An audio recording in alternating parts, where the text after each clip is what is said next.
Good afternoon. Thank you all for being here. At this time, I'll reconvene the La Quinta City Council meeting for Tuesday, June 17, 2014. At this time, I'd ask that you all please rise for the Pledge of Allegiance. Place your hand over your heart and repeat with me.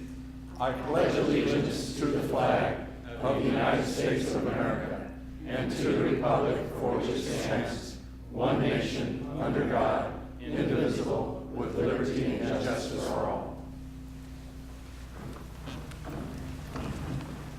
Thank you. First item on the agenda is public comment.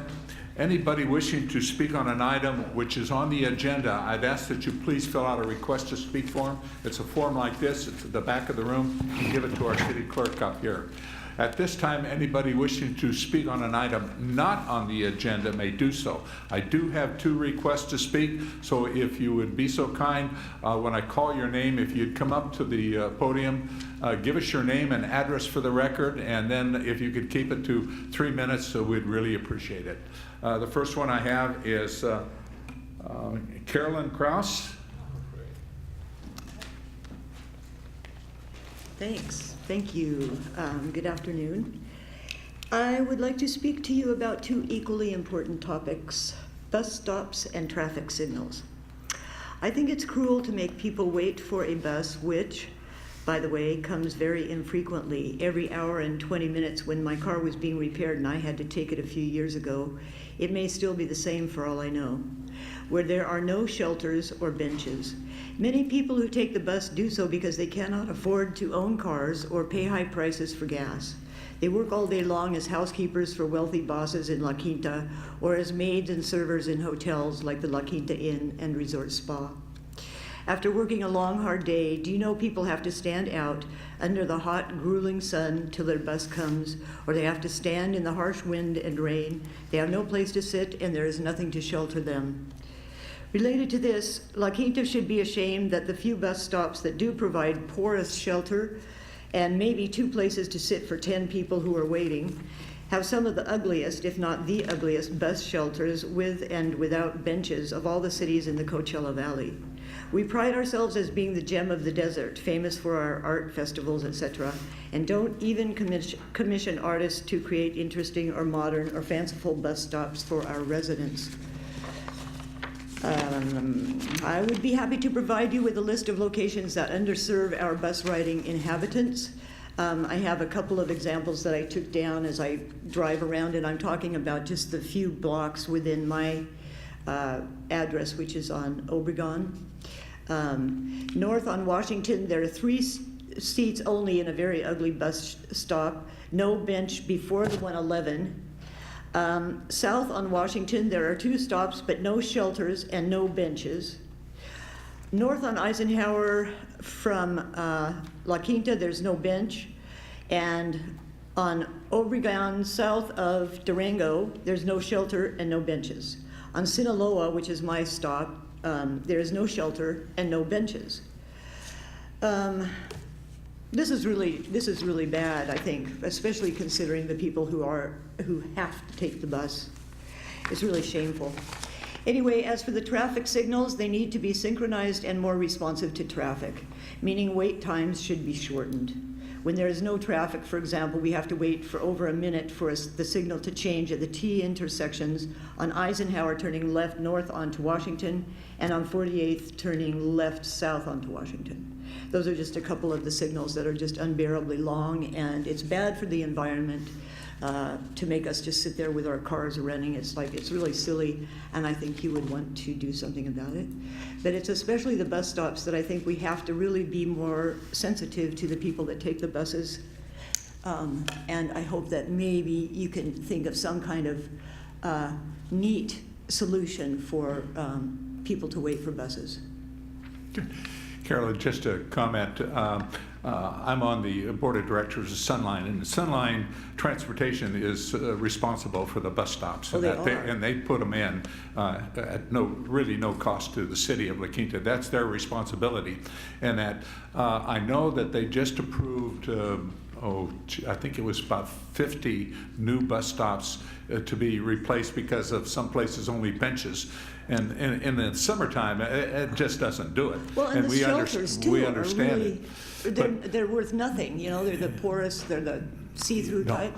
totally understand, and that I will bring it. I think we have a board meeting in 2 weeks, and I will bring it back to them, saying it's time that you start recognizing that La Quinta needs these things too.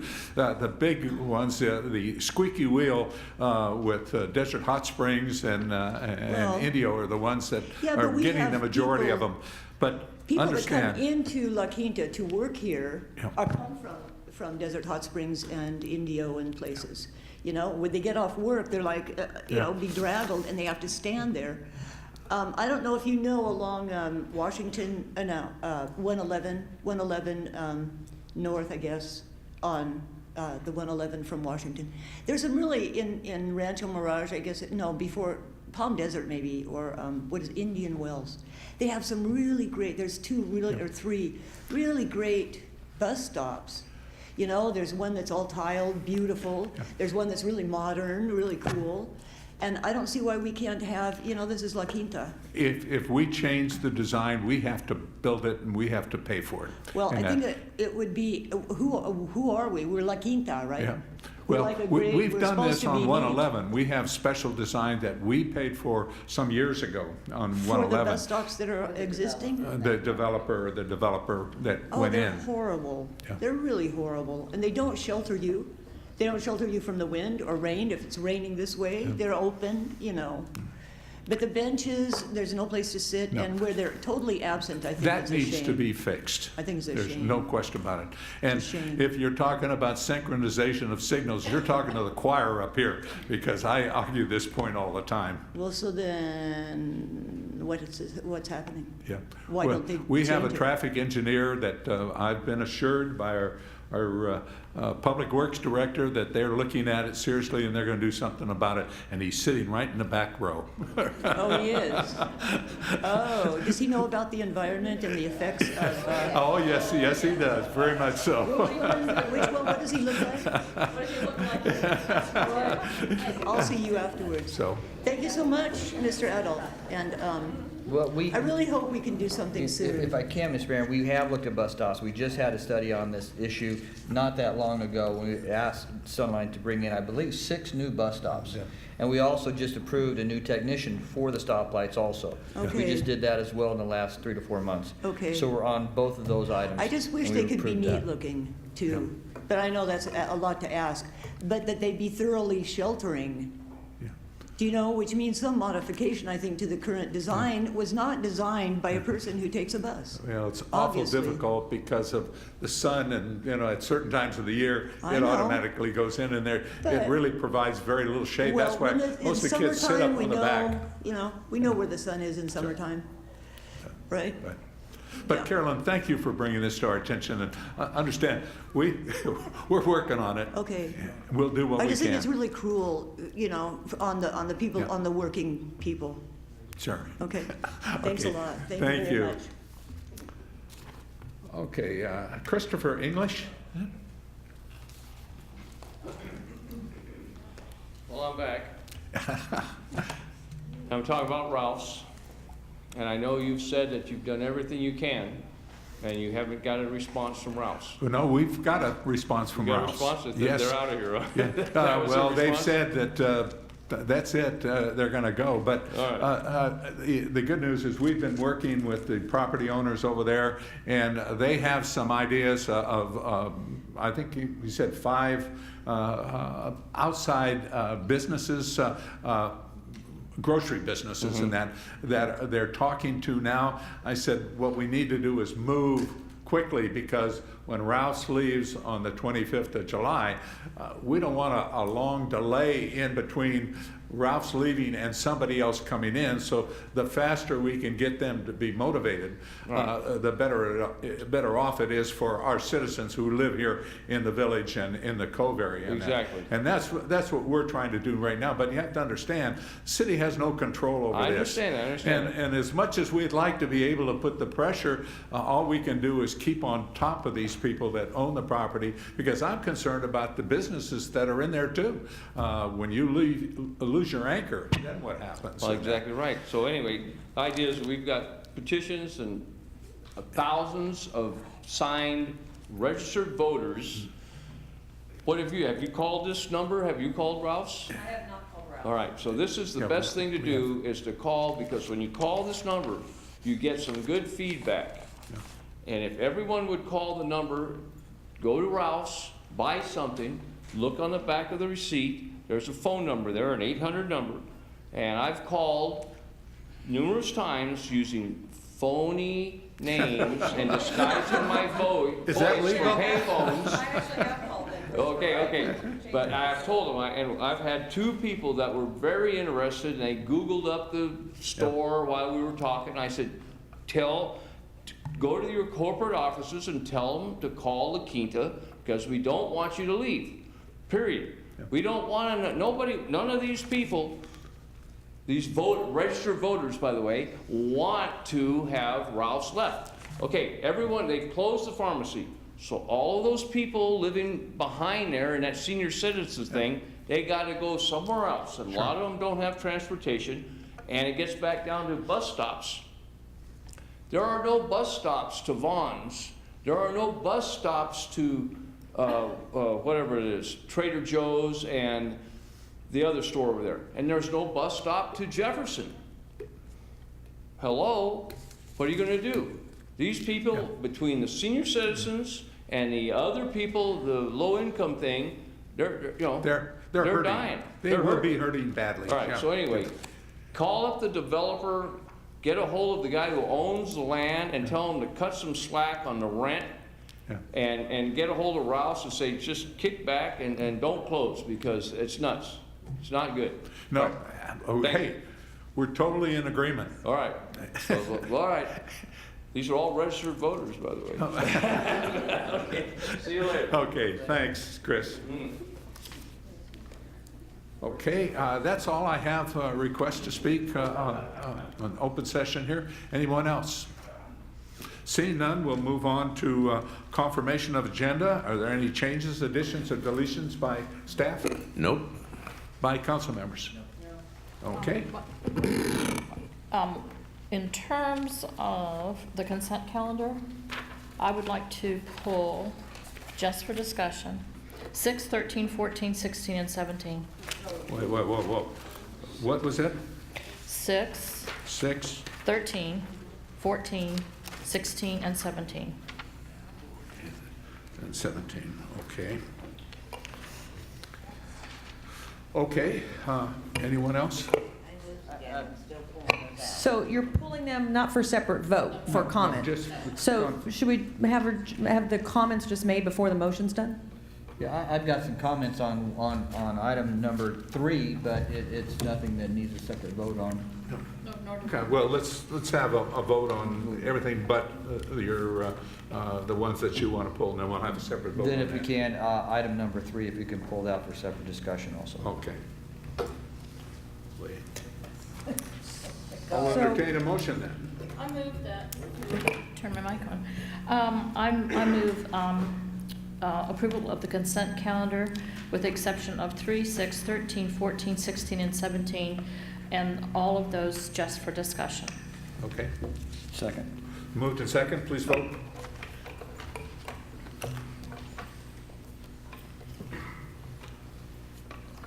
Christie? Well, You're just not gonna vote at all. is my light burned She out? made the motion. My light's burned out. Would you verbally tell me your vote? Yes, I made the motion, I think. I was gonna- Okay, yes. the motion passes unanimous.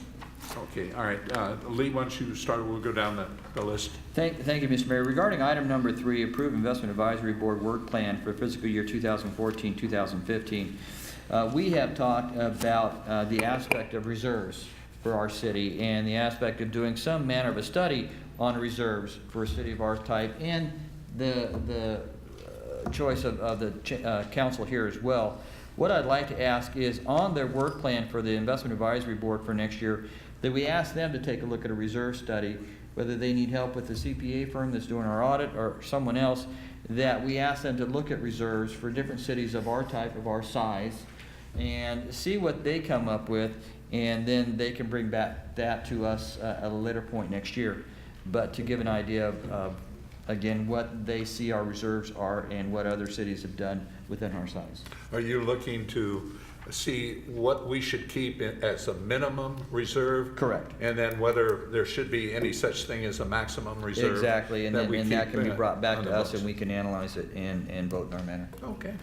And review our policy. too, Yes, on reserves. on reserves. And that, I'd like to add that to the Investment Advisory Board work plan. Okay. All right. Yeah, All right. if I could comment on Lee's comments. Number one, I don't think it ever hurts to discuss something that we're doing and why we're doing it, so I have no problems with the discussion. I would caution that there is no ideal percentage that is the appropriate percentage for a reserve, other than what the council decides and the community will accept. If we said, for instance, we wanted 100% of it put aside, they might be up in arms and say, hey, well, you don't need to do that. So your community sooner or later becomes involved in what they'll permit. If they're seeing that you're only reserving 10%, they might be right here up in arms looking for a 30 or 40% reserve account. But I don't believe that there's any outside person that can give me a suggestion as to what is appropriate for the city. And perhaps it's a range, I don't know, but I know we've had some concerns and complaints in the past regarding the amount of our reserves. From who? Given that the state took a substantial portion of that last year, I still think that, you know, what is an adequate reserves for our city as is determined by the city council? And, you know, is it the current policy? And the policy is a good policy, but is that adequate for a city of our size? I don't know. Is that the concerted position that our council wants to take? Let's see what other cities do of our type and ask the IAB to bring that back to us, and let's find out what they have. Yeah, well, I think, Terry, that we saw several articles in the Desert Sun. Yes, we did. Criticizing us for the amount of reserves that we had. I think it was like 90 million in that. But, you know, whether there was any validity in what they had written into the Desert Sun, but we were criticized for the excessive amount of reserves that we had. As it turned out, these reserves helped us get out of a problem. That's As right. it turned out, it was less than other cities in the Coachella Yeah, Valley that's had right. in reserve.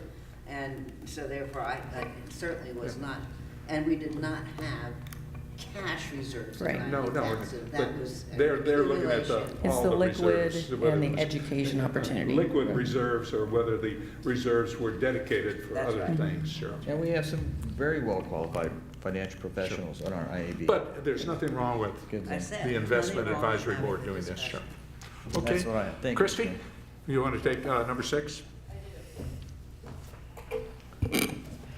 And perhaps this is a question for Frank, but on page 47, Yes, it says the city receives minimal property tax revenue from the DCPA. What is minimal? virtually zero. Okay, so if we are asked to subordinate that, we're not subordinating very much of anything. That's correct. Okay, that's all I'm gonna know on that one. Good, okay. 12? 12, 13. or 13, excuse me. 13, yes. I have a question on page 117. In terms of what we are giving the chamber for their contract with us, a portion of that, the $5,000, is for annual financial review. Are we paying them to do the review that we requested? We demand that they do that, and so they're asking for funds to make that happen. Otherwise, it's an expense to them because we're requesting that under the contract for services. But all other contracts for service folks have to supply that Well, particular sure. audit without being reimbursed for it. But we had also mandated that they have to have an audit. Sure. That's every 3 years. Yeah. I don't talk about within that. This is the timeframe. So I don't annual. know if that's tied with the review versus an audit, I don't know. Well, Maybe. I'm not happy with, I mean, if we can push this $5,000 to some other area, or, I mean, these figures are really good. I'm very uncomfortable with paying them to do what they are required to do anyway. And we I don't say- do that with contractor services for anyone else that we contract with. Then I say we add it to the economic development component, because I'm particularly interested in the measurement objectives when we look at working with them going forward, and how they're going to partner with us and show progress overall with business membership Okay, inclusion. I'll go along with that, but I don't want to pay them to write a review, an annual Well, review. again, you know, when the audit was mandated by this council for the Chamber of Commerce, they said, all right, if you're gonna, and they were the only ones that we mandated an audit be performed. Then they asked for, you know, help with the cost to do so. And the reviewed financial statement, again, they're still the only one that we asked that manner of financial statements No. from. No, we get one also from the Arts Festival. But that's not mandated by us at this It's point. in the contract. Yeah, it is. And we do not pay for that audit, No. okay? So I say we reallocate the money, make the amount the same, and move it up to the economic development portion, and make that 30,000. Okay, I don't have a problem with Knowing that. they still have to pay for their own review and Yeah, submit if it. someone's looking at this, it would be Okay. kind of, oh, well, good, all right. Before we move on to the next one, Okay. I did have a request to speak on this item, and Okay. that's, so let's bring him up. Doug?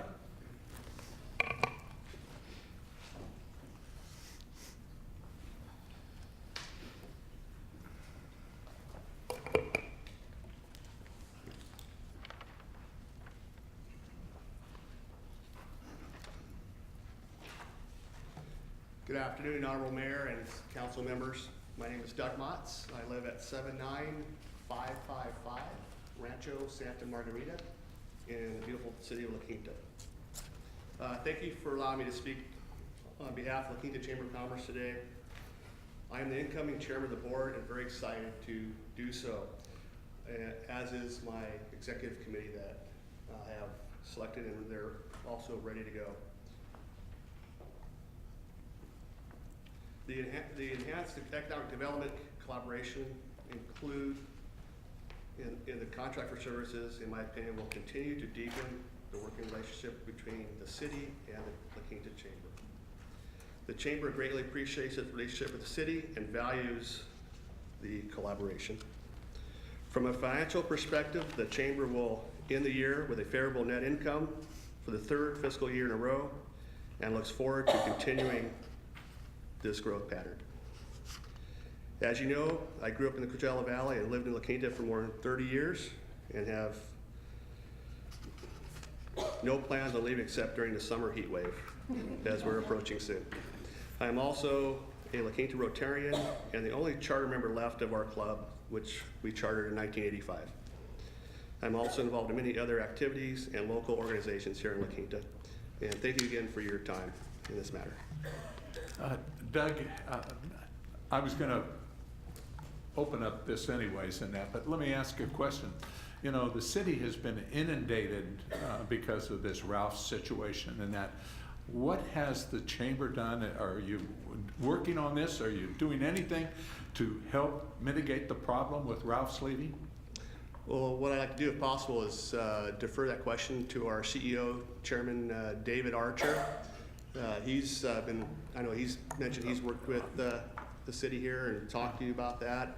And Because probably some things behind the scenes that I'm not fully aware of. That Well, the chamber has to be deeply concerned about what is transpiring at that shopping center across the street. And but I haven't seen anything or heard anything from the chamber in regards to what they're doing to help what we're doing to if Ralph's is going to leave, that we bring somebody in there immediately to take care of the problem. Sure, I agree, and it's like you said, mentioned before, it's a drain on the current business owners there. Yeah. A big anchor leaving. I have some customers But there also. retention of business Yeah. is part of the chamber's responsibility. Correct, and That's, yeah. Okay, okay. All right, Dave, come on. You've got the hook. All right. David Archer, President and CEO of the La Quinta Chamber of Commerce. I live at 78679, excuse me, Derrick Allen Drive in La Quinta, California. And we have been in communication with Ralph's. We've been in close communication with Les Johnson and his team from the city perspective. And unfortunately, Ralph's has never become a chamber member, although we talk to them on an annual basis to do that, to see how we can support them. So we can only help businesses so far if they're not willing to participate with us. So we have reached out to them and contacted them and got the same information as, I don't know if there's going to be a report on it, but we've reached out to them and they've given us the word that they're What going about the property owners now in regards to if Ralph's is, as they said, they're through, bringing in somebody else? Because I think that, you know, with your help, the chamber's help, because some of those businesses that are in that Right. center are chamber members. That is correct, and we have reached out to the property owner and we're following up with them as Yeah, well. good. Well, we need to work together to do whatever we can to mitigate the problem. Absolutely, and we're in close contact with the city staff on that as well.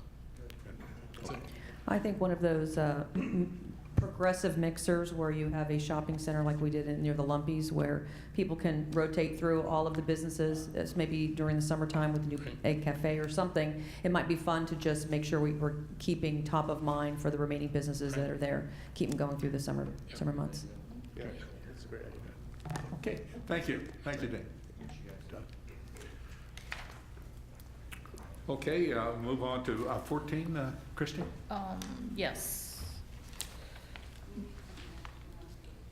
Oh, we do? Well, yeah, we're gonna, Yeah, but we're still, We're still on the consent yeah, calendar. right, but did you pull 14? 13, Susan was 14, saying that we need some 17. action on 13, but how are we doing this? well, we just moved the 5,000 of the annual financial review up to the. Do we need to make a motion to that effect? The dollar amount doesn't change. With that, we'll make a motion to approve this within all of the items, Okay. remaining So items. Yeah. fine? Yeah. All right. Good.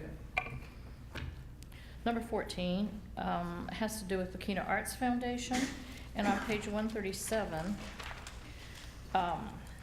there are 3 figures given here, and I'm a little confused as to how they relate to each other.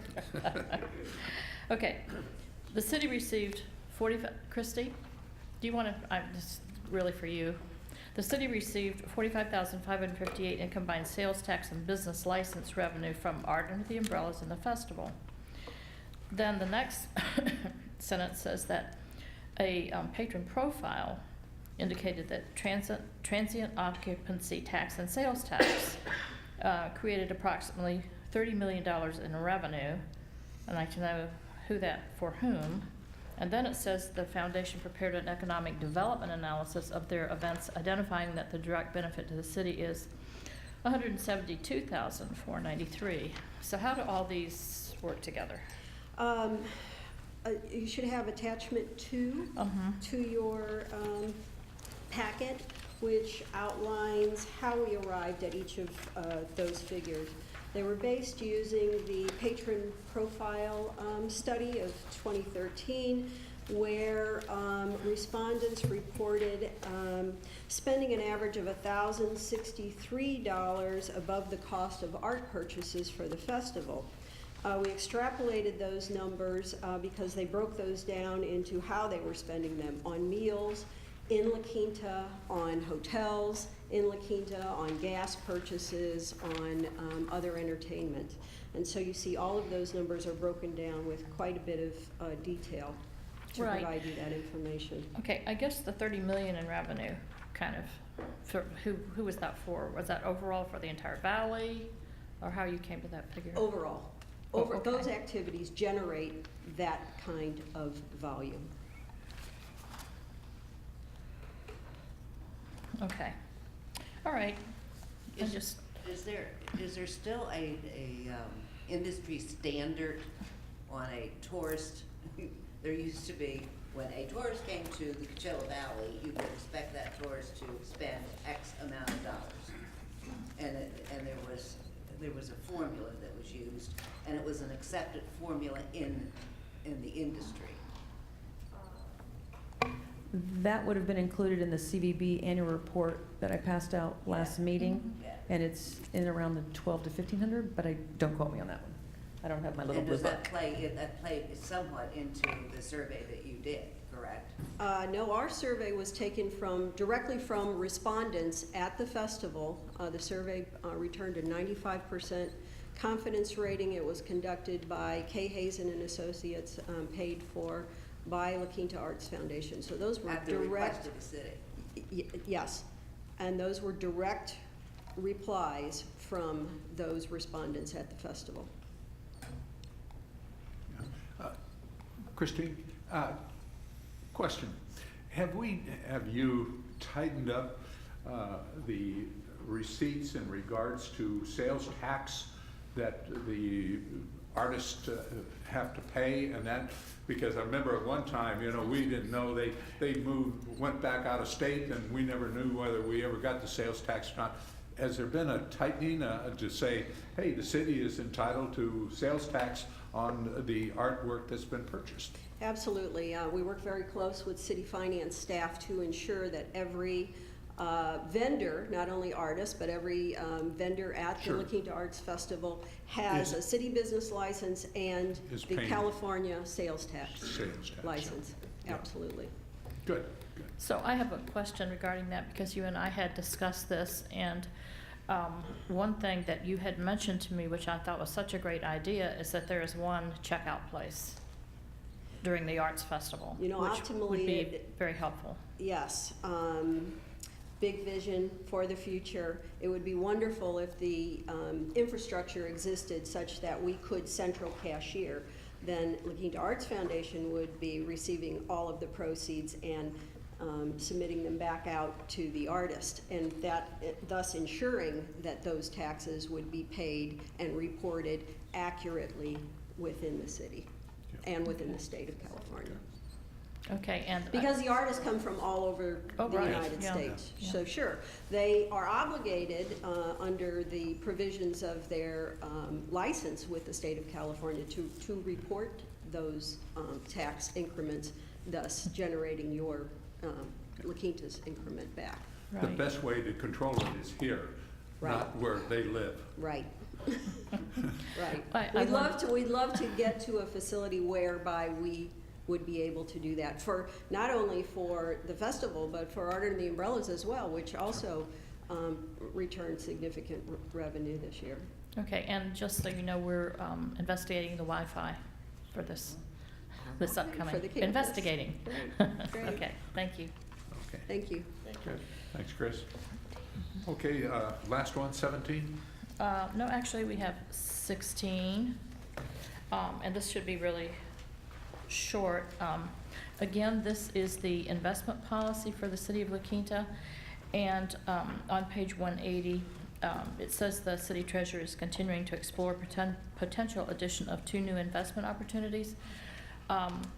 My question to you is, Rita, when you're exploring those, and if you decide that it's a good decision to do this, does this change the work plan or the,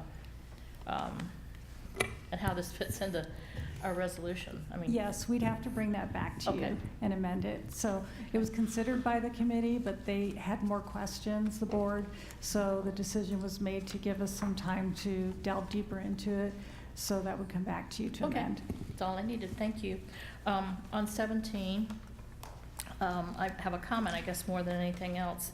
This is a professional services agreement that we are to approve with Terra Nova Planning and Research for planning and environmental services on an as-needed basis. To me, this is just another layer of consultants, and I guess I just want to say that I would hope that the as-needed basis is, I'd like to see more of this done in-house than I'm using sorry, a I'd like to see consultant. more More of it done in-house, Oh, if possible. I'm just making a comment on this. I know that they've been with us for a long time. That can be good or not so good. And I just want us to be very cautious in using their services. Oh, there he is, hi. I was actually looking for Tim, but you'll do, you're great. I know I'm a pinch hitter, Tim, thank you. Just to respond, we lost, our assistant planner had an opportunity to move on, and we decided not to fill that position. The reason for that is we wanted to, with activity that's been going on, we felt it might be beneficial to rely on consultant services as we need them. And so we've been utilizing Terra Nova since last September, and it's basically as we need that service. So it helps us better with the peaks and valleys that we see within the department. So if we have multiple projects that come in or large extensive projects, then we utilize their services if we're not able to conduct that with the 2 remaining planners in the office. And again, it's not a commitment or obligation that we have to utilize that service, but if we choose to use the service, it would be within the confines of the contract, and it's only on an as-needed basis. Okay. And I agree with you. We want to exhaust, obviously, utilizing that our staff in-house, but we have to be prepared and ready to respond when a developer comes in and wants action on their Absolutely. entitlement permits. Okay, all right, thank you. That's all I have. Okay, we Okay, included consent calendar, so. I'd love to make an emotion to approve the consent items number 3, number 13 with the reallocation of 5,000 economic development without the contract amount of 127.5 change with the chamber, numbers 14, 16, and 17 for approval.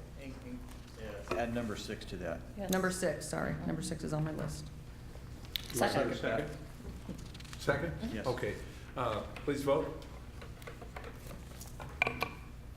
Motion passes unanimously. Okay, we'll move on to our business session. We have 4 this evening. The first one is adopt a resolution to approve fiscal year 2014-2015 budget and establish the city's appropriation limit. Staff report, please. Good evening, Mayor and Council. Tonight, we're here after 2 previous study sessions that the council had to discuss the budget and make recommended changes, and staff had an opportunity to present some changes on May 20th and then June 3rd. And now tonight before you, hopefully we'll have budget adoption after some more discussion. During the study sessions, just as a refresher, $100,000 was discussed to be added for increased marketing and economic development. Reduction from $50,000 to $10,000 for CVEP funding, an increase to community grants of $20,000, $50,000 for homeless shelter assistance, $120,000 contingency for classification compensation issues. We discussed at the June 3rd meeting $100,000 for startup for possible insurance reserves, and then there was a list that composed about $48,140 of items that are outlined in the preliminary budget. So I didn't list those here again since we've presented them to you on the last 2 study sessions, but they are outlined in the preliminary budget. So that brought the total request to be added to the preliminary budget to $398,140. And this was just general direction we got from you during the study sessions, and we can discuss these items more tonight. So at the time when we presented the preliminary, after we made some adjustments based on some tidbits from Councilman Osborne, we upped the projected surplus to 476, a little over that. And then if you were to approve those items, the surplus would be $78,354. As you saw in the staff report, though, staff has made a few additional recommendations since the June 3rd meeting. One of those was to eliminate the startup funding of $100,000 for an insurance fund. And our recommendation there is to still set up an insurance fund, but we would fund it on a go-forward basis. If there was any savings, a lot of times we get a rebate or a refund retroactively when there's a true-up done, that those kind of savings would stay in the fund and help future peaks and valleys with insurance costs. So rather than use $100,000 of the general fund reserve, our recommendation at this time is just to fund it on a go-forward basis.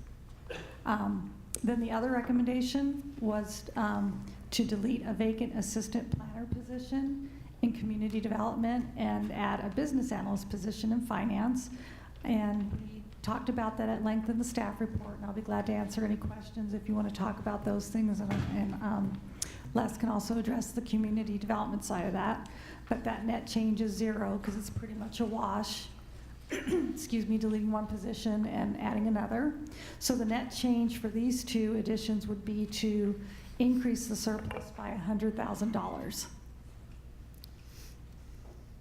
So where we stand tonight, to recap, is if we add this $100,000 to what we originally told you, the surplus is now at $178,000.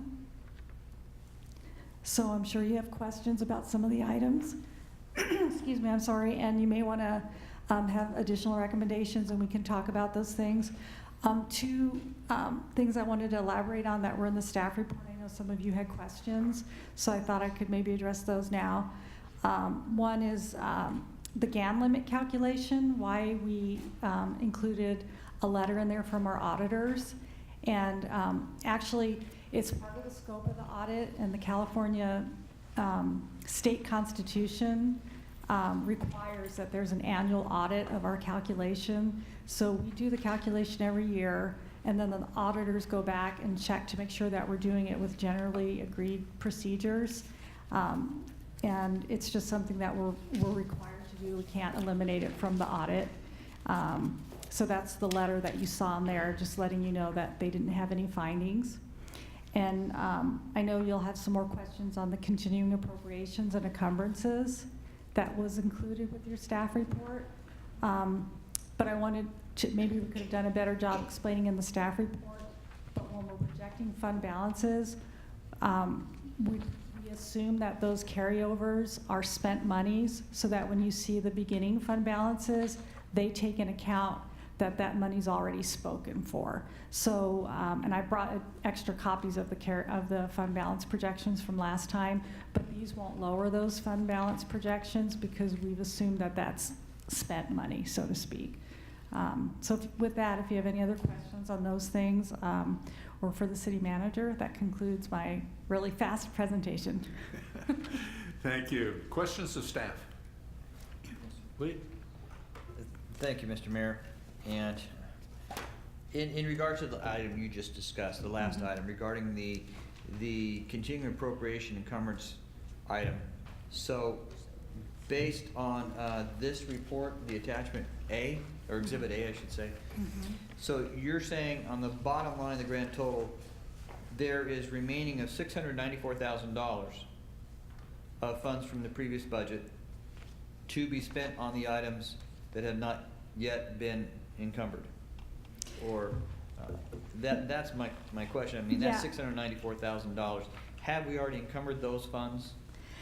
We've considered them spent. It gets a little fuzzy using the term encumbrance and then continuing appropriation. The city right now doesn't really have a true encumbrance system. And normally that means that we create a PO and the system actually encumbers it, but we're creating POs, but we're not actually using an encumbrance system at this time. It's one of the goals we want to work on this year. But for your purposes and for looking at what's available next year, this money is considered spent. So when you're looking at what I gave you as the beginning fund balance for next year, it assumes that this money is spent. So when we carry it over, we're adding to the beginning fund balance, but then we're also adding those obligations, so it will be a wash. Okay, so I mean, included in that 694,000, you know, again, the very bottom item, I brought this up in our last study session regarding the information technology fund, that $172,000. So these are funds that are obligated. Are they obligated to be spent with any one group, or just we still want to spend those funds to increase our technology here at the city, but we haven't exactly specified where that $172,000 is going to go exactly? They're related, and Our assistant to the city manager is here to correct me if I say something wrong, but my understanding is that those are related to the Tyler conversion and the CRW for the contracts we have in place. They're going to carry over into the next year. The projects aren't completed, so they are for those two specific projects. That's correct. So you said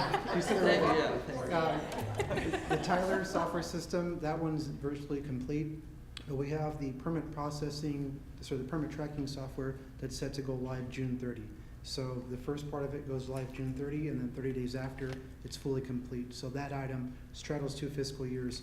So those are fundings to close out the project for existing contracts on those 2 systems. So we have existing contracts on the Correct. 172,000. Correct. And all of the items listed included in that, well, included in the final column of $665,000, all of that money has been obligated. For the IT side, those items have been obligated. Right, so, Right. I mean, Agreed to there's a speak to us. substantial amount of money here, and I just want to make sure that that money, I won't use your term encumbrance because I understand technically what that means, but is that, those funds obligated at this point? The bulk of them are. There could be a few items where a project was planned, but a contract hasn't yet been issued, but the money was budgeted for a specific purpose, and, you know, for whatever reason, there was a delay, so the intent for those funds was a specific thing, and it's being carried over. Okay. But the bulk of them are because there's a contract or PO in place. Well, hopefully we can tighten that up a little bit from a reporting standpoint for next year's.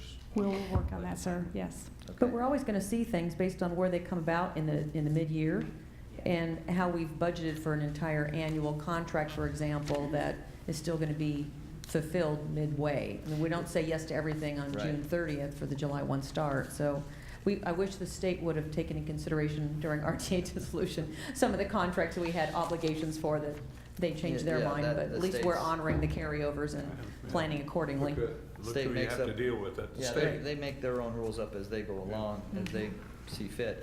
That's a substantial amount of money that's kind of floating out there. Some of it's obligated, some of it's not. It's just a very big fuzzy number, so to speak. But that's all the questions, that's some comments later, Mr. Mayor. Thanks. Terry, anything? I have some comments to make, but I will Okay. wait until questions have been asked. Linda? No questions. I covered them during the study session. I'm pleased with the budget Before proposed. we go into the final and the comments and that, I have a request to speak. Pat, you want to come up?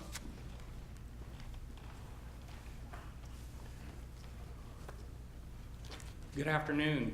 Patrick Swarthout, 78705 Avenida, I had to think, 78705 Avenida La Torres in La Quinta, California. La Quinta's only bed and breakfast. What I'm here to talk about is your CVAP funding. And I'm going to talk to you about one particular portion of that, and that is CVAP's workforce excellence. And I'm going to go through 10 years of when we started and where we are today and how much it means to La Quinta. In 2004, the James Irvine Foundation contacted CVAP about creating a secure planning grant. In 2005, the James Irvine Foundation awarded the program, and we created Career Pathways. Riverside County Economic Development Agency and Workforce Investment Board was our first partner. In 2006, one of our partners introduced us to the Ford Motor Company funding to help career paths, and they named CVAP's Career Pathways as a national best practice and designated this region as one of the first 3 partnerships in advanced studies and next generation learning communities in the country, right here. In 2007, the Desert Healthcare District became a key program partner, investing grant support for the Healthcare Industry Council. That council specifically looks at all the different healthcare industries here. So it's not just the hospitals, it's the chiropractors, it's the dentists, it's the doctor offices, it's everything. So healthcare in general. In 2008, CVAP Healthcare Industry Council piloted the state's first professional learning council in the healthcare careers and established a framework for data collection, local analysis, and local solution development so that students successfully transition from every segment of education, K through university, and ultimately into the healthcare workforce. In 2009, College Access Foundation of California selected the Coachella Valley as their first place-based scholarship initiative. So for 10 years, the College Access Foundation picked the Coachella Valley to give them $1 million a year to give out grants, to give out scholarships. So since 2010 is when it started, we've been giving $1 million a year to scholarships to students throughout the Coachella Valley, focused on the low-income students that don't have access to money to get into college. So in 2010, CVAP merged the Career Pathways Initiative and the Pathways to Success, and now we are called Workforce Excellence. Education partners joined the board. So we have representatives from every school district, COD, Cal State Palm Desert, and UCR, all sit on the CVAP board. And they are not paid members. We need them as partners. That's what's critical. We need them as partners to continue this initiative. In 2011, CVAP Workforce Excellence Oversight Committee launched a 5-year regional plan. This was to plan what we were going to do into the future. It was critical for us to get the schools and the business community together so that we really are in the same, going all the same direction. One of the things that I learned in 2012, I went back to Nashville and they call it alignment. And they had all these businesses in the education community back there going all different directions. And they were spending money like crazy. And what they did was they completely converted it around. They changed it and they're all in a line. They're all doing everything together to make sure that the education community is in line with the business community. And one of the other things that I found out is the education community is ready for change. They are tired of trying to teach the same way they've always taught. And so with that, we created career academies. In career academies, 20% better graduation rates, 46% college acceptance rates. Everything has done nothing but improve with these different programs. And the reason why I bring that up, I've got a lot more, but the reason why I bring that up is it's extremely important that outside this region, they're looking at us as a collaborative region. We are all working together. Every city, every school district, the colleges, everybody's working together, including the private industry. They're all sitting at the same table, doing the same thing. They're not looking at us, and it happens to have the name of CVAP on it. They're not looking at us as Workforce Excellence is doing this, or the school's doing that, or they're doing that. It's all, that's what they're looking at. The College Access Foundation, the Ford Company Fund, all of them, Irvine Foundation, every single one of them looks at it as Coachella Valley Economic Partnership, because that's the umbrella we sit under. Now, just a little bit about what's directly related here. 2014, we gave out over 300 scholarships, $1.5 million in scholarships just this year. 80 of those students are receiving about $250,000 in scholarships. Every single penny of that stays right here because they're all going to College of the Desert. So that's not money going to colleges elsewhere. That's money staying right here. The other thing that's great that you'll want to know, since 2009, over $400,000 in scholarships has been given to La Quinta high school students. So that's another great point. The one thing that I just want to kind of finish up on is we've all heard about FAFSA, the Free Application for Federal Student Aid. That is really critical. And so one of the things that we learned on our committee is we have to get out there and get those students to fill those applications out. This year alone, it has allowed students to get up to $13 million in funding to help them go through school. That's federal aid and state aid. So that's really critical. And one of the other things, we've created this competition amongst all the high schools throughout the Coachella Valley. Last year, La Quinta won that competition, had the highest rate of FAFSA applications submitted. So they won the competition. I think this year Cathedral City won, but La Quinta was still the highest in Desert Sands District. Now, I'm the chairman of the Business Engagement Committee, which is a part of Workforce Excellence. So I have sitting on my committee all these private businesses that are trying to figure out a way to get the word out to the community about all the great things that are happening in the Coachella Valley on workforce excellence. And I'll just leave you with this. Every student that drops out costs our community, student drops out of Quinta High School, it costs our community $292,000. So it's really important that this program stay in force and we continue to work together as a community, and we're all partners in this together. And I really hope that you don't cut the funding as much as you've cut it. You know, it's your decision on how much you cut it, but I really think this program is that important to continue the funding. And I'd be happy to answer any questions if I can. Pat, just for your information, I was at the graduation ceremonies 2 weeks ago from here at La Quinta. La Quinta was #1 in the state of California for GPA. Now that's something. That is incredible, and that's why, you know, $400,000 over since 2009 has gone to those students. So it's critical, and this is about the students that don't have access to money. That's exactly what it is. So I hope that you'll continue to support it. Thanks, Pat. Thank you. Who would you like to go first? You keep pointing at one another. Well, while you guys are wanna flip a deciding. coin? No. Okay, I Christine, got it. ladies first. Thank you. Your conversation, and I sit on that board too, as does Lee and Linda. Your conversation about college, I hear college, college, college. There are so many kids in this valley that are not college material. And I want to know what CVEP is doing for careers, for kids who don't want to go to college. And according to what I've heard from CVEP over time, the jobs that are being filled here are mainly technical.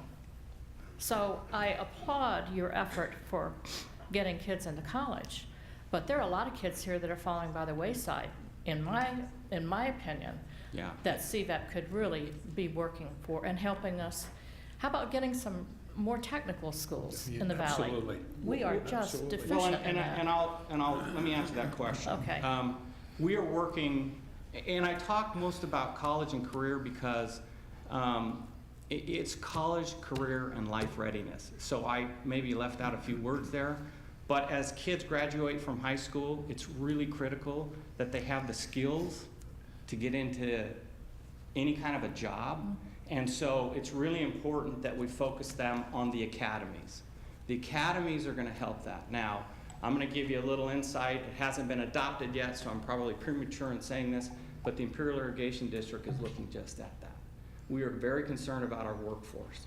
And so we're working in the Imperial Valley and in the Coachella Valley to create a career academy to train kids to go through an academy that will train them for being hired at IID, going to work at the renewable energy plants, going on to college, going into the College of the Deserts technical plan or technical classes that get a certificate for renewable energy or energy in general. We're working with all the unions so that they can go, because a lot of the unions do their own training. So we're trying to get this academy set up that focuses just on that.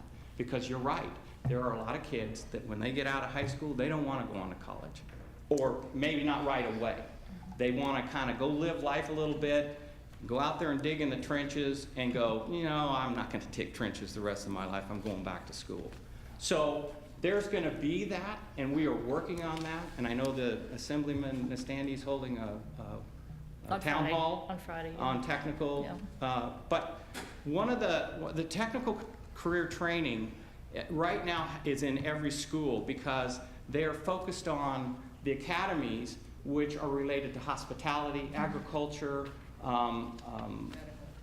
medical safety, public safety. All of those are kids coming out of high school and going right into some kind of training, whether it's to a restaurant or a hotel, or going into the, if you're going to become a police officer or a fireman or whatever, you have to go through technical training from their aspect of it. Right. And the agriculture industry is trying to do the same. Now, we're going through what's called a blueprint. You know, we developed a blueprint that focused on all of what that we were working on. And now we're bringing in the hospitality industry and the ag industry. We know those are very technical industries, and especially the ag industry. You don't just pull the tractor over and put on a new carburetor and away you go. Everything is electronic on it now. So we know that that's getting very technical. So we are bringing those two industries in to try and bring them in as part of our plan to get the kids directed into those different academies and education. Okay, I appreciate that. There are a lot of technical jobs that kids in this valley, once they graduate from high school, they need to leave the valley to get training. That's my point. If we could have more of that here, that would be wonderful, because you mentioned that a lot of the college kids, I think 85% of what are going to college here. Whether that keeps them in the valley or not, we don't know, but it's a good shot. The College Access Foundation, they did a presentation last year with respect to the fact that they aren't going to be giving us that $1 million forever. It was a 10-year grant. Right. So this hits our sustainability pretty hard. And I'm going to move to an unpleasant subject, Well, the T word. Our partners right now, we were getting funding up to about $700,000 from our local partners. So we looked at that as the sustainable side of the college access funding going away, but our partners are still there. And yes, we're trying to figure out how we make up that. You know, if we have 700,000, we need to make up another 300 to at least do that. But what we've been doing to date is taking that $1 million and matching it to that 700,000. Okay. So they get double bang for their buck. All right. There's been a lot of discussion about a parcel tax that I guess COD would do, and you'd be part of the pass-through to help with your sustainability. We would be part of the pass-through. Yeah. Isn't that how you would be doing it? I don't know anything about it. I heard the Okay. talk of it. I think it's all premature. Okay. I think it was way, way ahead of what anything is happening. The board has not approved it. The executive committee has, I don't believe they've heard a whole briefing on it. Okay. And I believe that committee is out there trying to figure out how they're going to Well, sustain Dick, that. Dick Oliphant said it would be on the ballot in 2015, which doesn't make me very happy. No, it doesn't make me very happy either. Okay. But that's the first I've heard of it too. Okay, so well, that's the first I've I heard of it agree with you too, but very it much went on that. went on for quite a while. There is one other thing that I would request, and I get questions about this. I would like a list of the employees that work for CVEP and what their salaries are. When our city made that request, we were told in a very terse email that that's public information and it's available through that. I think it would be very nice, because I get asked, well, who's the, they just hired somebody new, it's in the paper, what are they doing? I have no idea. So if you could help with that. I would be think it more would than be happy very to help nice. with that. Okay, thank you. That's all I have. Great. Lee? Yeah, Pat, you mentioned the excitement, and I can understand that, of having the school districts as partners. Right. And you emphasized that you needed them as partners, which somehow or other meant that it was okay that they weren't dues-paying members. Well, initially, I thought the cities were partners, but we have to be partners by being dues-paying members. And I'm just wondering how you were able to draw that distinction. And I will remind you that, and certainly I think you know, that cities have had substantial changes in the way that they can finance themselves due to what the state has done to us. And what the state has done to us has been significantly done in order to enhance the amount of funds that school districts are receiving. So I'm not sure, because I don't have time to sit down and look at the school district's budget. I mean, ours is bad enough. And I did that one in the early 70s for about 5 years. So I don't want to go back to looking at school districts' budgets or trying to understand it. but I would venture to say that they are not in any better or worse position than cities are. So I'm not quite sure why there would be the distinction that it was so important to have them as partners, but they were not dues-paying partners. I don't know that I can answer that. I have no idea why the reason was. I know why we needed them on board. We needed them Oh, to sure. have the They education should've been glad community to as a be part there. of it. But the decision to, not charge them a dues, even a minimal amount of dues to make them a true partner, I wasn't a part of that decision-making. And that is something I will take back to the committee and we will talk about it. Well, do they currently, as partners, do they currently vote on any of the issues that are there? The executive board is the board that does all the work. The general board sits there and listens to mostly presentations, and yeah, they'll pass minutes or they'll do whatever. Yeah. But Decisions most of are it is made. all working behind the scenes. We have an education committee and a business engagement committee. That's workforce excellence. And we meet directly after the board meeting, and so we get all the education input, we get all the business input, and we collaborate together on what directions we need to go, and that's how we work together with those different partners. And I just wanted to follow up on Christie's question, because it was an excellent question. And in the 70s, when I was on the school board, I tried to get Desert Sands to put in a vocational technical school. And they didn't want to do it then, and they still think that everybody that graduates from high school has to go to college. And that's not the case. No, You I know, a agree. lot of I agree. go, and the ones that go that feel like somebody said you have to go, sometimes aren't the best students either, and you want them out of college. Right. You don't really want them there. So I've always been on the vocational technical aspects, and I do realize that in the latter years here now, the last maybe 5 years, the school districts have stepped up to the plate. Absolutely. With their, those programs. Career That was- academies, absolutely. Career academy that would be specific Mhm. to the medical and the rest of them that we Yeah, were yeah. talking about. So how many academies do you support? And that doesn't necessarily mean financially, but your organization, how many academies Well, that you would service? We have 3 that we focus on right now, and that is healthcare, the tech industry, and arts and media. And those 3 are what we're focused on, but we support every single academy throughout the Coachella Valley. Are there And the others? arts and media can be under, the camera crews that they have in high schools. Like I said, we're bringing in hospitality and ag, which is huge in the Coachella and the La Quinta Was there a schools. criteria for the entity to get the title of academy? Yeah, it's really focused. A pathway is not like an academy. A pathway is directing a child in a certain Right. area to just study in those areas. Right. An academy is focused. So the general academy, and I'll talk about what I know as far as our energy academy. So there is the Green Energy Academy down at Desert Mirage High School right now.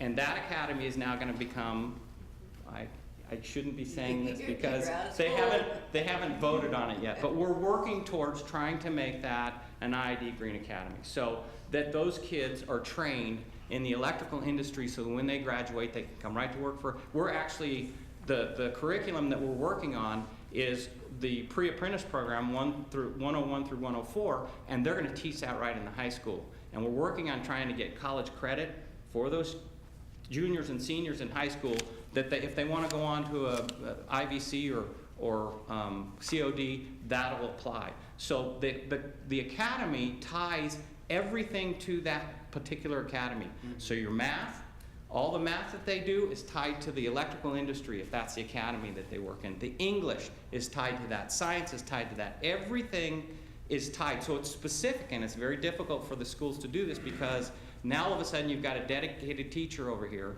that's teaching English for the academy.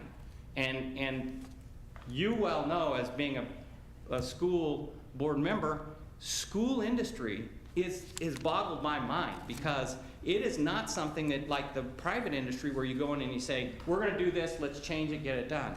It's not that easy. No. They have to change the curriculum, you have to have now a dedicated teacher, and that dedicated teacher may not be able to teach any other English but that dedicated to the academy.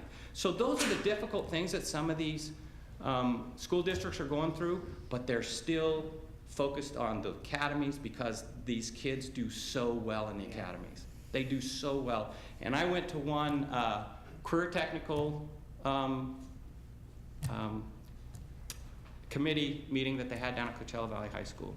And all of these kids got up and started speaking about how it saved, literally saved their life. This one young lady said she was in a gang in 7th grade, and when she got to high school, she got into the public safety academy, and now she's thinking about becoming a police officer. No, And it just, unbelievable, some of the stories you hear. And to me, I guess that's why I'm standing up here and my hands are flailing, and I'm very, very passionate about this, because you see how it really changes these kids' lives. Well, no, and I appreciate all of that, and I appreciate your it takes people with passion to be successful, and by the same token, I'm passionate about the city of La Quinta. Absolutely. And the direction it can go and should go, so. Absolutely. Thank you. I appreciate your time. Patrick, I would just say that, we had an extensive discussion with Tom at the last meeting, and I think we're all in agreement that the success component of what CVEP has brought is the workforce excellence component and what they're doing with the kids and getting them prepped for the workforce, with the exception of moving more in the technical range. I think that our struggles are with quantitative results on the economic development standpoint, and we have given and continue to give as new programs arose, like the East Valley iHub, and we agree that reduction this year is what was needed to help us balance our budget and focus our efforts in different directions, with the potential of economic development raising its head in other opportunities for us. But we clearly support the workforce excellence, and we're very proud of the scholastic achievements of our La Quinta children. So thank you for that shared passion. Pat, just a comment. One thing you didn't mention was the cities.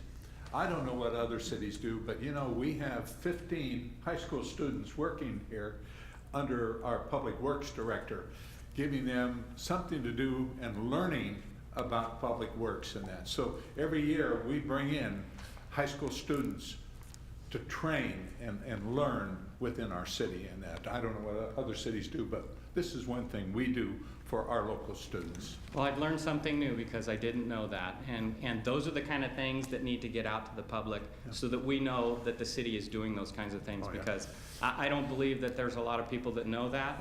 And from the workforce excellence side, we'd love to know that there's internships available, because through the health, I forget what it's called.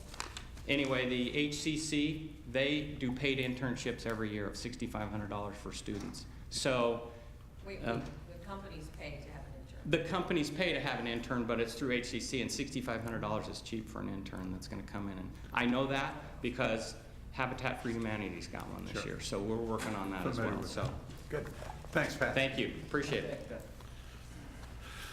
Okay. Mr. Mayor, under comments, could I? Sure. Oh, thank you. I'd like to kind of make a stab one more time at the grants program.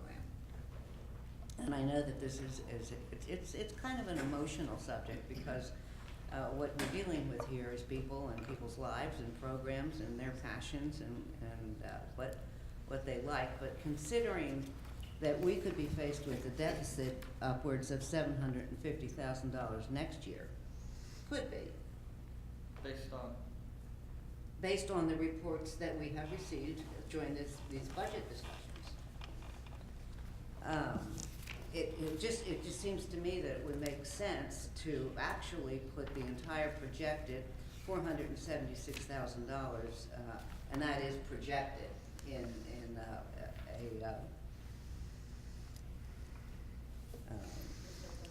surplus. Thank you for the word surplus. And it isn't real until it's real, and we won't know that until next June, that we actually had $476,000 in surplus. So It's not real money. Anyway, having said that, I do believe that we should fund the staff's request, the additional request for $48,140, because most of that is actually for the operations of the city of La Quinta anyway, and that's what we're here for. I kind of spent some time in the last 2 weeks looking at the programs, and I was happy to read it, but I thought I would not put you folks through that, because here's a sheet of them. Here's another one. Here's another one, and here's another one. Oh, and there's another one. These are yeah, thank you. Yeah, these are programs that our city puts on for the youth and the seniors of our community, and I mean that's why they're so busy all the time, and that's why everything that you see around here is operating all the time. Some of them are free, some of them aren't, but the fee is minimal at best. For the youth of the community, we support the Boys and Girls Club very generously. We even pay the Boys and Girls Club rent to offer the 4 nights a week of free gym. We own the YMCA building, and the YMCA houses itself there with no rent at all, and that gives them the ability to offer their programs at a discounted rate. The library has many programs, and almost 100% of those programs are free.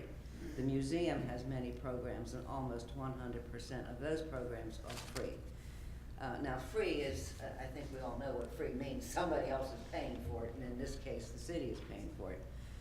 The Senior Center staff coordinates many senior services with free health care, health screenings, flu shots, utility assistance, and other senior social service programs. Our own community service department has programs, movies in the park, holiday celebrations, you know, the Christmas that we do in the city park, the city birthday party every year, Easter egg hunts, and so on, etc. There's so many that we could go on for another 30 minutes just naming them. And this year we are setting aside in the budget $50,000 to fund the CV Rescue Mission and Martha's for shelter, food, and other services for the needy and the homeless. Our parks and tennis courts and swimming pools are being used all the time, sometimes free, sometimes not. We also fund or underwrite bus passes for the homeless, and we fund the 211 hotline. We hold large-scale events at both the North Parks and the South Parks for free.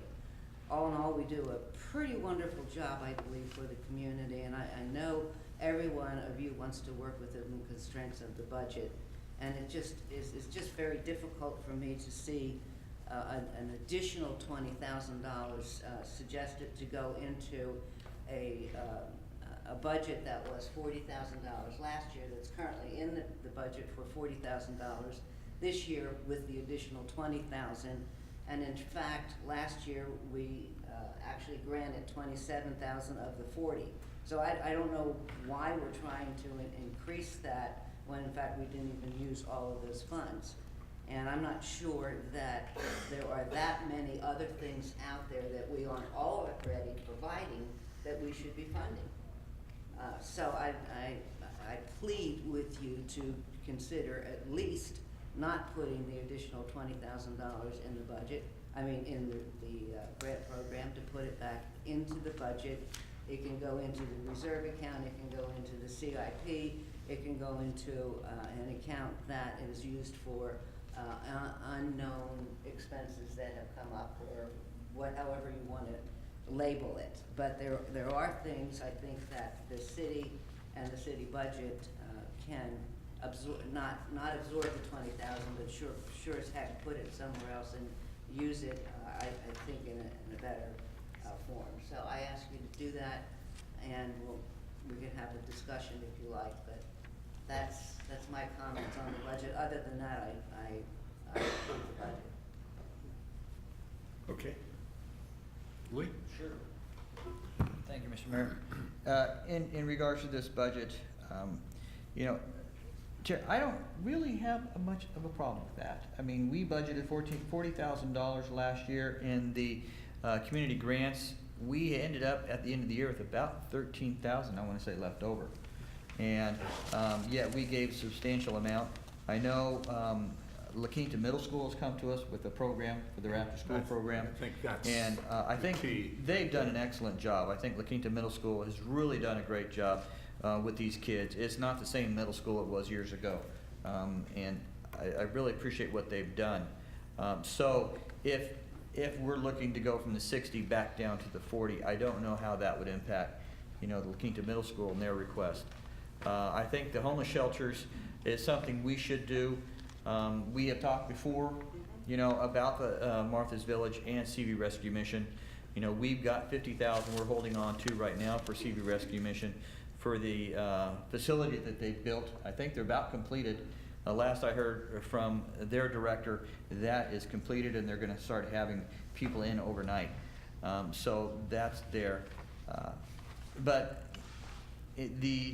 one of the things that I will ask is, and with Pat Swarthout and his remarks regarding CVEP, that we increase the $10,000 to $25,000 for CVEP. That's only a $15,000 increase. To continue to support CVEP, it is not at the current level of $50,000. We would reduce that by 50% to bring it down to $25,000. So I would ask that if we want to decrease the community grants back down to $40,000, I don't have a problem with that, but I would ask that we increase CVEP 15 to give 50% of what we did last year to CVEP and allow it to continue with the workforce excellence and to still be at the table from a regional economic development standpoint. Otherwise, I agree 100% on the budget as provided. Okay. Christie?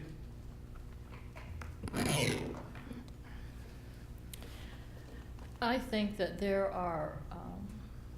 that our grant program allows us to reach out to people in our community that need our help.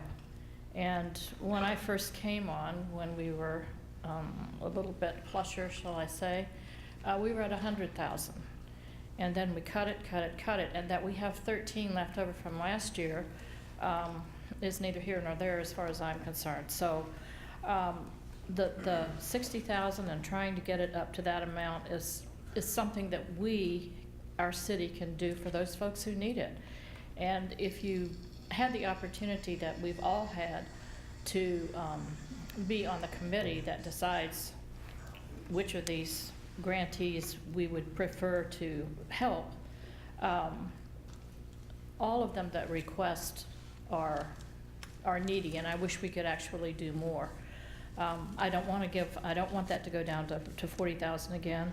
And when we had our discussion with respect to CVAP, we were all very strong last time in that we wanted to be able to stay at the table. But we've put a lot of money into CVAP this past year, 90,000, right? Yeah, 40,000 was for East Valley IHUB, but it had nothing to do with the CVAP that is currently in operation. This is strictly for, the 40 is for the East Valley, separate. And what did we get for that? That program is coming out in September. The application So it's not completed yet. and study. Okay. Out of our budget, $90,000 went either to what we're perceiving or what might be the hub, and then the 50,000. I'm having a problem quantifying what we're getting out of that as a city. So I would like to stay at the table, but at a very minimal amount. So I like the budget as it stands. Okay. Thanks, Christie. I agree with Christie. When you look at the grant dollars and what impact it makes on the community, we're seeing those return on investment.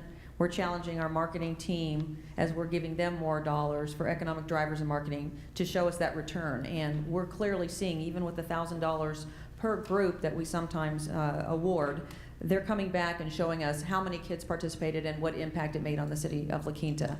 And Lee, I understand that, we agree that we want a seat at the table with CVEP, but you're also very passionate about creating a new table. And you need to have money for that as well. So you can't have it both ways under the strict budget that we're dealing with right now. And I agree that that might be a good way to go to explore, but I'm not comfortable if something doesn't exist yet, that we can't fund something that doesn't exist yet either. But knowing that there's a strong interest and there's potential, you know, I would be willing to address that at that time. So I don't support increasing CVEP at this time. I support keeping the grant the way it is and with the extra 20 and approving this budget. I'm ready to make a motion based on the study sessions we've had, the discussions we've had, and the agreements that we've made going forward. And I appreciate staff's work in finding additional surplus for us and utilizing those funds accordingly. So Okay. I'm ready All right. First of all, let me thank staff for doing a wonderful job of putting this together. And that it's difficult, I know, sometimes to try and balance a budget. We're fortunate this year that we have the additional funding that have come in through the various revenue sources that the city has brought in. So we're in much better shape than what we have been in the last few years.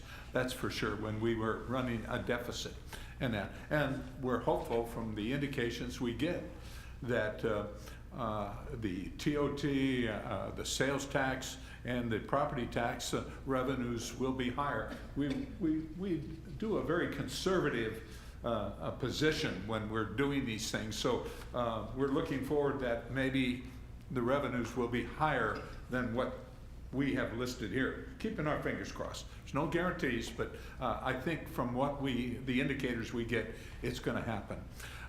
As far as these issues with CVEP and that, I've really never been a big supporter of CVEP because I didn't think that they brought into the city of La Quinta the businesses and the organizations that we needed. It was more focused on the perimeter cities that really needed it more so than the city of La Quinta. But let me say, my concern is that we are one city in 9 cities plus the Riverside County. And we need to work together to be a cohesive group, responsive to one another, making sure that the cities all work in concert with one another and be able to help one another improve themselves, because what happens in Indio and what happens in Coachella affects the city of La Quinta and that. So it's important that we recognize the need for help in some of our cities that maybe are not as well off as the city of La Quinta is, and that's why I have a tendency, I want to agree with Lee that we need to help CVEP do these kind of things that is necessary for not only the city of La Quinta, but for the Coachella Valley as a whole, and that. Second thing, as far as the grants are concerned, I'm totally agree with Linda and Christy in that we need to move forward and increase the numbers, because we help our community and we help our citizens and we help those who have no other way of getting the resources to have things available to especially the kids in our community. So I think that we need to do it. We haven't in the last several years spent everything that we have, but it's there in case the need is. I do have a problem with the school district with the $25,000. I think we've got a program set up that the maximum every other year is $5,000. We go through a grant program, which is a good program. It's worked well, and that. But to go ahead and make an exception for $25,000, all we open up is Pandora's box for other entities to come in and say, well, you gave it to them, why can't we have it? And I have a problem that we set precedent. We moved it to the grant. Yeah. They know that, and there are And that they need to follow. So I don't object to saying follow the grant program with the 5,000, but to go to 25,000 and that, I think we just open up Pandora's box for everybody else to come in and do it, and we just can't afford that. It's that simple in that. Mr. Mayor, I'd like to make a suggestion if I could, and I don't want to No, well, I was just about done. Again, I think that it's great to see us in the black. I did have a little problem, and I talked to our city manager about that this morning, and that I think some of the things that we have added to, because we started with $465,000, and then all of a sudden we're down to 179 or something like that. And I'm saying, you know, some of this, the difference could have been put on the budget. And because what it looks like to me when we first get it, we get 465,000 in the black, and then all of a sudden we're saying, oh, well, we got this money, let's spend it. And I have a problem with this. I would rather have seen some of these issues put in the budget as an entity all in itself, rather than coming back because it looks like, oh, hey, we got this extra money, let's spend it. And that's not the way this council operates. And that, so it was one of the things. It's not a big issue, but it's something that I think Frank understands my position on being able to do the budget. I like to see the budget total. We come into the black, then great. That's the reserves that we need for whatever things that may come up, heaven forbid, in the future. In that. So, but with that, you know, I thank you very much for doing a great job, staff. And that I think we're all happy to be in the black again, not in the red.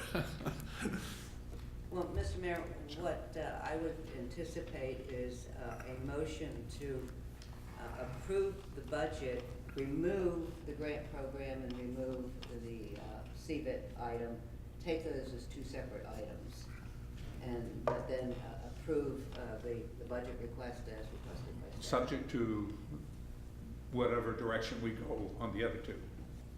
But one, Right. yes, Okay. yes. All right. Okay. Hey, you know, if council's I'd like, comfortable with this, I'm good with that. I'd like to make a motion to approve as stands. Second.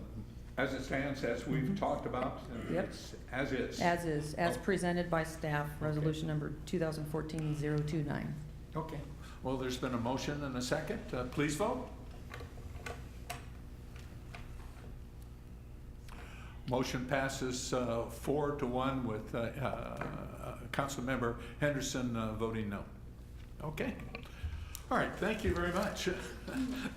Annette. Mr. Mayor, may I make a suggestion? Sure. I probably should have done this in the beginning, but since business 2 is going to take a while, and we probably, I see we have folks from Silver Rock out there, do you think we could go ahead and do that ahead of our interviews and everything? Could we change the order or no? Can we do that? We can, sure, if it's council's direction, Yeah, sure. and then there's a voting delegate. We can just slap that in there too, because that's not going to take very long.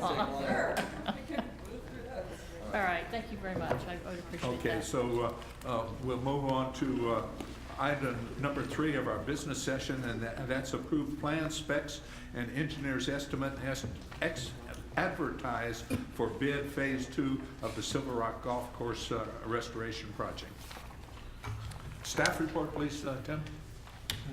Thank you, Honorable Mayor and City Council members. As the Council's aware, since at least 2009, the City and the Water District have been working on a portion of the canal that runs basically north and south, as shown here on the blue, and through the Silver Rock, the Palmer Course at Silver Rock Resort. The issue with the canal is basically that over time, the section in blue is resting on essentially bedrock. The rest of the canal that runs east and west to the north of this has settled over time and has actually compromised the canal's ability to carry water, as much as 50% reduction in its ability to deliver water downstream. So back in a year ago, as a matter of fact, a little more than a year ago, we looked at some different options on what to do about this and arrived at what we're calling the parallel canal option, which involves the Water District constructing a new canal section just west of the existing one. And that project is now underway, has been since May 1st. And in fact, they poured the first section of the concrete for the canal just last night. The city's project, however, is to basically, when this new parallel canal is constructed just to the west of the old one, by September 1st, the old canal section will be abandoned, the concrete crushed and placed in the bottom of the canal and then backfilled, and basically left for the city to do the restoration, which is required under our original license agreement with Bureau of Reclamation. So what we are, the plans and specifications that are before the City Council today are to go out and make, basically do a couple of things. Restore the area that you see in blue, that is the portion of the canal that's being lowered by the Water District. That portion was included in the original budgets back in 2010 and 2012 when we were looking at the different options. In February this year, though, we hired Arnold Palmer Golf Course Design, our designer for the golf course, to also basically look at our project, make recommendations in order to keep the golf course with the Arnold Palmer name on it. And those modifications included areas outside of the blue area that you see here. In fact, the canal actually goes along 5 different golf holes on the backside of Silver Rock Resort. And outside of the blue area, there needed to be adjustments basically to fairway elevations, some of the bunkering.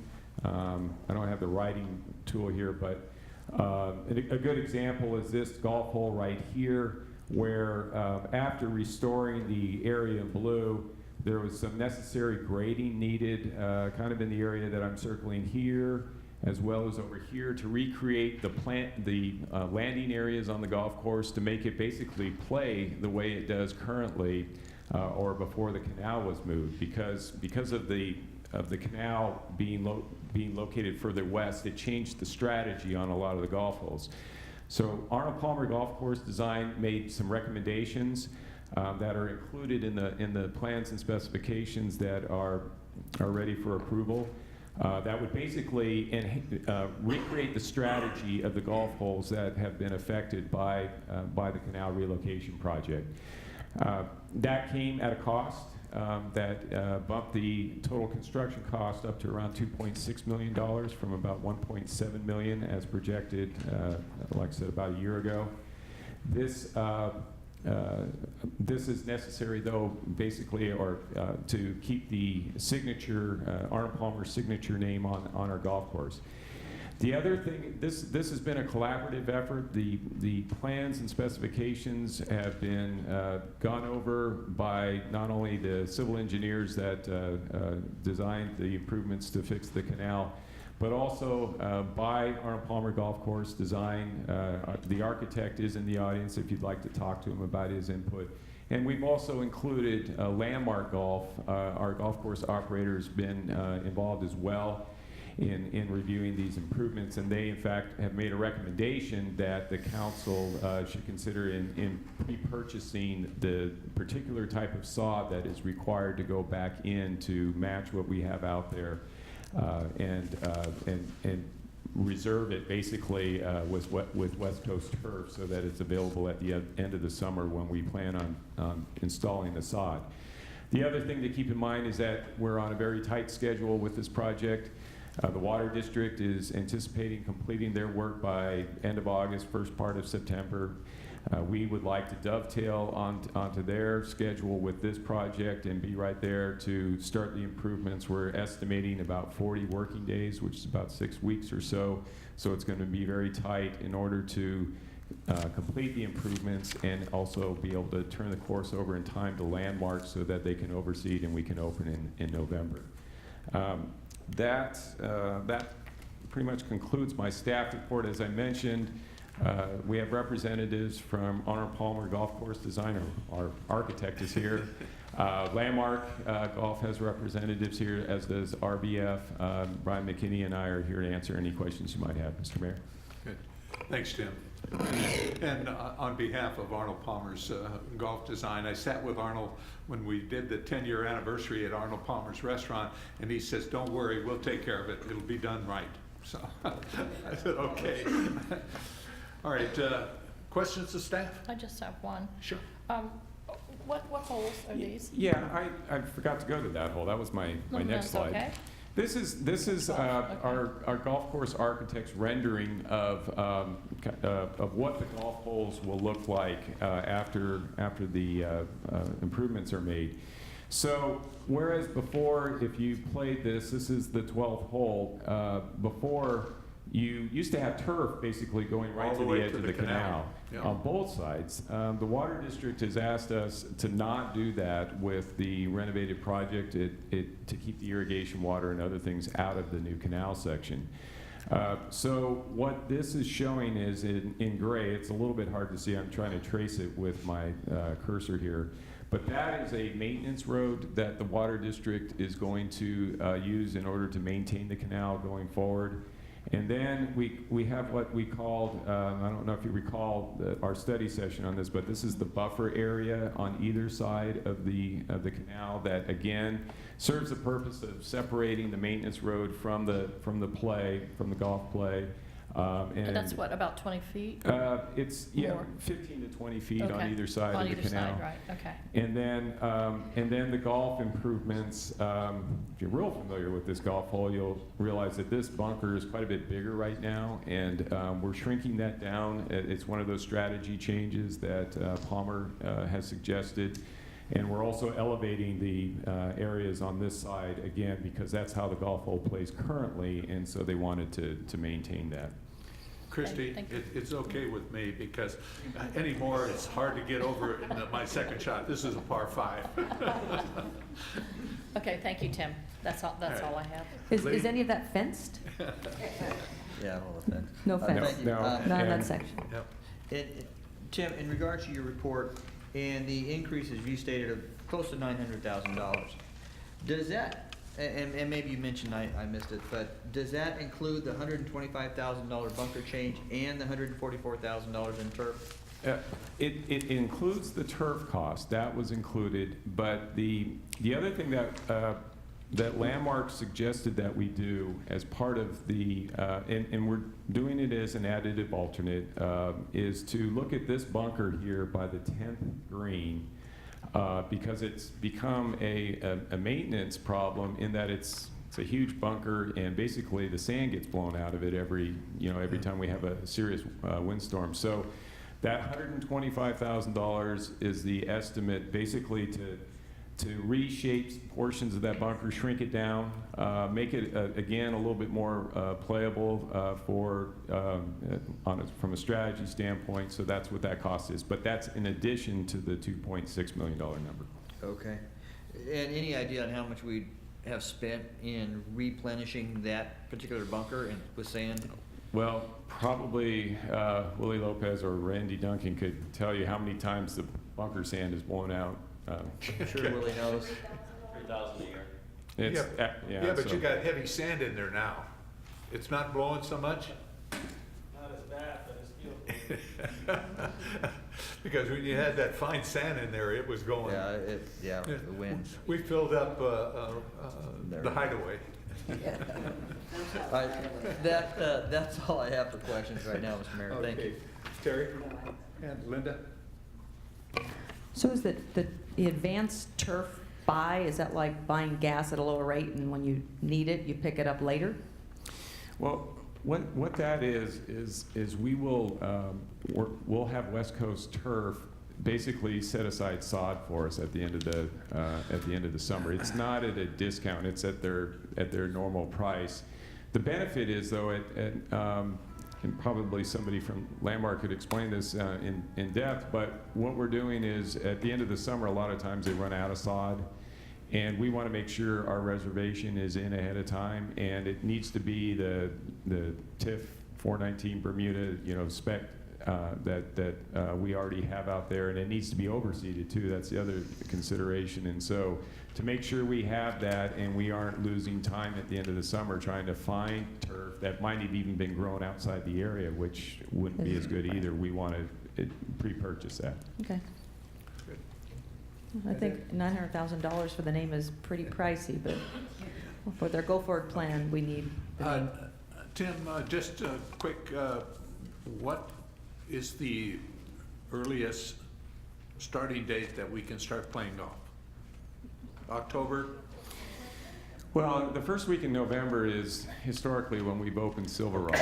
I know overseeding and that is going to be done, but I didn't know when they were going to start initially and how soon it can be open for play for our citizens. The goal is to be open the first week in November. First week in November. Okay, good. Yes. Thank you. That's all I had. You Christie? ready for a motion? Yeah. Okay, I move approval of the plans, specs, and engineer's estimate and advertise for bid Phase 2 of the Silver Rock Golf Course Restoration Project. Moved in second. Please vote. Does that include pre-purchasing the turf? Mhm. Okay. Thank you. Motion passes unanimously. Mr. Mayor, in one regard, I did go out to Silver Rock on Saturday and looked at where they're doing the construction for the new canal. And I do want to commend CVWD because they're doing a great job on leaving the rest of it alone. They're really working within their area, and the back nine looks great. And so I really appreciate how well they're preserving the rest of the course with all the construction going on and not destroying any other part of the course. Well, they I just got all appreciate what that they're doing there. dirt piled up, but Right. it's in the And they're staying within open their area and that. That's the only place we had any dust Sunday night. Yes, and we're working with their contractor. Okay. Other than that, there was no dust blowing across, which is good. Okay. Okay, we'll move on to business session number 4, and that's appoint a voting delegate alternate to the 2014 League of California Cities Annual Conference. I move appointment of Councilmember Henderson as our voting I'm not sure. delegate. Okay, who's going? The only one that we know Okay. is Linda. I move appointment of Council Member Evans as our voting delegate and alternate to the 2014 League of California Cities Annual Conference. Second. Moved in second, please vote. Motion passes unanimously. Okay, let's go back and we'll take off. All right, we'll move on to our business session number 2, and that's, before we go, can we take a 5 minutes so we can stand up and let the blood go back into our legs?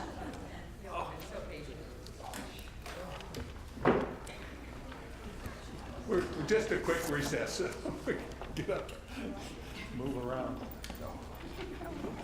Business item number 2 is the title interviews and appointments of the residents to various city boards and commissions. Before we get started, let me say this. Thank you very much for wanting to serve your city. We really appreciate it. But please understand, one of the hardest things that this council has to do is pick people in that, because I've read through all of your resumes, and you're well qualified, and there's no question in my mind that you could be a big part of the various board or commission in that. But again, let me thank you for wanting to serve your city in that, and we really appreciate it in that. For those of you who have never gone through this process before, let me just briefly say how it works in that. First of all, what we'll do is we'll call your name. You'll come out, well, excuse me, I should say, we'll do this by categories, the various commissions and that. and it will be drawn by our city clerk as to which one goes first and that. So we'll do it by commissions, and once it's done and a motion's made and the appointment's made, and that if you can stay around if you want, but it'll be over. Staff will be notifying those who are accepted on the commission of what when the next meeting is, or you can always contact our staff and they'll tell you any particulars that you might want to know in that. But what we'll do first is I'll call your name, you come up to the podium, we'll give you 3 minutes to talk about anything that you want to talk about. Tell us why you want to be on it or what's your background, but you got 3 minutes to say whatever you'd like to say. At that point, we'll give the council members the opportunity to ask you 1 or 2 questions, and that so that we can get some dialogue between the applicant and the council members in that. When everybody has gone through the process, and we'll be voting on anywhere between 1 and 3 members of the various commissions and that, each one of the members of the city council has a ballot which has got your names on it and all of our names. And then the council members will mark the ballot as to who they support to be on the commission. That will be given to our city clerk.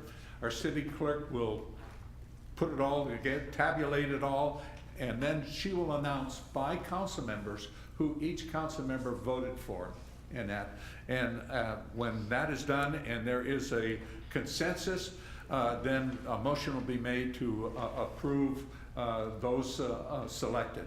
And that in case of a tie, it will be brought back to the council for a second vote for those 2 who had tied. Only those 2, not everybody. If there's 6 members that have applied and we've got 2 that tie, those 2 will be voted on separately. And being an odd number, we won't have a tie. And that. With that, unless the council has any questions or anything to add, or city clerk? Mr. Mayor, honorable council members, yes, we do this at the end of every fiscal year. We have staggered terms for our boards and commission members. Tonight, what we're going to do is draw by name the commission, so we'll do that first, so we know what order in which to call folks. So I'll draw it.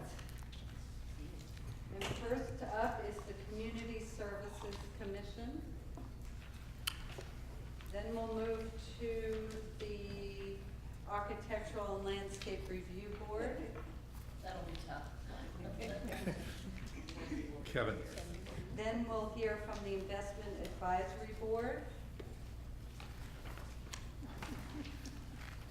Then Planning Commission. Only 1 left. And last will be the Palm Springs International Airport Commission. So that's the order. And what I'll do is I'll call each applicant up in alphabetical order within that order. So when you're ready, Mr. Mayor, let me know. And we'll We're call ready the right now. applicants up. Okay, Community Service Commission applicants. The first one in alphabetical order is Rosemary Anaya.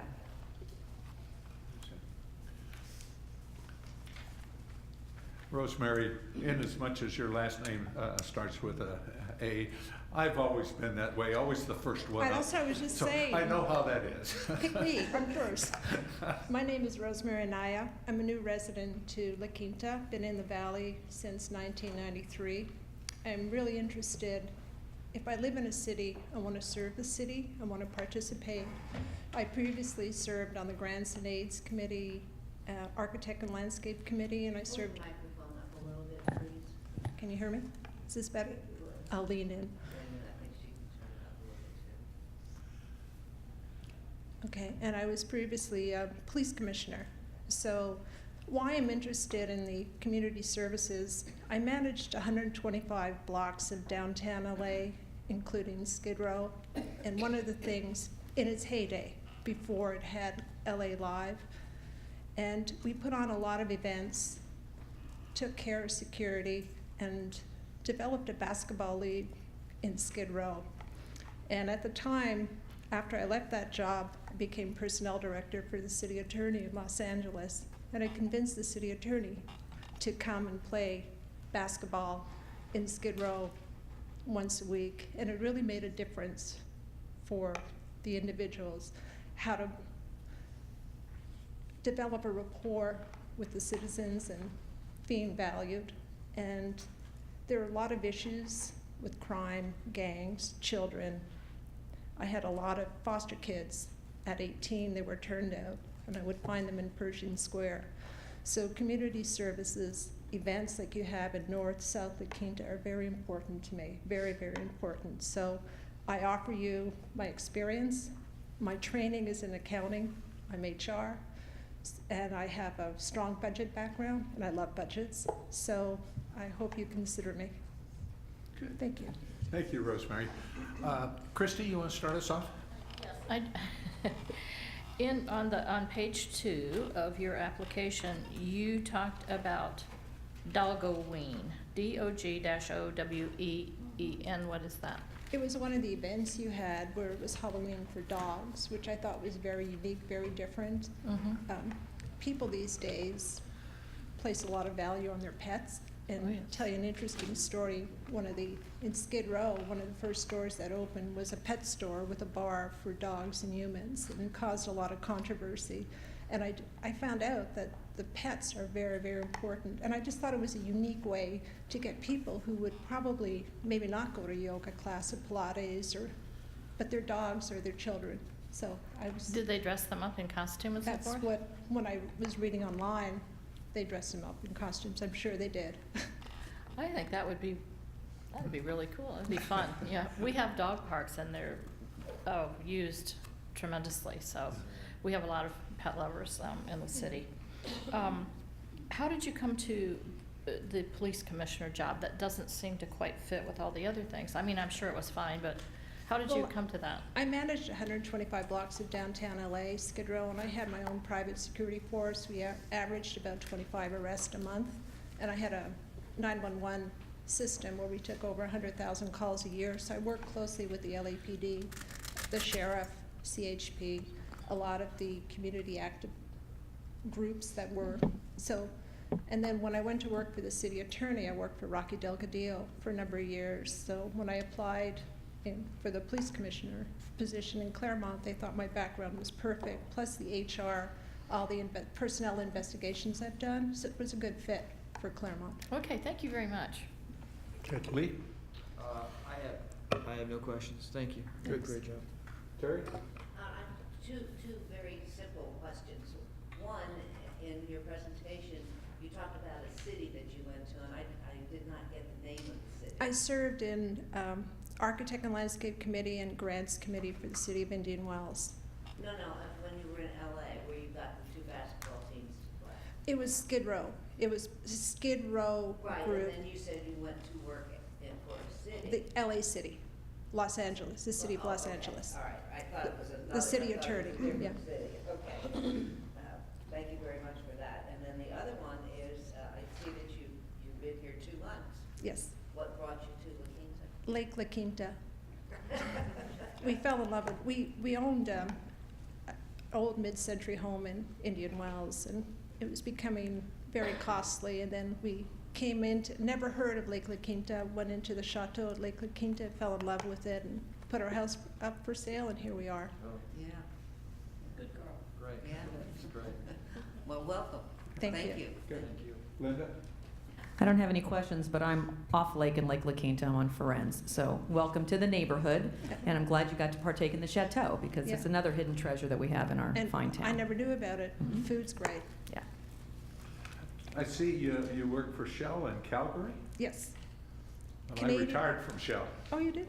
Yeah. And I played golf up in, we lived in Seattle, played golf up in Canada, and that used to play with some people that worked pipeliners out of Calgary and that, so at Kananaskis. Yeah, Kananaskis Yeah. is shut down now. Beautiful. It's completely gone Yeah. because of floods. The But- golf course is gone. Yeah, interesting. And the second thing, I see you were a campaign treasurer for Pat. Yeah. Pat's a good friend of mine, and he Yeah. and his wife are lovely people. I kept telling him, you won by 4 votes, it only takes one. That was, Yeah, nice guy in that. Yeah. You know, for being here 2 months and that, wanting to step up to the plate, I congratulate you on that. I think that's good. We did the same thing when we moved, but that's been 24 years ago. Yeah. To step up and start to want to serve the community. it's important to me. Good. It's, when I moved here, my husband and I, we married, we had dated for 10 years, and I finally bit the bullet and moved to America, became an American citizen because I wanted to vote. And I love the U.S. and what it represents and all the opportunities, so. Well, we have quite a few Canadians, Canucks that come down and play golf with us, and that's, so I know. Thank God for the Canadians buying real estate. They're great people, I love it. And I still say out. We'll be up there out, this summer. Okay, Good. thank you. Thank you, Rosemary. The next applicant is Heather Engel.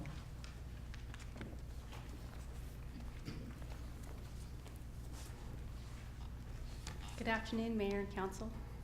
First, I want to thank you for the opportunity that you've given me. I've served 2 terms on the Community Services Commission, thanks to you, and I've really appreciated that. It's been a wonderful experience. It's been very rewarding, and hopefully I've made a positive contribution to the city. Obviously, I'm seeking reappointment if you deem appropriate. I've been a proud La Quinta Cove resident for 10 years now. Before this commission, I didn't have any experience in recreation and activities such as that, but I am an avid hiker. I use La Quinta's hiking trails. I use La Quinta's parks. I'm one of those dog lovers you were talking about. I did take my dog to the Dog-O-Ween one year at the park. So I do use the dog parks. I've used the recreation classes that the city offers, and so I do have experience just as a resident taking advantage of all the great opportunities that we allow the residents here. And working with staff this last 2 terms, staff is so great. I know you know that, but I can't say enough of how wonderful they are in keeping the commission on track and informed. And that's been part of the excellent experience I've had has been because of that. But anyway, I would really love to continue on the commission if you see fit. I've had a great time, and like I said, hopefully I've done some good and continue to do so. Good. Thank you, Heather. Lee? Just one question. In all your hikes up in the top of the cove, I imagine if that's where it is, have you ever seen any bighorn up there? I saw this bighorn sheep one time, and that was on the top of Cove to Lake Kauai hike when you're right off by the golf course. There was a huge herd down there eating grass. Great sight to see. Amazing. Thank you. Okay. Good. Corey, yes. Terry? Well, welcome here this evening. I have to tell you, for some reason, whenever I see something from CBWD and I see your name on it, it always makes me feel good. It's like, she's one of us too. That's you know? right. And I understand that you have done a good job on the commission, and I understand why you're reapplying. So Thank you. I don't have any questions for you, but thank you for offering yourself for another term. Thank you. No questions either, Heather. I want to thank you for your service. I think you've done a great job. The commission overall has done amazing work, and we like continuing to hear how good the staff is because we feel the same way. So feel free. Tell me about your vision or the realization of the Fritz Burns Pool project and what your thoughts are on that going forward. Boy, I don't know. I know that is something that's in the work plan, and that I'm sure staff will be looking at. The pool is really well used during the summer. We received a report just recently on the use that they're expecting, and it just seems that there is more that could be done. People love it. They use it, but there seems like there could be more that we could do to open that up. I agree. Thank you. Other, I don't want to put her on the spot with too many Christy? questions. I've asked about the pool because it seems to me that it could be utilized more months out of the year. Of course, when we do that, then we have insurance liability costs that add up. So it's all in the mix, part of what goes on. But I appreciate your efforts to recognize that and bring it to the forefront. I want to just thank you for being on the commission, and you've done a wonderful job. And I see your smiling face at events all over town. So thank you very much. I appreciate it. I've seen that face on the hiking trail. That's right. Yeah. Let me add to that, Heather. Thank you for your service and what you've done. Apparently, you must enjoy doing it because you're back. It's not the big paycheck, that's for sure. Just a quick question. Sure. The council has agreed a few weeks ago that we were going to throw some of this art in public places back in your lap and some of the things. How do you feel about that? Oh, I think that'd be great. Yeah, the commission really enjoys the art in public places component, so that'd be wonderful. Well, we're looking forward to you taking some of the burden off of our backs. Well, anything that we can do to help, make those hard decisions so that you don't have to let people down. Good. Thank you, Heather. You're welcome. The next applicant is Linda Haygood.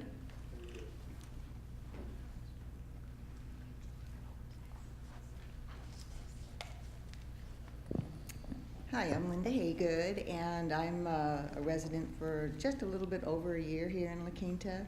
I came from Rancho Santa Margarita, which is a planned community in Orange County. And my dog and I are here, just the two of us, and in case anybody wants to know. And I have become so enthusiastic about La Quinta.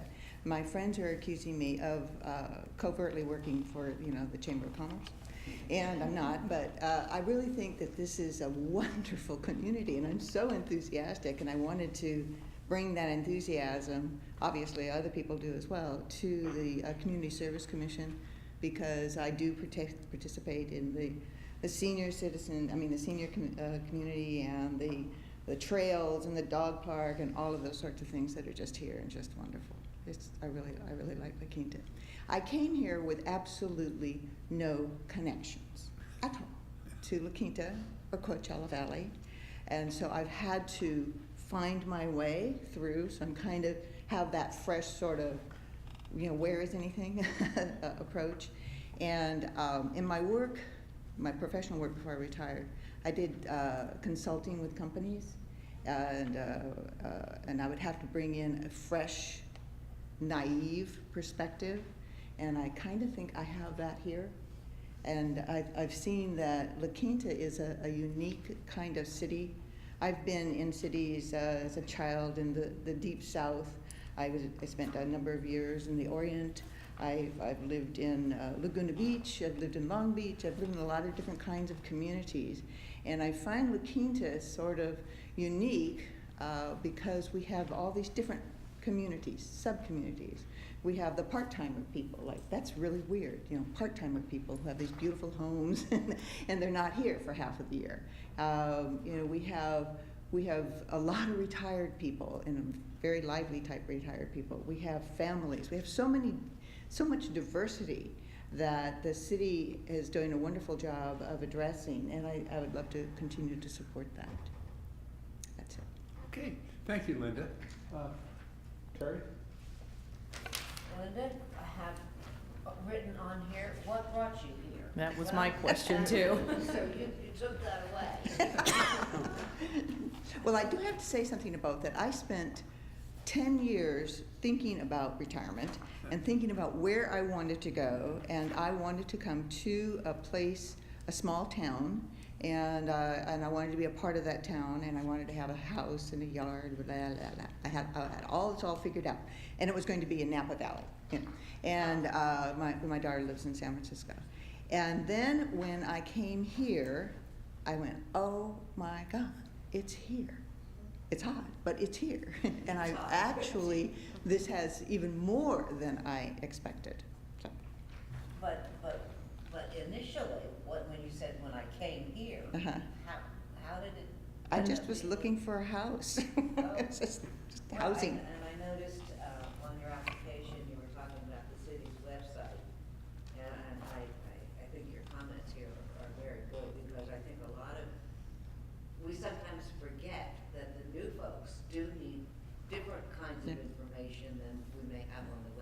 Right. And so I think we could look at it maybe through the eyes of new residents and see how we might be able to improve that some. So I appreciate those comments. Thank you. Okay. Linda? No specific questions, but I can share with you that our community services department has spent a lot of time revamping the website. And is everything done yet, or not everything's live yet on the Plain La Quinta? Oh, it's all live and has been for months. They're working on the city website The city now, and that website should now, be- right. They're closing in on that as well. Because if you go to the Plain La Quinta, hiking trails, you can map those out. It's a plethora of information. yes, yes, it So the government side, though, it's a little, yeah, there's less flexibility and creativity on some of the requirements, but I know they're working on it. But I'm happy that you landed. If we ended up on a small town list someplace, then we are the gem of the desert, because apparently you came here. So thank you for wanting to be involved and stepping forward. And we love to hear from residents like you, new and long-term, that just have that same passion of why we serve. So thank you, Linda. Okay. Christie? Yes. Cammy, your greyhound. This is an animal that requires extensive exercise. Yes? Yes, Camilla Ann, that was Camilla my Ann, English excuse period. me. Cammy is, she goes to the Seasons Park Okay. and entertains the park people in the morning and exercises all their dogs. Okay. So she's also participating. She's providing a service then. Yes. Thank you so much for applying. You have a very interesting resume. Lee? I don't have any questions, but again, thank you very much for applying. Yeah. This is very interesting. I had a question. When you used the term rescued, was he racing? Yeah, they talk about rescued greyhounds, The actually, yeah, because there's thousands and thousands of greyhounds that are discarded prior to retirement because they don't measure up, they don't make enough money. And so it's a wonderful opportunity to get a very expensive dog for very cheap. Yeah. You rescue them. I've been to the races a couple of times, and that I think over in Arizona. Yeah. And I don't think have any out here. No, California did. And that, but Arizona did. Yeah. And interesting, I'm not much for sitting there watching dogs run after a phony rabbit, but that's okay. But come down to the Seasons Park at about 6:30 in the morning and Cammy's the rabbits. Just don't let them chase any of the big ones. Yeah, well, that's right. Well, no, chase them back up the hill. They'll have a heart attack. Linda, thank you again Thank you very very much for applying. Thank you. The next applicant is Mark Johnson.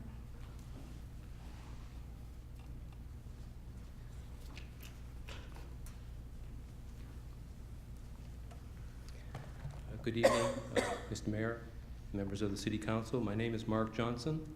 I live at 78370 Via Dijon in North La Quinta. I am most interested in serving my community, and I believe the Community Services Commission is a great place to start based on my background and experience. In my professional career as a senior manager and executive, I have gained much professional experience in strategic planning, program management, and project management. My career in the water utility business has taken me and my family from the pristine waters of New England to the big rivers of the Midwest and on to the sacred waters of the West. And along the way, both my wife Shirley and I have been active in all the communities in which we have lived. And my wife Shirley, by the way, is a special education teacher in the Desert Sands Unified School District. I have served on various boards and commissions, mainly related to parks, recreation, the environment, and community service. For example, I have served on the Shelton, Connecticut Conservation Commission. I was a director of the Connecticut Audubon Society. I was vice president of the Champaign, Illinois County Forest Preserve District, which included 3 large parks, a golf course, an early American history museum, and a botanical garden. I also served on the Metro East Park and Recreation Grants Commission, which provided trail connectivity from Metro East Illinois across the Mississippi River to Metro St. Louis. And here in La Quinta, I have served on the board of the La Quinta del Oro Homeowners Association for 6 years and served as president for 4. I've also been a volunteer coach as my children, Erica and Kurt, participated in youth athletic programs when they were younger, including programs here in La Quinta. I've met with Edie and attended a recent Community Services Commission meeting, and I have reviewed the Community Services Commission Master Plan, the 148 program offerings that Councilmember Henderson referred to earlier. I have reviewed the fiscal year 14-15 work plan, the fiscal year 13-14 marketing plan, the Art and Public Places strategic plan, and the most recent budget. I'm impressed with the planning and the programs, and I agree with the basic tenets of the planning, including developing community connectivity, maximizing the use of facilities that exist today rather than building new ones, maximizing the use of grants where possible, and I really enjoy reading the GEM. I live in North La Quinta, and I would like to see some improvements in our neck of the woods, more trail connectivity between North La Quinta and the rest of the city and perhaps other communities. I would definitely like to see more art and public places in North La Quinta, and provide some type of new welcoming gateway in our part of the city. And we should certainly take advantage of our great golf amenities in the city as part of any of our marketing and communication. I also use our recreational assets. I am an avid golfer and hiker. I hike the Buhoff Trail every Wednesday morning, 7 miles round trip, up 1,600 feet before work. Start at 5 a.m. and finish at 7. And I hike all of the surrounding mountains here in the Coachella Valley. And you can find me at Silver Rock usually every Sunday morning. And there were several people here that could confirm that, but they've all left. I'm also very familiar, as my other life has brought me to experience with the Lake Cahuilla Park. Was that your other wife or your other life? My other life. And also I'm familiar with the CV Link project, which is, proposed to use most of our channels for trails. So I believe my experience and background can provide added value to the Community Services Commission, and I can guarantee that I will be a proactive advisor to you and a great ambassador for the city of La Quinta. So, thank you. Okay, thank you. Linda? Thank you. That was very colorful for an engineer, so thank you very much. Gotta say. He's been up here before in different capacities. Mark, if you could give me a couple examples of where you would put art in public places in North La Quinta, and what types of community service programs do you feel you have ideas for North La Quinta? Because I know that'll probably be a question that Lee asked, but I'll beat you to it because he called on me first. So. Well, I really think there needs to be some type of improved gateway in North La Quinta. For example, at the intersection of Miles and Washington, or Miles and Jefferson. We've got a lot of people driving down Washington, go by the tennis center, but there's really nothing to advertise La Quinta. So if there was some way we could come up with a gateway in our part of the city, I think that would be a big improvement. As far as community service programs, I think you have it covered. I mean, there's 148 programs. We've got trail maps and parks. As I said in my statement, that I'm pretty impressed with the planning, and I think it's just making sure that the residents are completely pleased with what we have, and maybe some things could be eliminated and replaced, but I think the programs that we have in place are excellent. Good. Christie? Now, Councilmember Evans stole a little bit of my thunder because the last time that you were before us, you were just such an engineer. And the impression that you left me with there was that, I know there's a sense of humor there somewhere. If he just smiled, if he just, but you do have a sense of humor, I see that now. Your resume is exciting, and I think you have given us a lot to think about in terms of your qualifications. And I want to thank you for applying. Thank you. Smile. There you go. Lee? Thank you. Yes, I think last time you were here in official position, I was a bit tough on things with the water district, so I appreciate your application here. And I had thought about that entry monument there at Fred Waring in Washington, at that when development comes to that lot. But I talked about that over the years, and I think at some point that might be a good spot when development comes to that property. You bet. So, Pretty much the northerly entrance. Right, right. And I appreciate your application, and CV Link will have a huge impact on North La Quinta. I think I look forward to that for North La Quinta. And with families and kids of my own, I think that's a safe place to ride bikes or to hike or to jog in North La Quinta without being 5 feet away from someone doing 40 to 50 miles an hour. So I look forward to that coming to La Quinta. But I appreciate your application. Otherwise, I don't have any questions. Thank you. Thank you. Kurt? Well, I'm not gonna go back to the last time we were here. We know that was a challenging meeting to begin with. I'm kind of curious, I see you've been with the district since 2004. Yes. Is that when you first came to the desert? Did you come to the desert for the job? Yes. Oh, that's Yeah. interesting. I guess I can't ask you why, because it's because it was a better job or a better offering, or had you spent any time in the desert before? I had not, actually.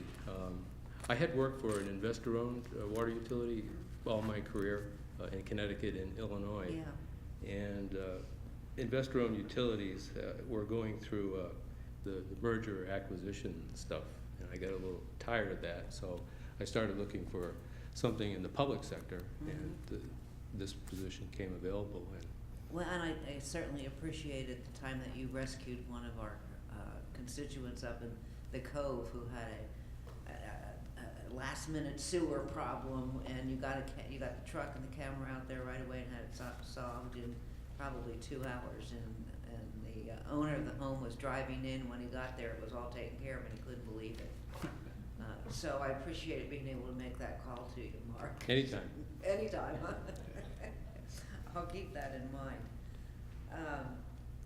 As far as the monument that you're talking about, or the sign, are you seeing that as one that says La Quinta or North La Quinta? No, I think La Quinta. I think La Quinta too. Yeah, I think. But I think we're losing a valuable. Well, I was gonna try to steer you away from North La Quinta, if that's what you. Well, I live right across the street. You don't want to divide our city. Yeah, no. I live right across the street from the tennis center. Right. And they just spent $100 million fixing that up. And it's a perfect opportunity, I think, if we have something on our side of the street to say, hey, here we are. Yeah. Well, I'd have a signal there. Yeah. Safety. Thank you. I don't have any other questions for you, Mark. Thank you for applying. Thank you. Mark, I'm impressed. 4 handicapper? Yes. Can I ask what tees you're playing on? Wow. If I haven't ever been that low. Well, I've been playing golf a long time, so I guess. So have I, but. After a while. Doesn't make me any better. Yeah. But that's great. And that's one of the reasons why I came here too. Yeah. I'm an avid golfer. I see these tournaments you've attended. You didn't go to the U.S. Open last weekend, huh? No, couldn't fit that one in, but I did go to the 3 in California. So- They had great weather. I couldn't believe Martin, what he did. Keimer broke the record. Yeah. 5 under on 2 days running. Man, that's something on that course. And that course was designed by Donald Ross, Yeah. who also designed the golf course that I grew up at in Hyannisport, Massachusetts. I worked there as a caddy and worked in the pro shop and worked on the greens, and my high school team played there. And that was a Donald Ross course, and it looked just like the Pinehurst number 2, except it was on the ocean. There were ocean holes in Hyannisport, so it brought back some memories watching it on TV. Well, I don't know. I was a little disappointed in my buddy. What he played in, inconsistency, and I'm talking about our friend from Rancho Santa Fe. Yeah, right. And also a couple of the others, but Martin did a wonderful job, what he did. Anyways, again, thank you very much.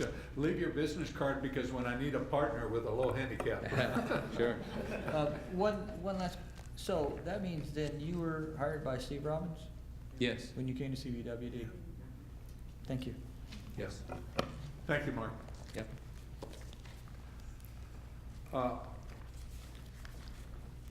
The next applicant is Arthur Lambros.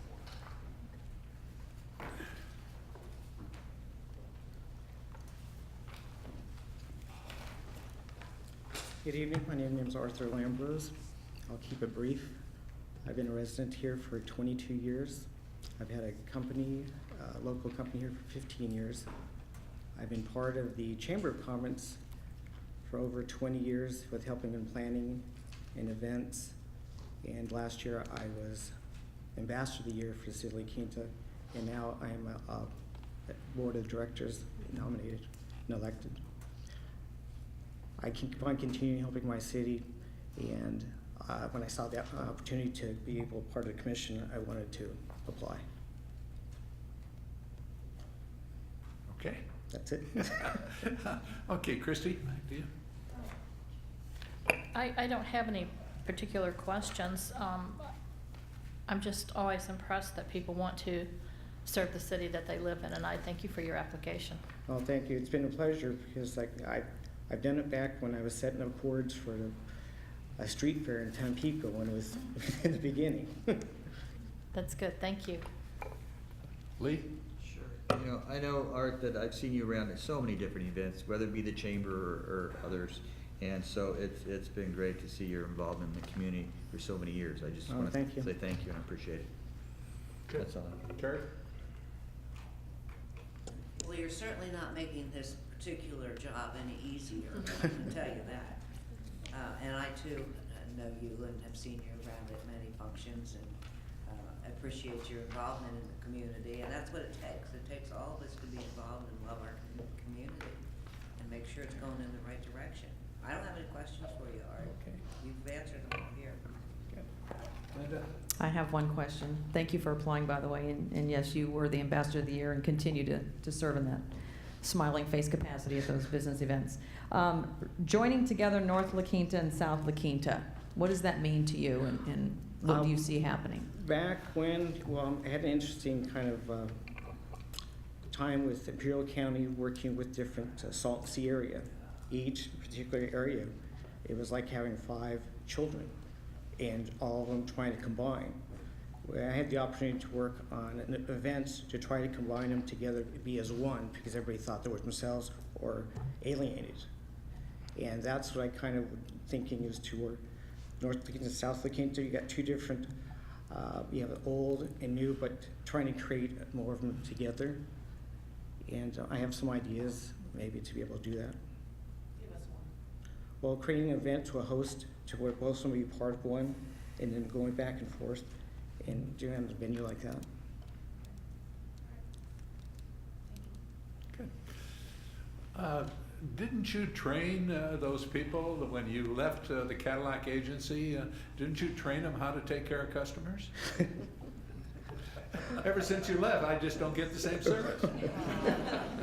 Sorry, I can't, brought it to the city. Arthur, thank you very much for applying again.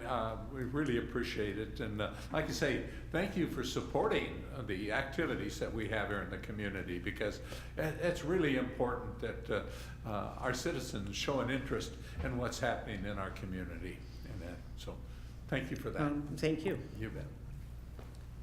Susan, is there any way to get the mic to be, I see, you know, still trying to move it up down there.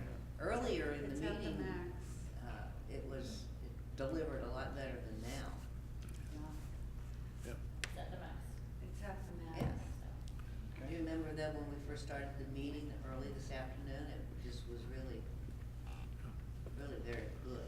It was clear, yeah. Let me see if I can. And what position are you applying for? Please let me keep my position.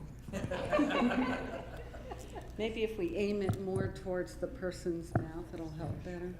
Yeah. Frank, can we review our budget? Maybe we need to put some money in for a new microphone, new audio system. They're on order. I'm serious. Sorry about that. The last applicant for this commission is Paula K. Simmons. Simons. This is good. Good evening. I am happy to be here and thank you for the consideration of my application to serve on the Community Services Commission.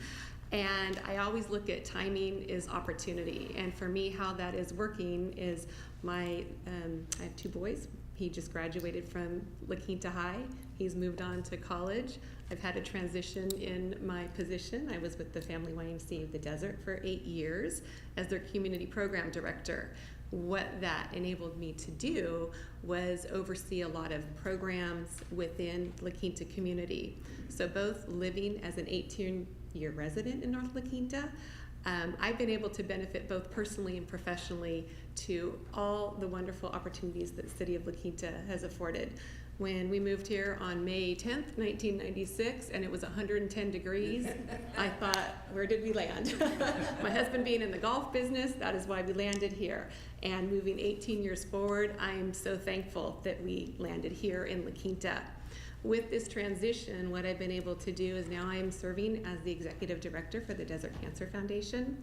And back to that timing and opportunity, it now has opened a door for me to be able to help give back, which is something I've always wanted to do in a community service capacity for the city of La Quinta. And so with my background with the Family YMCA of the Desert and overseeing programs, first and foremost presenting to Community Service Commission about the programs that we provided and I oversaw, that was working with the preschool, with Fritz Burns Pool, with our Child Development Center, a lot of the different programs and activities and community events, from the Humana Health Fair to the Y-Tri event to, you know, there's just so many great opportunities out here, the La Quinta Birthday Bash.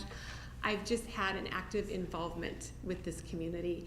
And with my position with the Family YMCA of the Desert, I also did a lot of oversight and management of grant review and accountability, and working with staff. And in addition to that, working very closely with a lot of the community collaboratives out here, with Desert Recreation District, the Boys and Girls Club, Old Town Artisan Studio. And it's important to me as a community member that we all just don't operate in a silo. It's very important how everybody can partner together to create that overall feeling of community. So that's why I am thankful for the opportunity to be here and consideration of my application. Good. Thank you, Paula. Lee, start us off.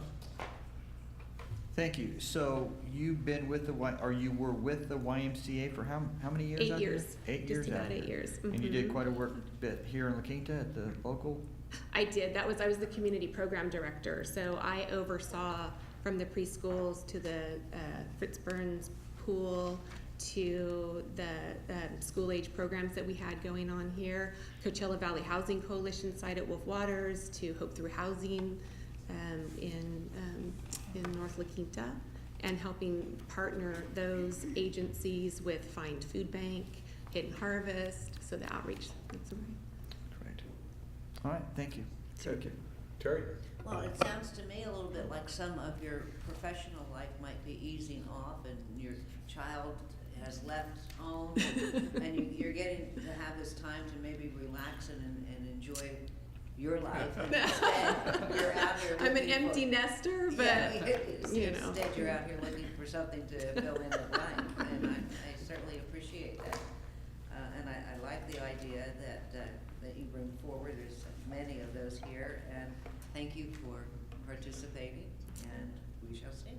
Absolutely, thank you. Linda? So what college is Ben going to, and is he going to be playing football? She's got a very...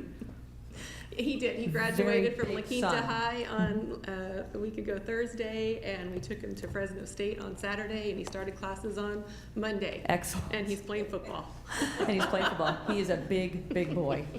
If you haven't met him, you won't miss him. You won't forget him. Great soul. Congratulations on your executive director position with the Cancer Foundation. Thank you.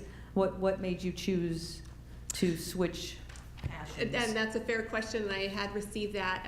It wasn't that I was actually looking for opportunity to change, because the YMCA is such a valued entity and support organization for so many that we serve in this valley. But what it came down to was, number one, the personal side of what Desert Cancer Foundation provides to so many of our residents here in the valley for financial assistance to those undergoing cancer treatment and the need for assistance.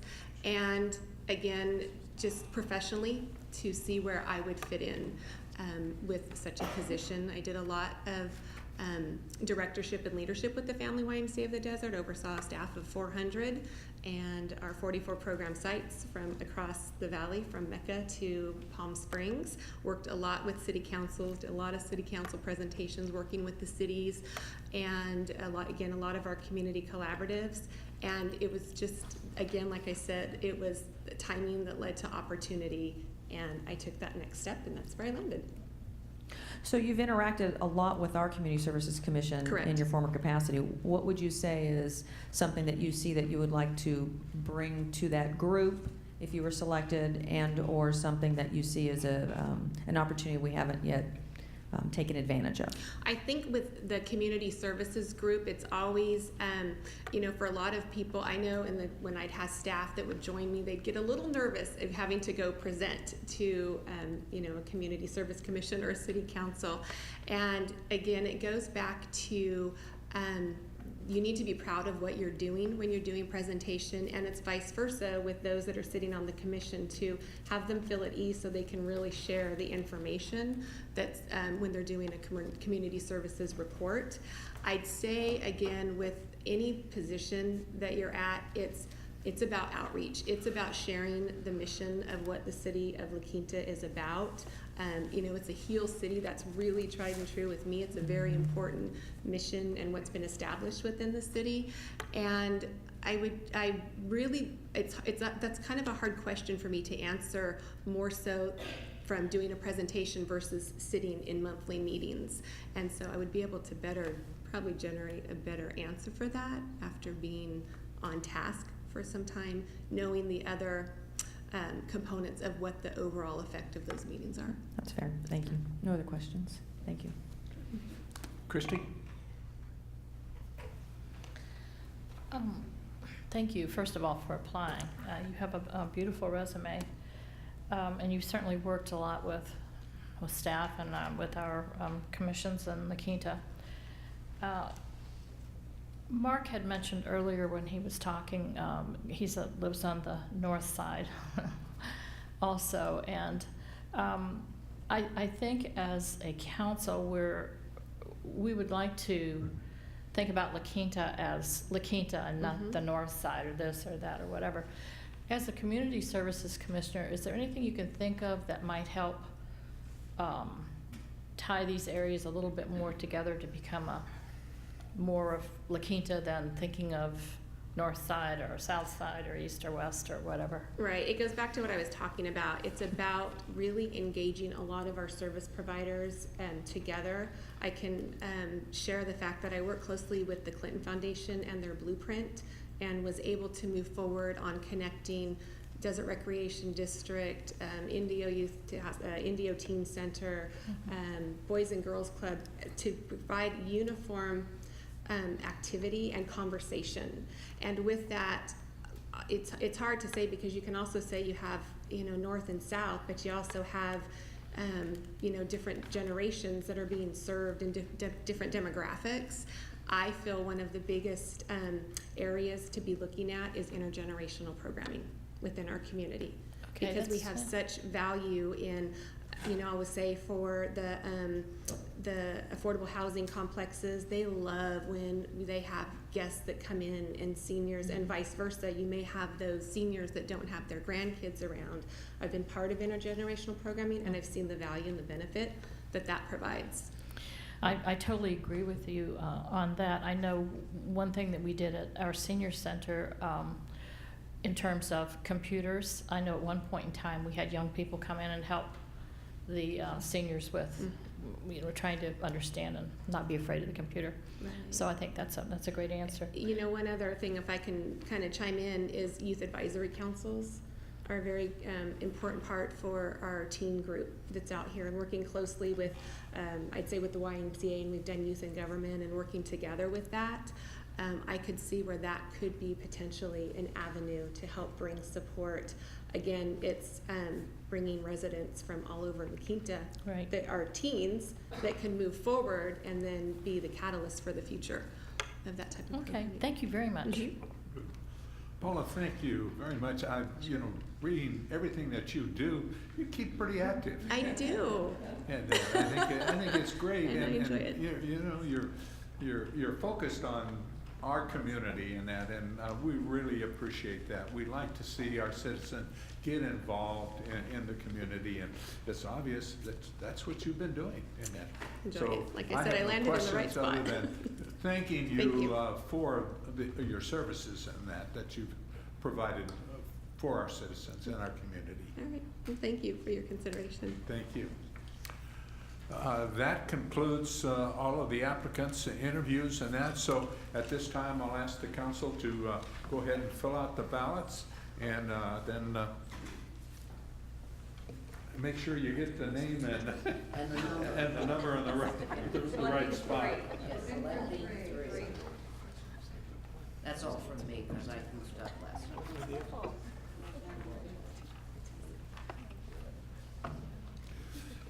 I might mention while we're going through this process that we do have two other boards, commissions that have openings on them.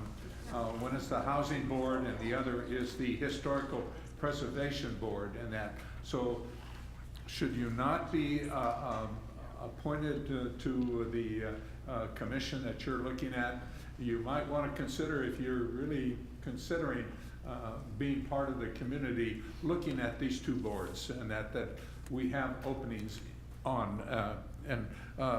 Susan?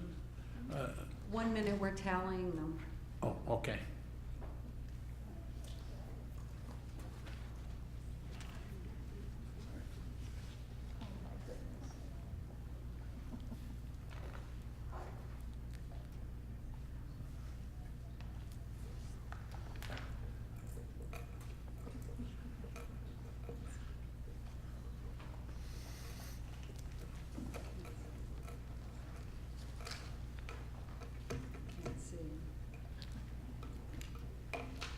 Okay, Councilmember Franklin selected Mark Johnson, Heather Engel, and Paula K. Simons. Thank you. Councilmember Osborne selected Mark Johnson, Arthur Lambros, and Paula K. Simons. Councilmember Evans selected Heather Engel, Arthur Lambros, and Paula K. Simons. Mayor Adolph selected Mark Johnson, Heather Engel, and Paula K. Simons. Councilmember Henderson selected Mark Johnson, Heather Engel, and Paula K. Simons. The tally is Mark Johnson 4, Heather Engel 4, Arthur Ambrose 2, and Paula K. Simons 5. Okay, thank you very much. Again, thank you all for wanting to serve your community and that, and we really appreciate everything that you are ready to get involved with in that, and we thank you very much again. Like I said earlier, it's one of the hardest things that we have to do is pick people and that, because all of your resumes are outstanding, and you would all do a great job on this commission. So with that, I'll entertain a motion to approve the 3 high vote getters. I would like to make a motion to approve Heather Engel, Mark Johnson, and Paula Simons to be our new Community Services Commission members. Second. It's been moved and second. Please vote. Motion passes unanimous. Susan, I was talking about the 2 other commissions which we have openings on. Will applicant be sent out? What is the availability to apply for those? Yes, we have vacancies currently on the Historic Preservation Commission and the Housing Commission. So we'll continue to accept the applications for those 2. On the Housing Commission, we need a specific seat filled, and that seat is a tenant of the Housing Authority, La Quinta Housing Authority, who is 65 years old or older. So that's a little specific, but we do have an open seat on Historic Preservation Commission. Okay, thanks, Susan. Okay, move on to the next. Okay, the next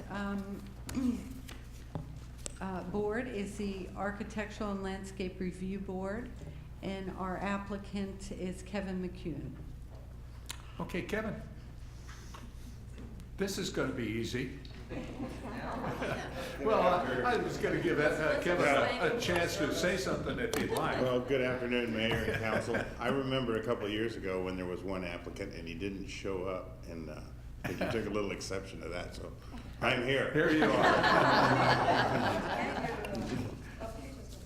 But I ran for 2 terms, going back to June 2010, and Monica warned me that if you wanted to, the new term is now a 3-year term, which will be my last. And so I just take this very seriously, and I think we have a good committee, well-balanced. Les, Dave, and Monica keep us focused and on task, which we have a tendency to drift sometimes, and they rein us back in. We all do that. Hey, But you're not alone. Yeah, well, I think we've been very helpful to council, staff, and planning commission on pointing out some of the things that we find important to the city's design concepts, and not necessarily making it so cohesive, but we're open to new opportunities, and we like to see development, so we like to see happy architects and happy developers move through the process, and that's what we're here for. Well, you're the first board that developers come come into the city, and that we're the last one, but you're the first. Yeah, if they don't get by us, they're having a hard time. So. That's they for sure. better. We Okay. try to send them out happy and keep them moving in the right direction, even if we have questions or remarks for them. Usually, I'm a big fan of the design process and the developers' ideas. I think they have their own ideas. I don't think they need to take direction from us, but we like to keep them on our thoughts and scope, so to speak. Good. Well, thank you for wanting to serve again, Kevin. Thanks. We appreciate it. Can we just make a motion? This is going to be interesting. I'll entertain a motion. Move approval of Kevin McCune for another term on the LRC. Second. Moved and second. Please vote. I'm just glad Paula wasn't running again. Motion passes Thank you very unanimously. much. Thanks, Kevin. Okay. The next group is the Investment Advisory Board. The first applicant is Jennifer Donay.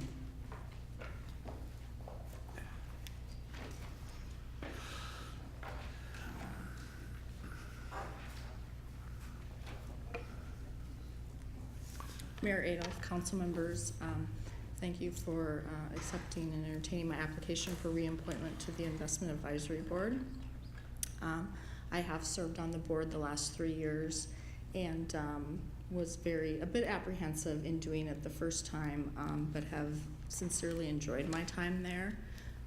There's definitely been some economic ups and downs that have happened to the city of La Quinta, which all of you have experienced firsthand, and some changes in staff in that area. And so it was still always very professional. It's always been very professional, whatever staff member was in that position. And they were very resourceful for us when we asked for additional information. Definitely some challenges in that area going forward with the city and the investments with the low interest rate environment that we're in, and the safety that we have to keep people's money invested. And so that's always a challenge. And so that's some of the things that obviously you've seen in the work plan that we're working on, is how can we yet, keep safeguards on that money that is still remaining, that was not grabbed back, but yet grow that money so as to return to the taxpayers the money that's been given. And so I really enjoyed my time. My background is in the finance area. I'm actually studying to sit for my CFP exam in July, so forgive me if my brain seems a little foggy. I'm textbook weary. But I just thank you for the time that I was able to serve, and will entertain any questions. Okay, thank you, Jennifer. Lee? Sure. Regarding my comment earlier regarding the work plan on the IAB and the aspect of studies on the fund reserves, what are your thoughts on that? I think that it's a very sound thing to be able to look at that anytime you can compare against other cities and see what they're doing, especially in the environment that we're in. Reserves are a tough topic because cities are really strapped right now. But I think it's important to look at it so that as you can say to your constituents, listen, we've done it, we've studied it, we've looked at it, and to at least say, we've taken the time to do that. So it's not any different than any personal person, with having an emergency fund or, what is adequate based on a city of our size and a city that, has the resources and the needs that our city does. So I think that's a fair request to have. Okay, thank you. Mm-hmm. Okay, Terry? So how did you react at a personal level when you started to understand the unwinding of the RDA and the seriousness of that issue to the city? I initially took it very personally as a taxpayer. It's only 42 million. And the fact that the city had been very, very responsible with the taxpayers' dollars and had been using it and continued to use it in a very, I thought, respectful way. And so after I got done being angry about it and put my logical hat back on, and still trying to understand it, because at every meeting we get, the state of California isn't even really sure how it's truly going to finish unwinding. I honestly wish that there were more taxpayers that were more angry about it. Well, don't you believe it's a pretty difficult subject to understand? It is a very difficult subject to understand, and as I said, there are still times when, we'll get more bits of information, either from finance or sometimes from Frank, to wrap your head around it. So for the average layperson, it's very, very difficult, and it's, I think it's somewhat a sign of what government is becoming, unfortunately. And I hate to say that, but anytime you take power away from local to a higher level, the taxpayer, the citizen, is the person that's going to get the raw end of the deal. So I still have some negative energy maybe about it that's coming out, but I'm so glad to hear that. I plan to take that to the ballot box is how I choose to, I guess I will address Yeah, in the thank you. future. Thank you for that. Maybe we could go together, you know, and sing all the way. We get enough of us that'll go. No, it was a pretty trying time, and I appreciate the fact that, just hearing your comments, that you did absorb enough of it, that you seemed to understand that it was pretty critical what happened to not only this city, but every city in the state of California. Every single one. And it's going to have lasting impacts that I don't think anybody truly can realize Right. even yet. And it's gonna continue though, to more and more laws and regulations, they're not done with us. No. So, thank you. Good. Linda? No questions. I think you've done a great job and appreciate the service and the desire to continue to serve. So appreciate that, Jennifer. Christie? I will echo what Councilmember Evans said. You've done a wonderful job, and you have a beautiful resume. I do have one question. Tell me what a certified financial planner is and why it's important for you to have that. A certified financial planner, the easiest way to describe it is similar. It's a designation which is similar to a CPA designation. So any person can sit and get a securities license or an insurance license. But in order to be a certified financial planner, you do need to have a 4-year degree. You do need to go through an education planning of 6 modules that include income tax planning, estate planning, retirement planning, investments, insurance, and general principles, including ethics. And so once you get through that, then you are able to sit for the CFP exam, which is a 2-day exam that has about a 50% pass rate the first time. And so it's a designation with 3 more letters at the end of your name, but what it does is it allows you to truly be a comprehensive planner for an individual, not just an investment counselor or an insurance salesman. Okay. Well, I hope you do well. Well, thank you. I also, That's I 2 only days want, worth of I only want exams. to do this once. Yes. Hope you're in that good 50%. I hope also.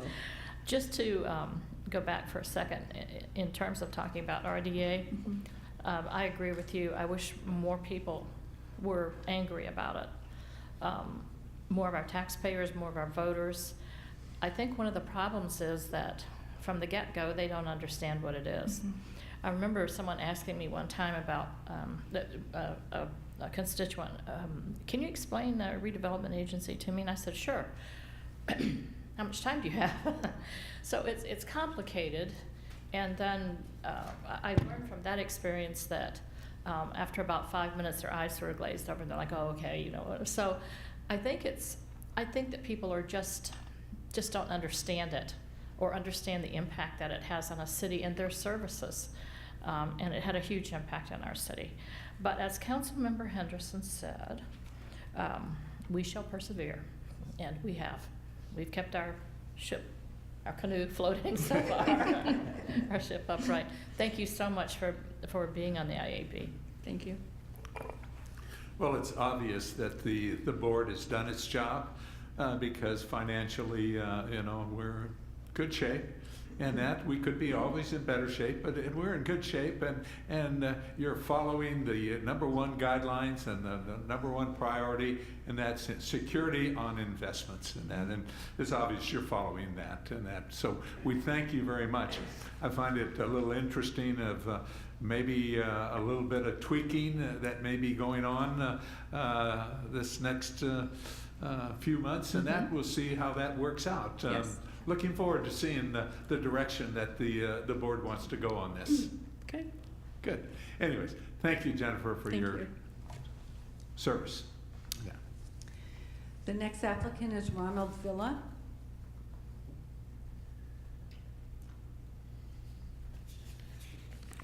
Okay. All right.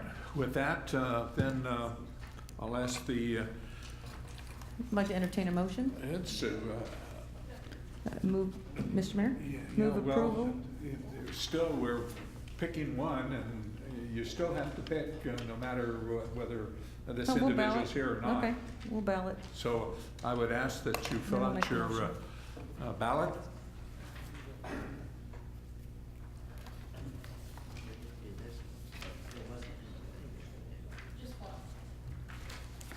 Just one? Just one. My goodness. There it is. No, I couldn't find it.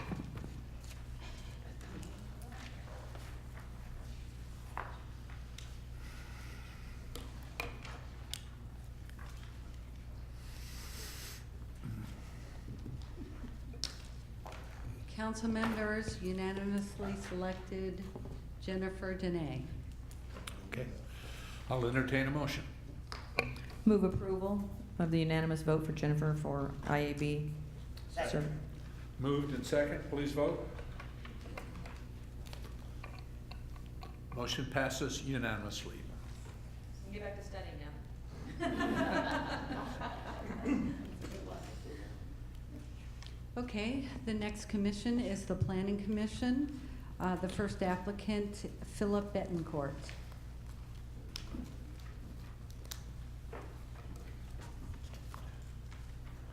Good afternoon, Mr. Mayor, council members and staff, and fellow candidates. I'm honored to be here as a candidate for a planning commission. My wife, Meredith, and I are 3-year residents now of La Quinta. I'm an applicant hopefully to continue a legacy of community service.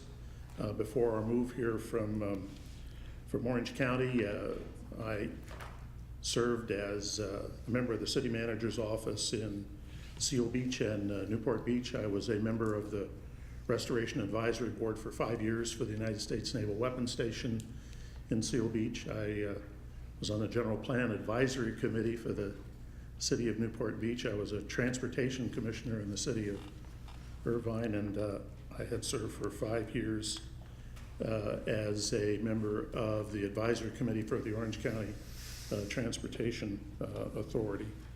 Since being here in the desert and not able to leave well enough alone, we've joined the Desert Valley Builders Association, the Desert Association of Realtors. We are both diplomat members of the Coachella Valley World Affairs Council, and I'm even serving as a director and secretary of the Bermuda Dunes Security Association, a very special challenge, if you will.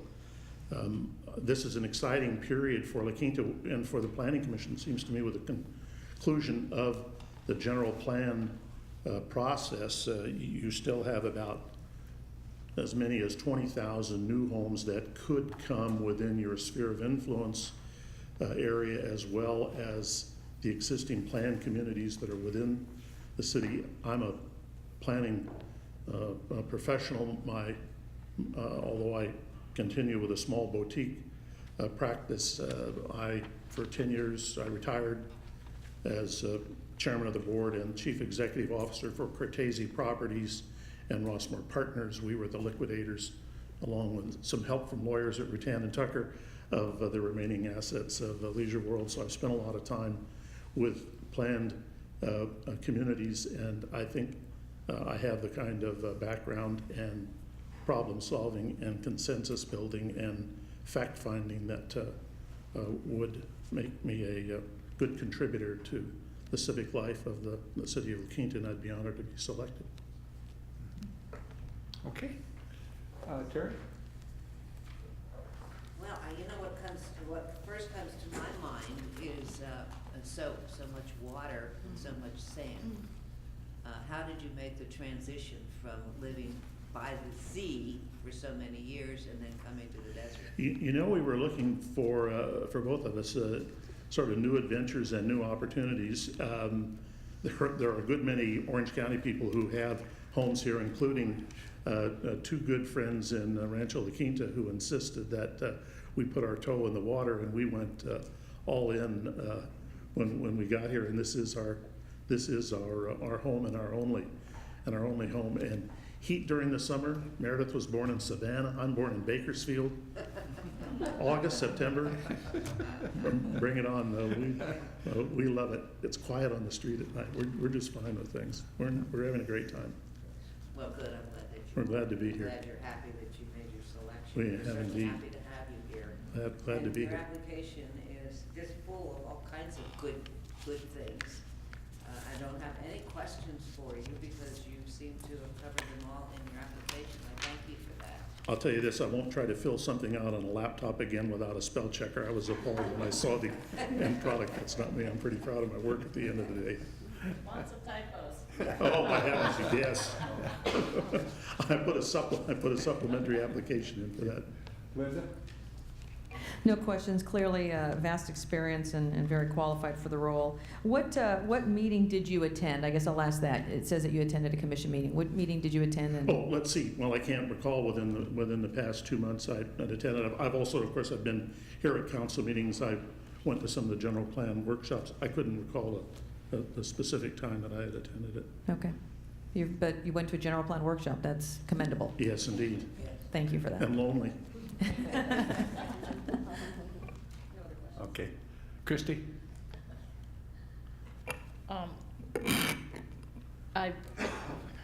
One thing I like about your application and what you've done is that you're very well-rounded. You've done quite a few things, and along with that, you still have been very civically involved, and that says a lot to me in your efforts to serve your communities. So I appreciate your applying. Thank you. And just thank you so much for that. Lee? Thank you. I don't have any questions. I think you've got a great application. Thank you. Thank you. Thank you very much. And you spent time in Seal Beach. I used to play golf at Old Ranch. Oh, at Old Ranch, my heavens, yes. I spent a lot of time there. It's a wonderful old country club, other than when it rained. It used to get flooded out. Absolutely, absolutely. And I'm still up there occasionally because the Navy has an annual review of the work on the Naval Weapons Station on the restoration. So I have a lot of affection and a lot of friends there. So. Oh, yeah. Well, we had good friends that lived down in the area and that, so. Yes, indeed. Enjoyed reading your application and that.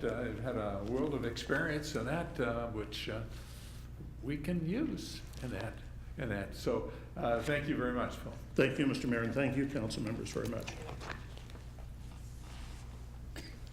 The next applicant is Frank Blum.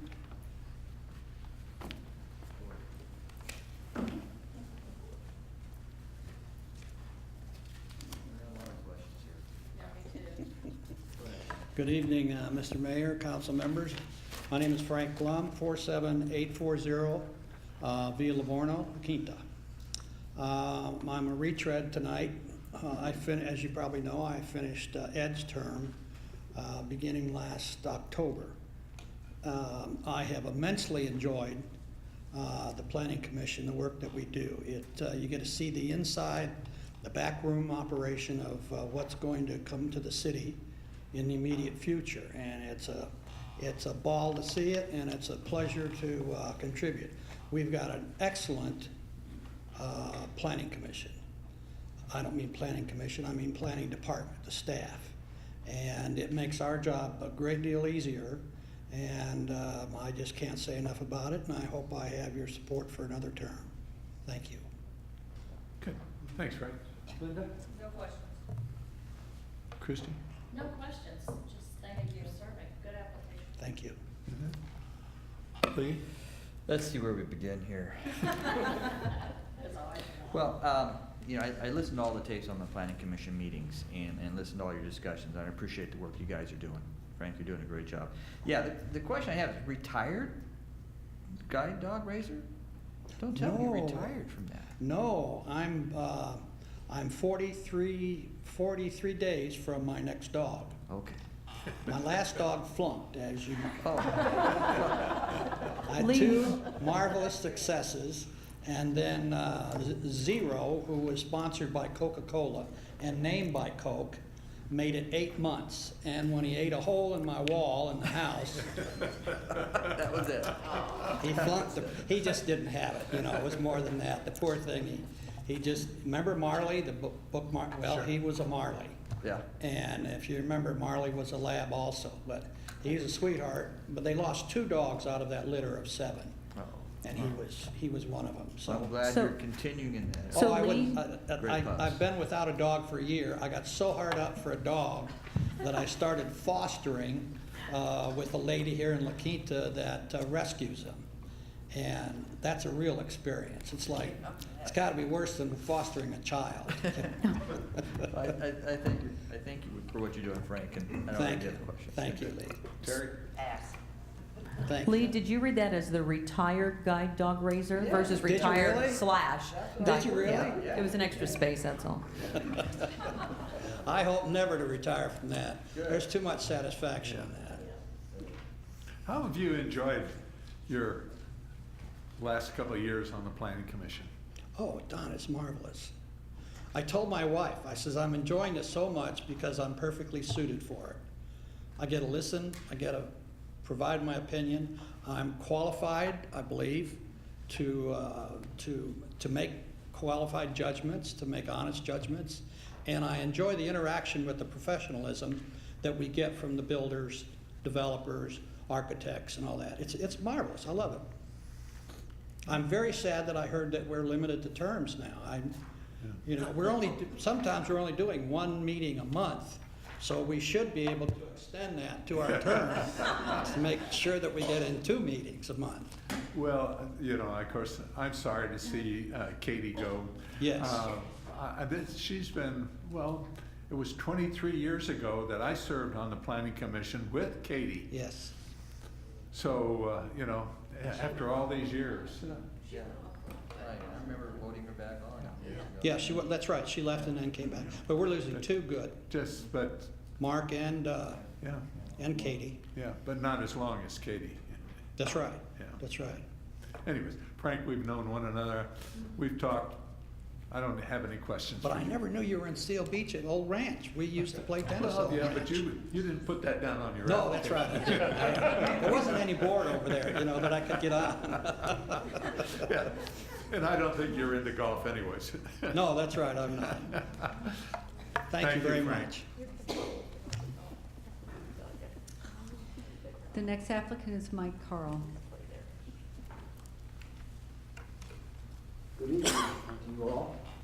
Mr. Mayor, I'm Mike Carl. Excuse me, I'm just getting over a cold. And you've read my package. I applied a couple years ago. Having just retired from 51 years at Northrop Grumman as Director of Business Management and supported the senior staff there and worked for the corporate office as well as senior management and was taking fantasy and trying to turn it into reality. I guess that didn't go over.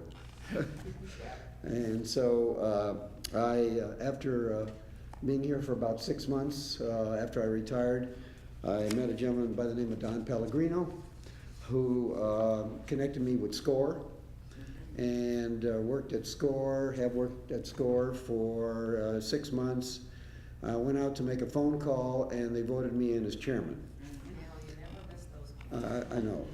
And so I have been chairman of SCORE since May of last year.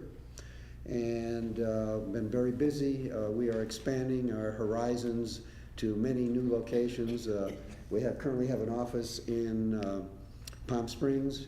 We've met the mayor of Desert Hot Springs and Coachella, and we are just opening offices there with our name on the wall called SCORE. We have also gone up to Yucca Valley, and they're welcoming us up there as a part of their community, and so we are moving and grooving as a part of SCORE. And I assume all of you know what SCORE is all about. And I also gave you a brochure of a big event that SCORE was responsible for in January, and that was the 50th anniversary of SCORE, and we celebrated it at the Agua Caliente Resort, where I was chairman, heading it up, as well as having Congressman Ruiz as our guest speaker. And we had 300 people there for breakfast. We had 30 exhibitors, and we had 5 or 6 sponsors. And our first sponsor was Forest Lawn Cemetery. And so, again, a little humor. I'm not trying to, I'm not sure, are you selling SCORE, or are you selling yourself? I'm selling SCORE and myself, and I'm getting to that point. In addition, with Don Pellegrino, he's asked me to go on the board of directors as part of the Coachella Valley Boys and Girls Club. Taking SCORE, Coachella Valley Boys and Girls Club, and the Planning Commission, I think they are synonymous. They will work together very well, and people are looking for opportunities for jobs, and I think SCORE does that. And here's an opportunity to work on the Planning Commission with the city of La Quinta, and getting those kinds of things connected as we move ahead. And my experience as you could see from my resume, was significant in various areas, including facilities, working with various cities on developing things as we grew in the Northrop Grumman structure in all of Southern California and other parts of the country. And so this is, and I did apply a couple years ago, wasn't selected, so I thought, well, I'll try one more time. Right? And you know, Andy Lorenz, he's also wanted me to join the Rotary Club for La Quinta, and I said, it's enough. So That's your decision. that's my decision. Yeah. So I hope you'll let me come to one of your luncheons and sit next to you next time. All the time, no Okay. problem. So this is what I'm about, and Good. look forward to any questions or. Good, thank you, Mike. Linda? I don't have any questions, but I commend you for coming back, and it sounds like they've picked the right person to lead SCORE, because you definitely have the enthusiasm and sense of humor to help project their mission, and it's nice to see that you're going up to DHS and Coachella and outreaching there as well. And thank you for the application, and appreciate the service that you're giving to the community. Thank you. Yeah. Christie? I do have a question. Under your biographical sketch, you mentioned that you have joined the CB Boys and Girls Club, and you're currently on their communications committee? Yes. When you say you've joined the club, what does that mean exactly? I was asked to participate. Don Pellegrino called me, as well as Quinta Exon, who is the HR focal point. And both of them, as a result of working with SCORE, then started into the Coachella Valley Boys and Girls Club. They wanted me to get familiar with the operation, so I did join that committee. And then Don Pellegrino called me up and said, let's have lunch. And I knew I was in trouble.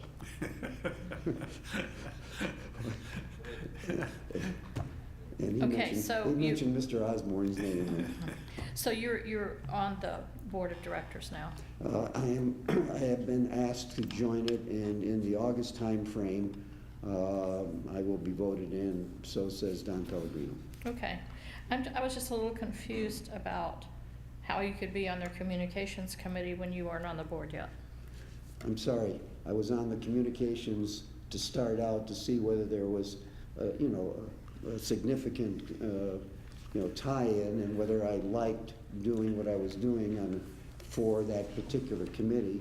And that's when Don Pellegrino called me up and said, okay, let's take the next step, and how about going on the board of directors? Okay, I just have one other question with respect to the question, what specific issues or problems face the Quinta Planning Commission? And you state, with the concerns about the economy and the ability of state and federal governments to maintain their interest in financial support of local governments? Yes. Do you believe they do that? Do you believe that our state is helping us at all as a city? Let me be as professional as I can. You don't have to. Having worked for an aerospace contractor and trying to get money, you try to be as positive and an opportunity, and I worked in Redondo Beach, and so I know what I think the government can contribute and what they don't, and what they say is one thing and what they do is something else. Okay, I like the fact that you're positive, but you gotta throw a little reality in there too. which I just did. Okay, thank you. Thank you for your application. Mhm. Okay, Lee? Well, regarding the application, I don't have any questions. I mean, you've got two board members up here with the Boys and Girls Club and with Christy and I, and it's a great group. And I do, as a businessman, I appreciate what you guys do with SCORE. And as business gets more tougher and more complicated, I appreciate what you guys give to small business to help those folks be successful. Thank you. It's very small that really maintain that success, and I appreciate what you're doing there. Thank you. Thank you. Terry? Yes, I'm also impressed with the SCORE experience that you're having. It appears, though, that you were just introduced to the organization something like a year ago or 2 years ago. Year and a half ago. Year and a half ago. And as far as your sense of humor is concerned, it's good if you can understand it. When you don't understand it, it's bad. So. You're not the first one that said that. Yeah. So thank you for being honest. And I do appreciate the fact too that you're coming back, and that kind of, takes us back to the previous conversation about term limits. In order to give lots of folks an opportunity to serve on the committees, we had to put term limits in if they're in there forever and ever, but. Well, with all due respect, that was one of the questions I did ask. Yeah. Okay, no, was that a joke? Yes, it was a joke. It was a joke. Sense of humor. Yeah. I really think you're gonna have a grand old time to SCORE. I really do. I think you've got the enthusiasm for it and the energy. Thank you. And it sounds like it's a new kind of thing for you.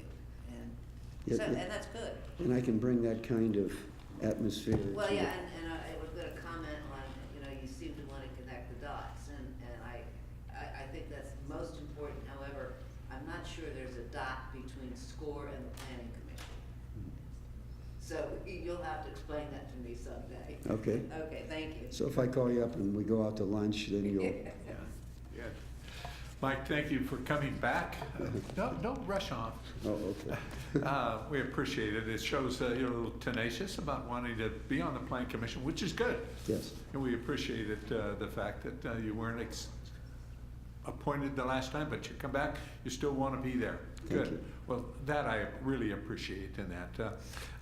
And by the way, your house is looking great. Thank you. Interesting, because I chaired the architectural review board, and when Mike was building his home there at PJ West, guess who it had to go through? and so I had the opportunity to meet Mike, but I drove by the other day going over the HOA, and looking great. Thank you. Whoever your landscaper is doing a wonderful job. It's spelled W-I-F-E. Thanks, Mike. Thank you. The next applicant is Kathleen Fitzpatrick.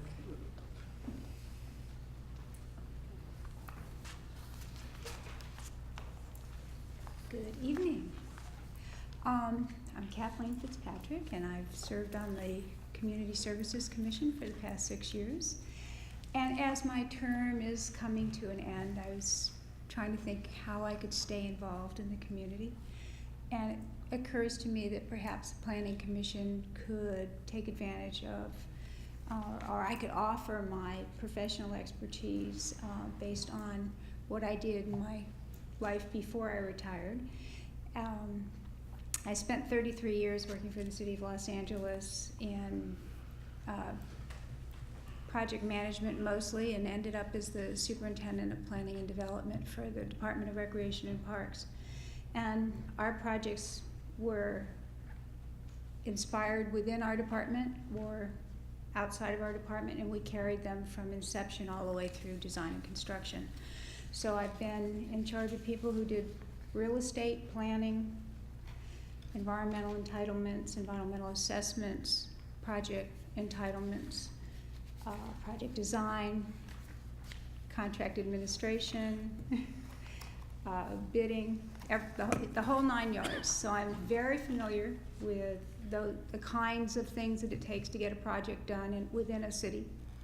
And I think that I could offer my expertise in being able to evaluate plans in terms of how they fit with the general plan and the zoning ordinances of the city of La Quinta, and make some hard decisions perhaps on bringing forth those recommendations to the city council.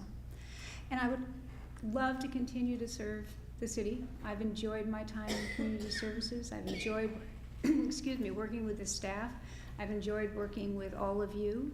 I've enjoyed just in general being part of the volunteer community in this wonderful city of ours. And with that, you read my resume, and most of you know me, so I'm not going to take up a whole lot of time talking about myself. So anyway, I'm more than willing to answer questions, obviously. Yeah. Thank you, Kathleen. Christy? Well, first I want to thank you for your service on the Community Services Commission, and you chaired that, I know, for a while, and just saw you at so many events, and I thought you did a wonderful job there. Thank you. And now I see this, although I did know some of this, it's in your biographical, but I was able to really have some in-depth knowledge of your background.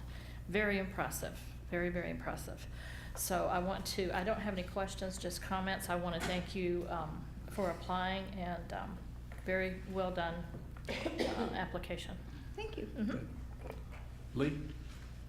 I hate to be repetitive, but the same thing here. Thank you for serving on the commission, and I think you've done a wonderful job. But your application is very complete, and your experience is pretty impressive. So I really don't have any questions. Thank you. Thank you. Carrie? Well, thank you. I also thank you for your past service through the Community Services Commission. And I noticed in here, and of course I've seen you so many times at the La Quinta Museum, that you were able to connect the Yes. dot Mm-hmm. between the museum and other parts of the city and other parts of the We have some wonderful resources. It really is. Yeah. It really is. And we're not doing something to get more people to know that it's there and to enjoy it. I'm working on that. Are you working on that? I'm working on that. Because it's just a vital service. No, I agree. And as some of the people were talking about, the connection with North La Quinta as well. I mean, it's one of the things that I've been bringing up as part of the board for the Historical Society, that we really need to be making better inroads with our outreach into North La Quinta, so people know that our programs are offered and know that we're there and have a tremendous resource for our patrons. And any ideas that you have, bring them forward, because I think we've struggled for years. Yeah. How do we do this? And we've used all of the methods that are available. Well, we have a relatively new director there, and she's finally getting her feet underneath her and beginning to move and establish some more programs. And I think that she's hearing us clearly, that we want to make sure that when people come to our events, that the first thing that we hear from them is, I never knew this place was here. We'd really like to get beyond that as well. Right. And I think your resume certainly reminds us of your history before you got here, and I think your involvement with the Historical Society would be certainly helpful if you were chosen to be on the planning commission. Thank you. So thank you for your service. Thank you. Linda? I echo the gratitude and the service that you've provided in community services, especially the leadership role as chair. You went through some tough times with our budget constraints, dog parks, fee increases. So you've probably had it the toughest as a chair over the years, at least since I've been here. I only have a couple questions. How many miles did you run today, and what color is today's shoes? Okay, today I ran just a little over 5, and they were just boring white. Okay. Kathleen's a runner. I'm jealous. And she rotates her shoes. So depending on when you see her, she's got a different color on, and it's just what comes up that day. It doesn't matter if it matches her outfit. Yeah, there's somebody I in just here can't grasp that part. doesn't want you to know how many pairs of shoes I Yeah. have going. We'll talk to her on later. He's But hiding thank his you. face. No other questions. Well, Kathleen, I want to say, you've all been very kind. I want to say that I have enjoyed working on the Community Services Commission. You talk about hard financial times. The staff is amazing. What they accomplish with what they got is amazing. Well, one of those miles that you ran, I hope you will delegate it to me. Okay. I don't mind walking 18 holes on the golf course, but I'll be darned if I'm going to be running. I used to at one time, but not anymore. Yeah, And no, I still do. you know, Kathleen, what I really appreciate is I go to an awful lot of functions here that the city puts on, and I see you frequently there. So thank you very much for supporting the activities that go on in our community. Not everybody does this in that, but you're one of those unique individuals that is there supporting our city and the functions we have, and that I really appreciate. Yeah, thank you. I appreciate it. I mean, obviously, I appreciate where I live. It's an amazing community, and it was a pleasure to go to the general plan meetings as well, or workshops as well, and kind of have an insight into how we're going to go for the next 25, 30 years forward, and you know, I'd like to help make sure that we continue with the same kind of quality and standards that we've had in the past. Good. Thank you, Kathleen. Thank you. The next applicant is Javier Lopez.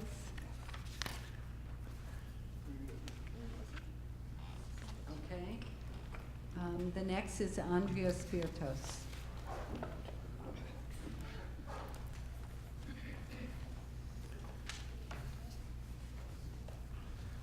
We started out good afternoon, and now it's good evening, Honorable Mayor, esteemed council people. I'm Andrea Spiritos, and I really want to thank you, first of all, for the opportunity of showing me the trust you put in me by allowing me to serve on the Investment Advisory Board for the past several years. And thank you for the opportunity to be considered for the Planning Commission. This is not the first time I've been before you. Obviously, I take this very seriously. But that's as it should be. I think Frank and I spoke, and I think he applied for Planning Commission for 5 years in a row. I've applied for 4, and goodness knows Bob Wright applied many, many times. So it is one that we all take seriously. I think that my level of commitment is really evidenced by the fact that I attend so many of the Planning Commission meetings. And I really can't tell you how many times I've seen developers come in with telecommunication towers. I'm really glad that for every tower that goes up, there's a fake palm tree. The Planning Commission asks for 3 real ones. One of my strengths, I think, is that you're losing on July 1st, you're losing 2 exceptional good planning commissioners. And what I've learned through attending so many meetings is that each commissioner has their own strengths that they bring to the Planning Commission. I think mine specifically is the ADA. And I probably understate it when I talk about the American with Disabilities Act, but my husband and I worked with Ted Kennedy many years ago in writing the first ADA when it was enacted in 1990. So I've really followed it, and living with someone for 27 years who had MS and was wheelchair bound, I know that that's not the only disability. There are many disabilities, they take many different forms, and so I think those are the things I consider. My years of being on a community services commissioner, I always look at the aesthetics and loving the city of La Quinta and all of its bounty in terms of its aesthetic beauty. That's something that we want to always keep an eye to. But what's important with the Planning Commission, I think, is to foster that growth and to support the people who come before us with great projects that bring money into the community, that bring jobs into the community, that bring our community into a growing, living, vibrant institution and community that we know that it is. And Planning Commission has always done that with a very positive attitude while keeping an eye on the general plan and the mission statement, our city ordinances and our zoning ordinances. One of the things that I'd like to propose to City Council or ask City Council to look at in the future for the Planning Commission is, now that the Commission's beginning to grow again with projects, there's still a little bit of downtime.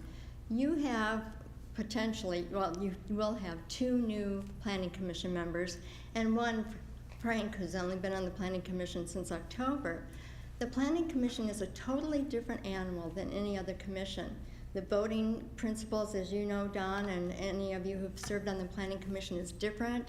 You cite municipal codes, and I think in talking with Les, it would be of value to conduct a workshop for those new city Planning Commission members, just so you know, they know what's on the, what to look at, the guidelines to follow, even the little things like remembering to turn on your microphone when you're sitting on the dais.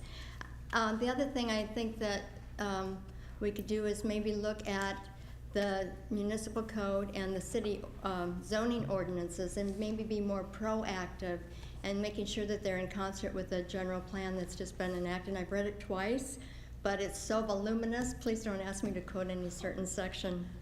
I think there's a budget for doing that. Since the Planning Commission has not been meeting twice a month always, I think that that would be time well spent and it could best serve City Council. So with that, I entertain questions, and thank you so much for allowing me to apply. Good. Thank you, Andre. Terry? Don't somewhere else. Come on, you can come up with something. I can come up with something. Well, Sure. I can certainly come up with how much time and effort and love that you've put in for the city, and you've been at it a long time, as we all have. And, yes. And I know that you want to be on the Planning Commission. I don't remember exactly how. Is this the third or fourth time? Fourth time. Fourth time. And you also know what the challenge is to get that achieved. But you've worked hard for us, and I appreciate everything that you've done. Thank you, Terry. Hang in there. Thanks. Okay, we're good. I don't have any questions, but, well, I guess I have one. Number one, thank you, because you are another one of those faces of La Quinta that continues to serve and continues to be there to support, whether it's relevant to IAB or community services or any number of events and activities that happen throughout La Quinta. You can tell that passion is there, and thank you for that.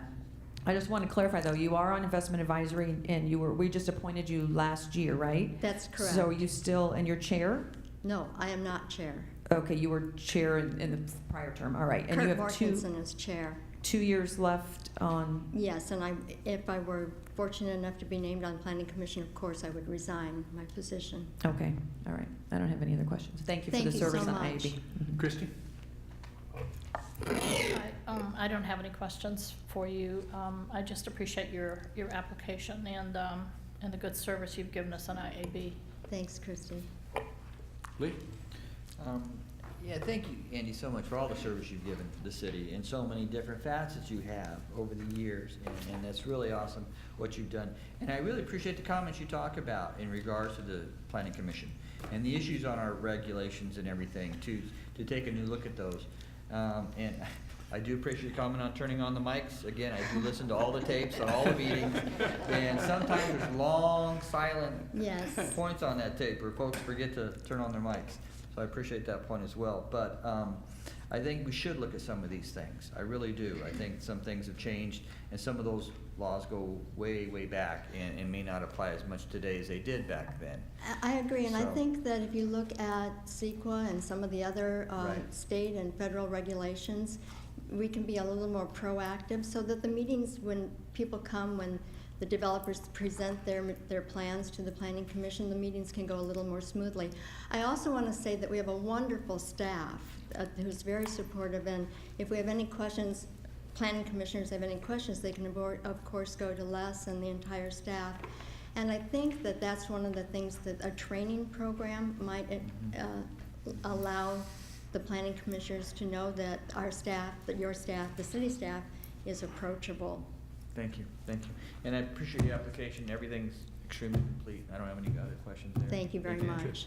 Andrea, what I said about Kathleen, I say to you too, because you're another one of those very few individuals that show up at many of the functions that we have here within the city, and that showing your support is so important, because those community members and that, when they see members of our commissions and that there, you know, I think they feel more comfortable, and the fact that, hey, the city really supports this, and even they are out here with whatever program it is, and you're one that I see frequently out there. Almost all the time. It truly is my pleasure. Yeah, no, I understand. I think I've known you for many years, and I don't have any other questions, but again, my thanks for being involved in our community. Thank you so much. Okay, with that, council members, if you'll fill out your ballot.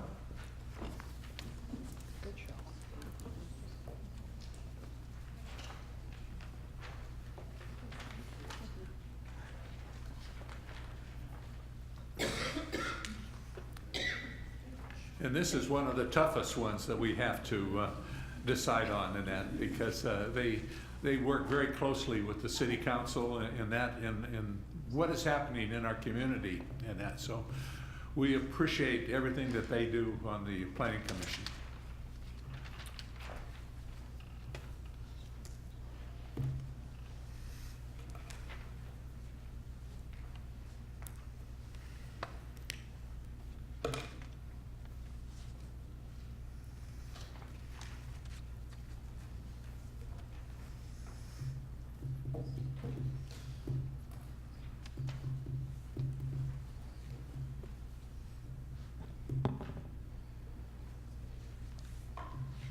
Okay, Councilmember Evans selected Philip Betancourt, Frank Blum, and Kathleen Fitzpatrick.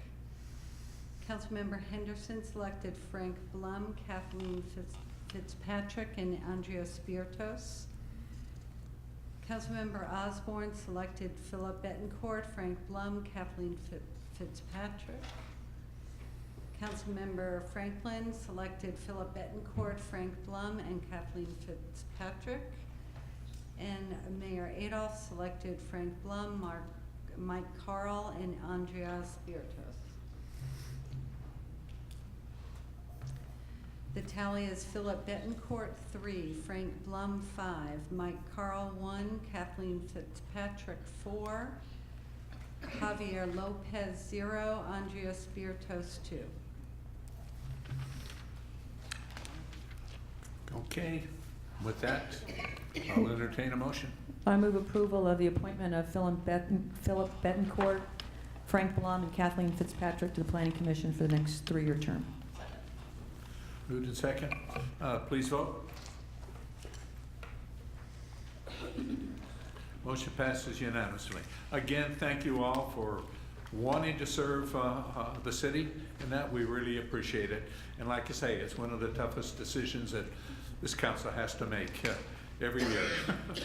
So again, Susan? Okay, the next is the Palm Springs International Airport Commission, and the first applicant is Tina Bartel.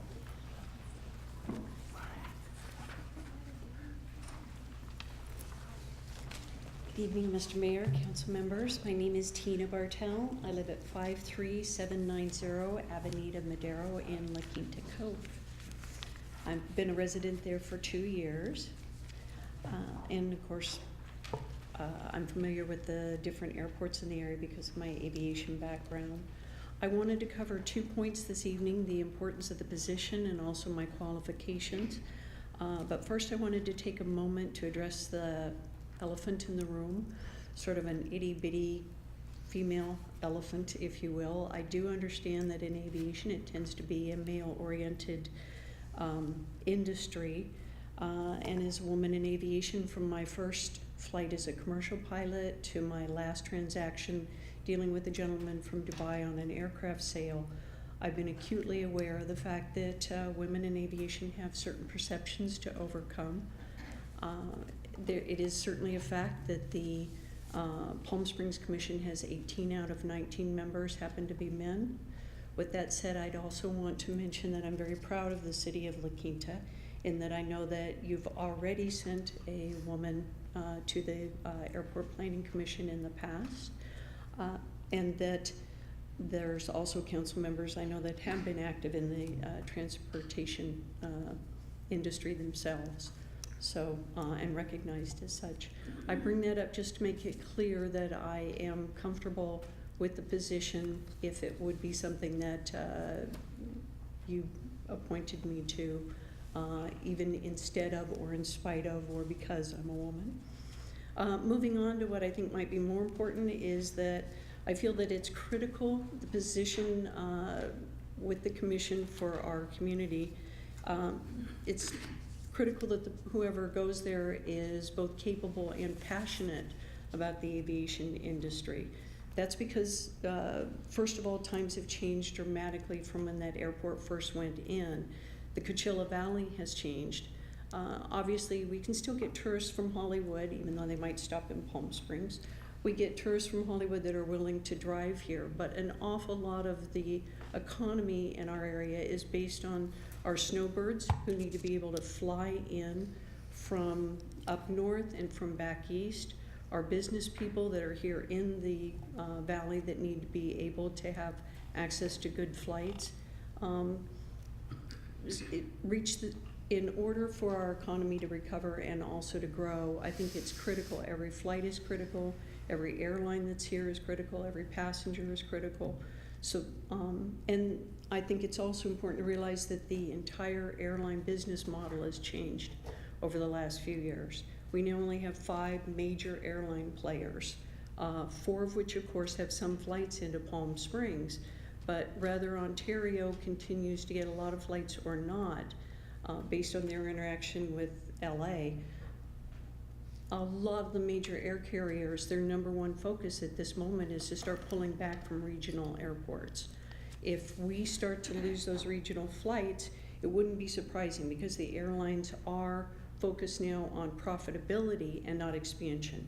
When there were a lot of different airlines out there, that's all they thought about was expansion. Now all they think about is profitability on every single seat. The regional aircraft that are flying into our airports do not have a lot of seats, so it makes it difficult for them to make sure that that's profitable. They're trying to get rid of those little regional airplanes. They're trying to get rid of any market that is not profitable. We're seasonal, we're expensive to fly in and out of, and we have these little jets coming in here. Again, I only mention this, I don't mean to sound negative. What I want to just say is that whoever goes into this position needs to take it very, very seriously. My background is legal, of course, some legal background, so I'm very focused on contracts, transactional paperwork, the grants that are very important to the aviation industry. My aviation marketing background, I think, might allow me to be helpful looking for win-win situations for the airport that could be critical. Having been a business owner in aviation, I don't think that anybody is more focused on budgets than an actual business owner has to spend their own money. The second point I wanted to mention on importance for the airport is that I don't think we can lose sight of, even though we're very focused on the financial aspects of the airport, I don't think we should overlook the safety and security issues that are related to the airport.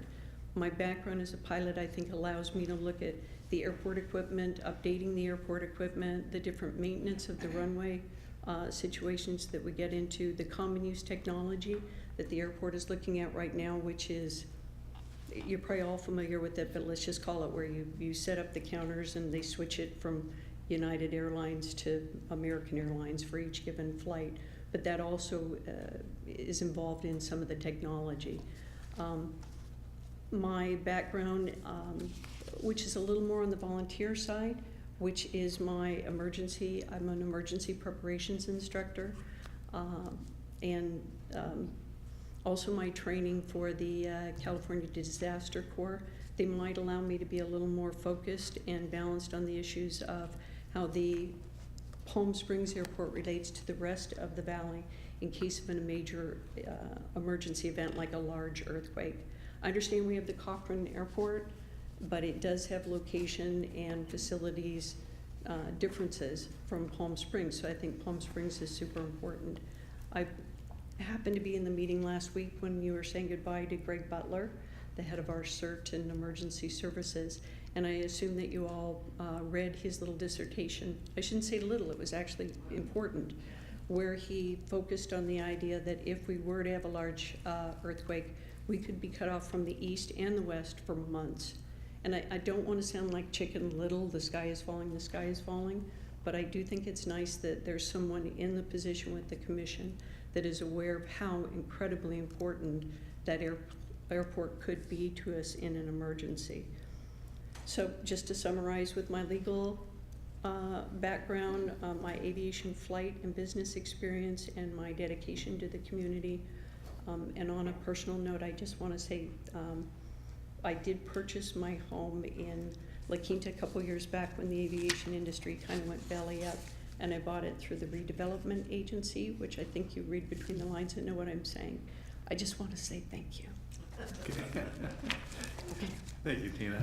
Lee, you want to start us off? I think she's done an outstanding job with her application, and obviously her experience in all these areas of aviation and service are shown. I just really appreciate your application. Thank you, sir. Thank you very much. Good.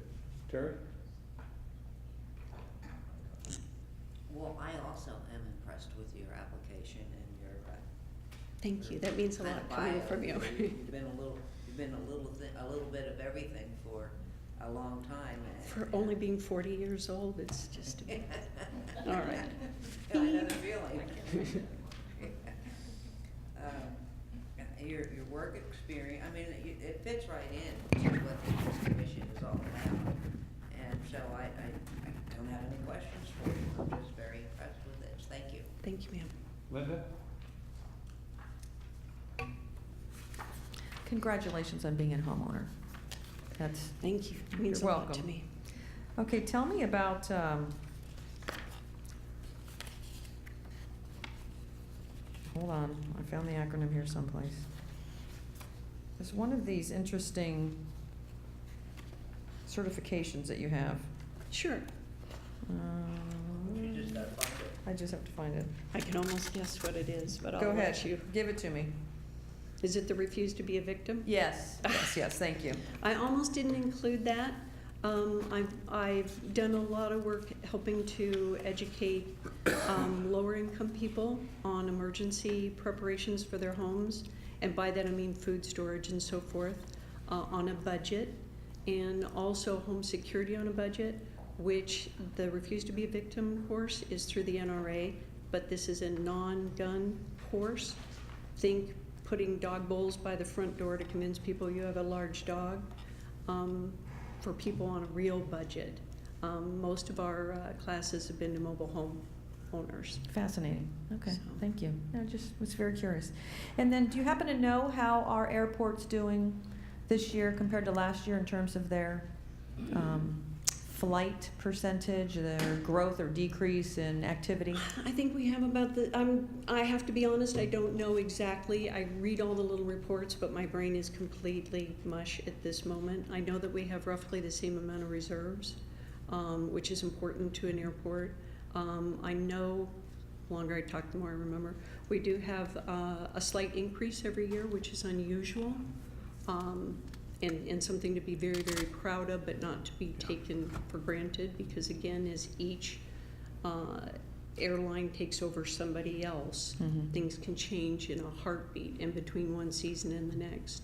One of my greatest concerns for the airport, even though we have been growing, is that our seasonal aspect, so many airlines are concerned, and of course I was purchasing aircraft for some companies, so I'm aware of how the airplane market works to some extent.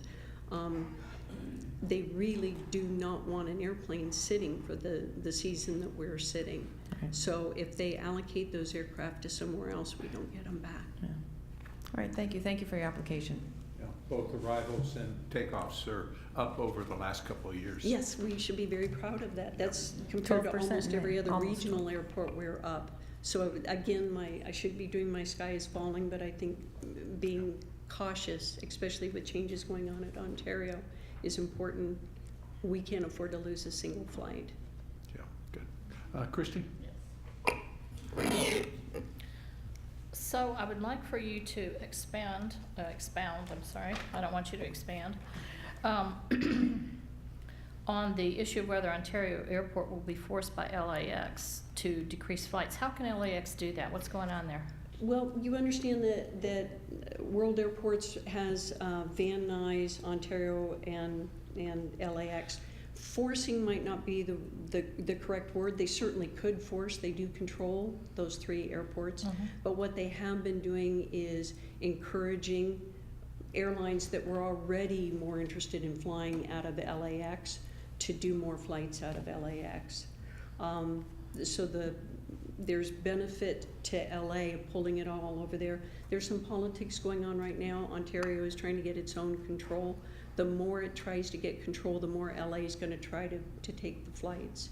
So it isn't looking good for us no matter what happens, because we do get people, even just Southwest Airlines, we get people flying to Ontario and come here. I know there are people who believe that if Ontario closed, it would help Palm Springs Airport. I'm not sure that I buy that, and even if I did, we don't want to lose the people that are willing to drive from Ontario. And I know we still have Orange County, but that's a long haul in traffic. I really laud what you do in your application and your presentation. That's excellent. I will have to share with you that my husband had a small plane for a while, and I was very nervous in it, you know, every time it hit an air pocket, and so it wasn't my thing. But I decided that I was going to overcome that and take some flying lessons. And yeah, I know, because I mean, I wouldn't even know how to do the radio. And my thought process was, if I'm up with him and he has a heart attack, you know, what do I do? I just want to learn how to land the plane. Well, long story short, I got up in the air in one of these tiny little airplanes with a flight instructor. Jumper. Yeah, I was doing okay. Yeah, it was a puddle jumper. Was that here in the desert? No. Oh. No, actually. The desert's worse for bounces. No, yeah, I know that too. At any rate, so I'm going along, everything's going along pretty smoothly, and I look over at the flight instructor, and this hadn't occurred to me before. He's grossly obese, chewing tobacco, and I thought to myself, A heart attack waiting. I know, and I'm up here with him. You really needed to learn quickly. Yes, yeah. I did. When he starts spitting out the window, then you He was doing that. It was just awful. Anyhow, I took one more lesson and then I just gave up. It wasn't going to happen for me. But I can appreciate your knowledge and what you do and your experience. On behalf of the entire aviation industry, I'd like to apologize for your flight instructor. Okay, I'm sure She'll apology take it. accepted. Thank you very much for your application. Lee? I don't have any. Just a question. Sure. Do you have your own airplane? No. Okay. No. Even if I had it, the Cove is, I'm almost certain they wouldn't let me land it there. And I've tried to get a larger yard, but Yeah. Why not? finances. Money. Yeah. It seems to be a common answer. Correct. And that I would imagine they're pretty expensive to maintain. Yes. And that. They have to be insured and parked and well, we're familiar with this in the desert. We have to exercise our cars or they fall into disrepair incredibly quickly. Aircraft are that way too. So someone can't buy an airplane and just park it. Yeah. They have to actually give it regular exercise or it falls apart very quickly. But I mean, they have to be flown all the time, even though they might. Yeah. Oh, yes, and a lot of regular inspections. Yeah, and they check them out. Christy was saying, you know, I deal with what you're saying with my wife. She is the white knuckler when she gets in an aircraft, whatever it is, and that. And you don't realize how strong her hands are when they grip my wrist and my arm. And that. Pilots make poor passengers, by the way. We're the worst. We're in the back drinking, going, "Oh, he has no clue what he's doing up there. She's gonna kill us." Airplane movement put me right to sleep, and that I have no problems in that. Thank you very much, Tina. Thank you. Okay. The next applicant is Douglas Fioresci.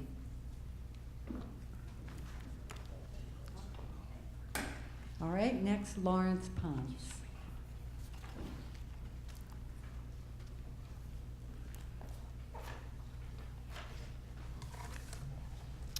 Hello, I'm Lawrence Ponce. Thank you for letting me be here today. It looks like we're kind of the last of the group here, so I'll keep it really short at that 3-minute mark. I currently work at the Palm Springs International Airport. I'm a TSA officer, so I screen everybody that pretty much comes to La Quinta. And there's a lot. I mean, I see a lot of people with their La Quinta resort bags and stuff like that, so I know La Quinta is heavily traveled to area. And I think being part of the airport commission and working there is a great experience because I have firsthand exactly of what people need, what needs to happen. I'm not just there just listening. I listen to the passengers that come in every day, and I see things that should be changed to make it easier for people to come in and out of our small little airport. And unfortunately, it's growing a lot faster than I think anybody ever thought it was going to. Yeah. And we're maxed out. And I think it'll be a great opportunity for me to see and to be a part of that growth and provide where it's screening checkpoints, anything like that, that needs to be made bigger, or money or signage or anything like that. So like I said, you all have my application, you all seen it. I've hopefully answered all the questions that you all had, and I hope that you all consider me, and if you have any questions now, I'm open to it. Okay. Thank you. Linda, you want to start us off?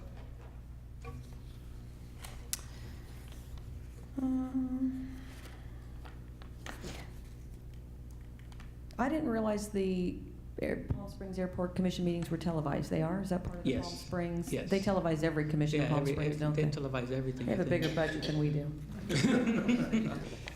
And you're familiar with maybe the items of interest as of late in terms of the airport and the tower and new airlines coming in? What can you tell us about that?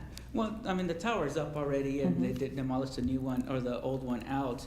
But pretty much where Palm Springs is looking at, their number one revenue source is the car rental place, and where it's at now, it's very small. I mean, I'm sure that this whole area right here is where you could fit all the car rental people at, and where actually they're all at in a small little area, and then that's where the baggage. So it gets really crowded and hectic there, and it's not a pleasant experience. I have to stand there sometimes, and I can only be there for a few times before driving myself crazy. So I couldn't imagine having to wait for a car in that kind of chaos and bags and everything else. So it's kind of a no man's land where they're at now, and seeing their general plan and where they want to move it and how they want to do that, I think that'll be a great opportunity. So that way, there's you get your bag and you have a wonderful place to, or however they're going to shuttle people to wherever their new car rental place is going to be towards the south end of the property, and it'll be bigger, and I think it'll be less chaotic, and people will be happier and ready to come to this side of the valley, hopefully. Mm-hmm. Good. I don't have any other questions. Okay. Christy?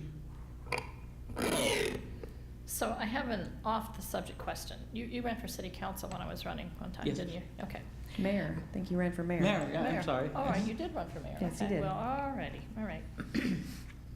That was quite a while ago. Let me refer over here.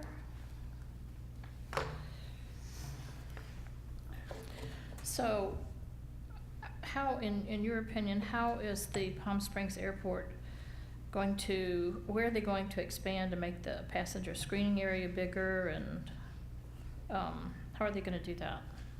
Well, fortunately, the way things are, and I mean, I haven't been able to look at their general plan that they have approved now. But from my experience from being at the security checkpoint, there's definitely room. Once I'm sure most of you all flown out of Palm Springs International, but once you leave our checkpoint, it leads you outside to this little courtyard area. Starbucks is on the corner, and that area could be extended out, quite a few feet, and actually give us room for a lot more lanes. And that's the problem that we're running into now, is that we're screening so many passengers. We could screen in season, we could screen 3,000 passengers in a day, and we have 4 lanes, and that's our maximum operation. And that could slow things down. I mean, we already started seeing people have hour-and-a-half waits there waiting to come to our checkpoint, and there's nothing we could do about it. We don't have the room, we don't have the equipment size or anything like that. Inside bags, same difference. So, I mean, there's areas that you could do just small little changes that would, at least in the screening side, would make things a lot quicker, and also make the airlines a lot happier, because then they don't have to delay a flight because of us, like, you know. And, Okay, all right, thank you very much. Thanks for your application. Good. Lee? I just want, the last couple of times I've flown out of there in the last 12 months, I would agree with you, to increase the size of that area, make things run a bit smoother. But otherwise, I think it's a beautiful airport, and I think you guys are doing a great job. Thank you. Okay. Terry? Lawrence, and I assume that you want Lawrence and not Larry. That is correct. That's correct. Okay, well, we're starting off on the right foot here. You're a busy guy, in college and transportation security officer, and you're employed at Betty Ford Center. That's correct. So how are you managing all of that time? And do you travel into Redlands for your classes, or is a lot of that maybe online? No, every Thursday nights from 6 to 10 o'clock, I'm in Redlands for my classes there. Hopefully finishing up in April 17th is what they told us, so it's like the light at the end of the tunnel. And the way things work, the way it's seasonal with us, so I actually have two jobs, but it's actually together it equals a full-time job. So in essence, 2 part-time jobs, 24 hours with TSA and 24 hours with the Betty Ford Center. And usually I work, usually it start like today at 4 o'clock this morning and stuff. And so get off at 2 and then go through that way. So at the Betty Ford Center, you're into some sort of security. Yes. Well, you are, as I say, you are a busy guy, have been out and about, and you've been a good participant of our community, and I do remember that you ran for office a couple of years ago.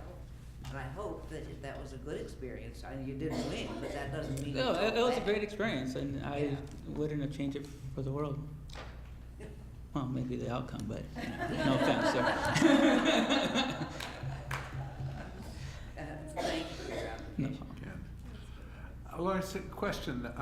We had a very active individual that lived here in La Quinta for many years, and that her name was Lydia Ponce. Any relative? No. I know her because people asked me that name. I had never seen her in my She was a life, but lovely a lot lady. of people asked me about that name. Very active in our community for many years. Unfortunately, a couple of years ago, passed away from cancer, but lovely lady, and we still miss her. My wife and her were very close, but I just wondered if maybe there was some relationship that you had in that. Unlike Terry, I look at how active you are, and you're keeping pretty busy in that. And that, think you can keep it all up? Yeah, so far, You're still keep me still young, keep me out of relatively trouble. But that's good. Well, thank you for applying and wanting to serve our community. Well, thank you. Okay, thank you. Stephen Rosen?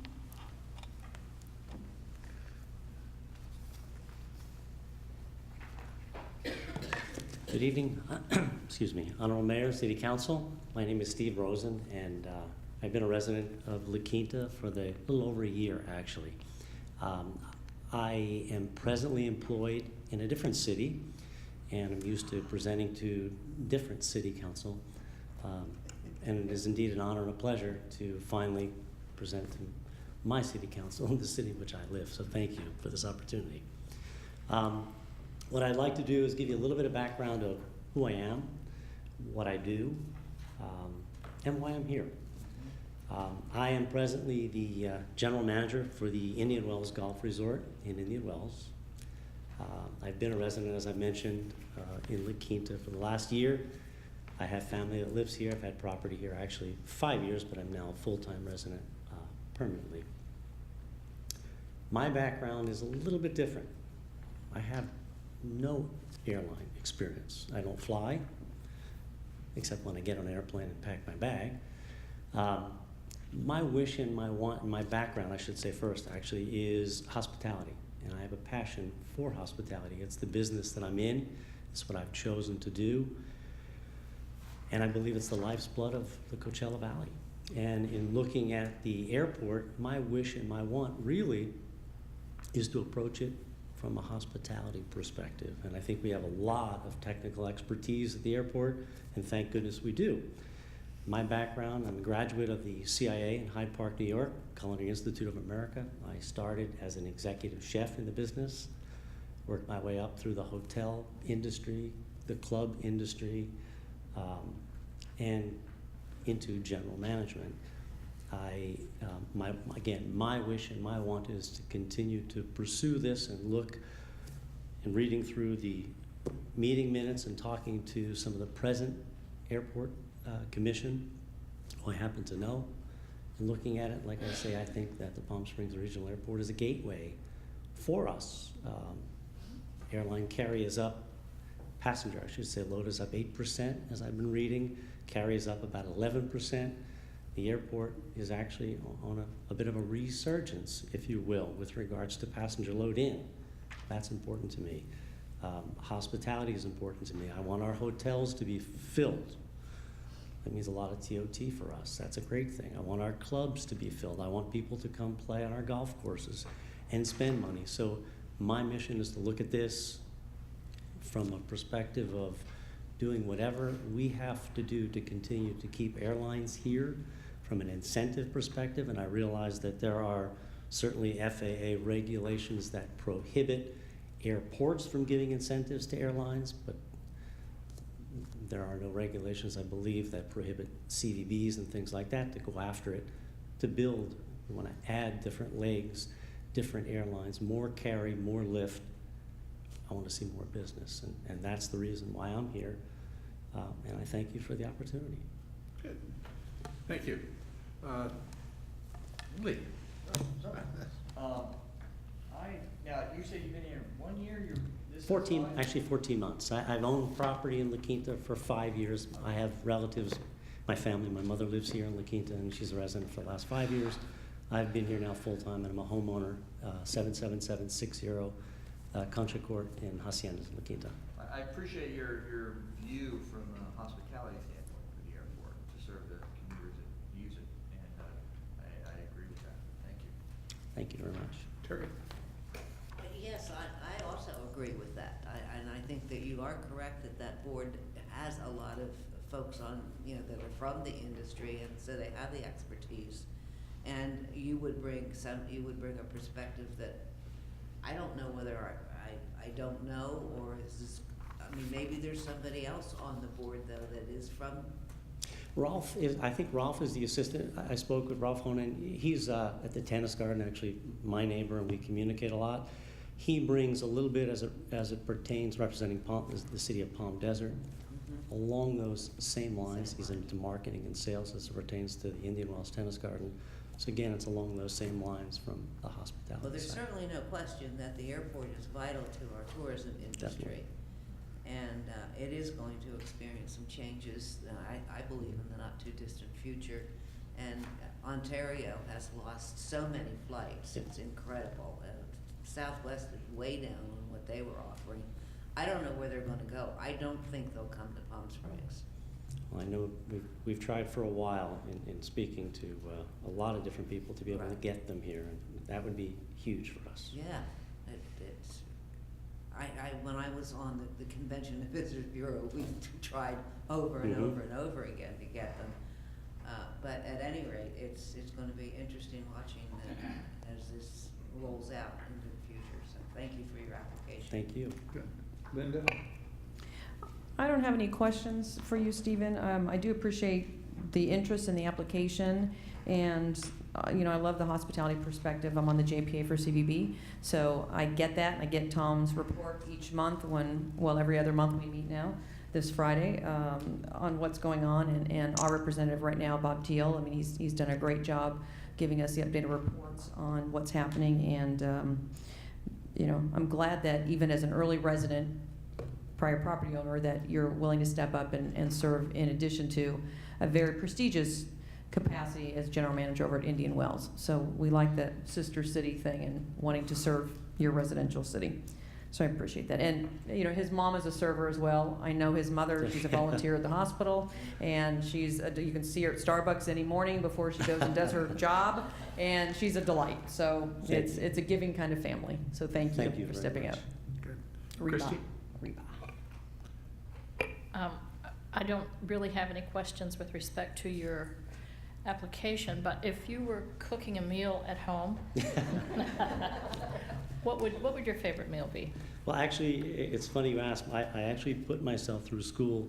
I actually won a scholarship, unrelated to this. I won a scholarship from Knox Gelatin, which put me through school originally. My specialty was pastries. Okay. And I entered the New York Food Show and entered a recipe which they wound up buying from me, which helped put me through school when I was a young starving student. Okay, great. Pastries would be it. Thank you so much for your application Thank you and your very much. willingness to serve. That's great. Thank you. That's kind of a far cry from Indian Wells Golf Resort to the airport, and that. Not really. Hospitality side of things is. Well, admittedly, when the people come in, the first thing that they see is, of course, the airport and the facilities that we have. And it's been upgraded over the last few years very nicely. A beautiful airport now. And that compared to what it used to be 20 years ago. I was a resident here 21 years ago, and I lived in Palm Springs then, and I remember when it was nothing. You know, one of the things they always tell us, we handled the taxi cabs and that, and they said, well, the first impression they get is the cabs. And I said, well, not really. Right. The airport is the first impression. Indeed. When they get in the cabs, that's the second impression. And that, so it's important that visitors get a good impression when they get off that airplane and come into this, I hate to say the city of Palm Springs, let's say the Coachella Valley. Exactly. And that. Agreed. And that. Again, thank you for wanting to serve our city. Thank you for applying in that. Thank you for the opportunity. Thank you. The last applicant is Robert Teal. Boy. That's right. There's an advantage to going last.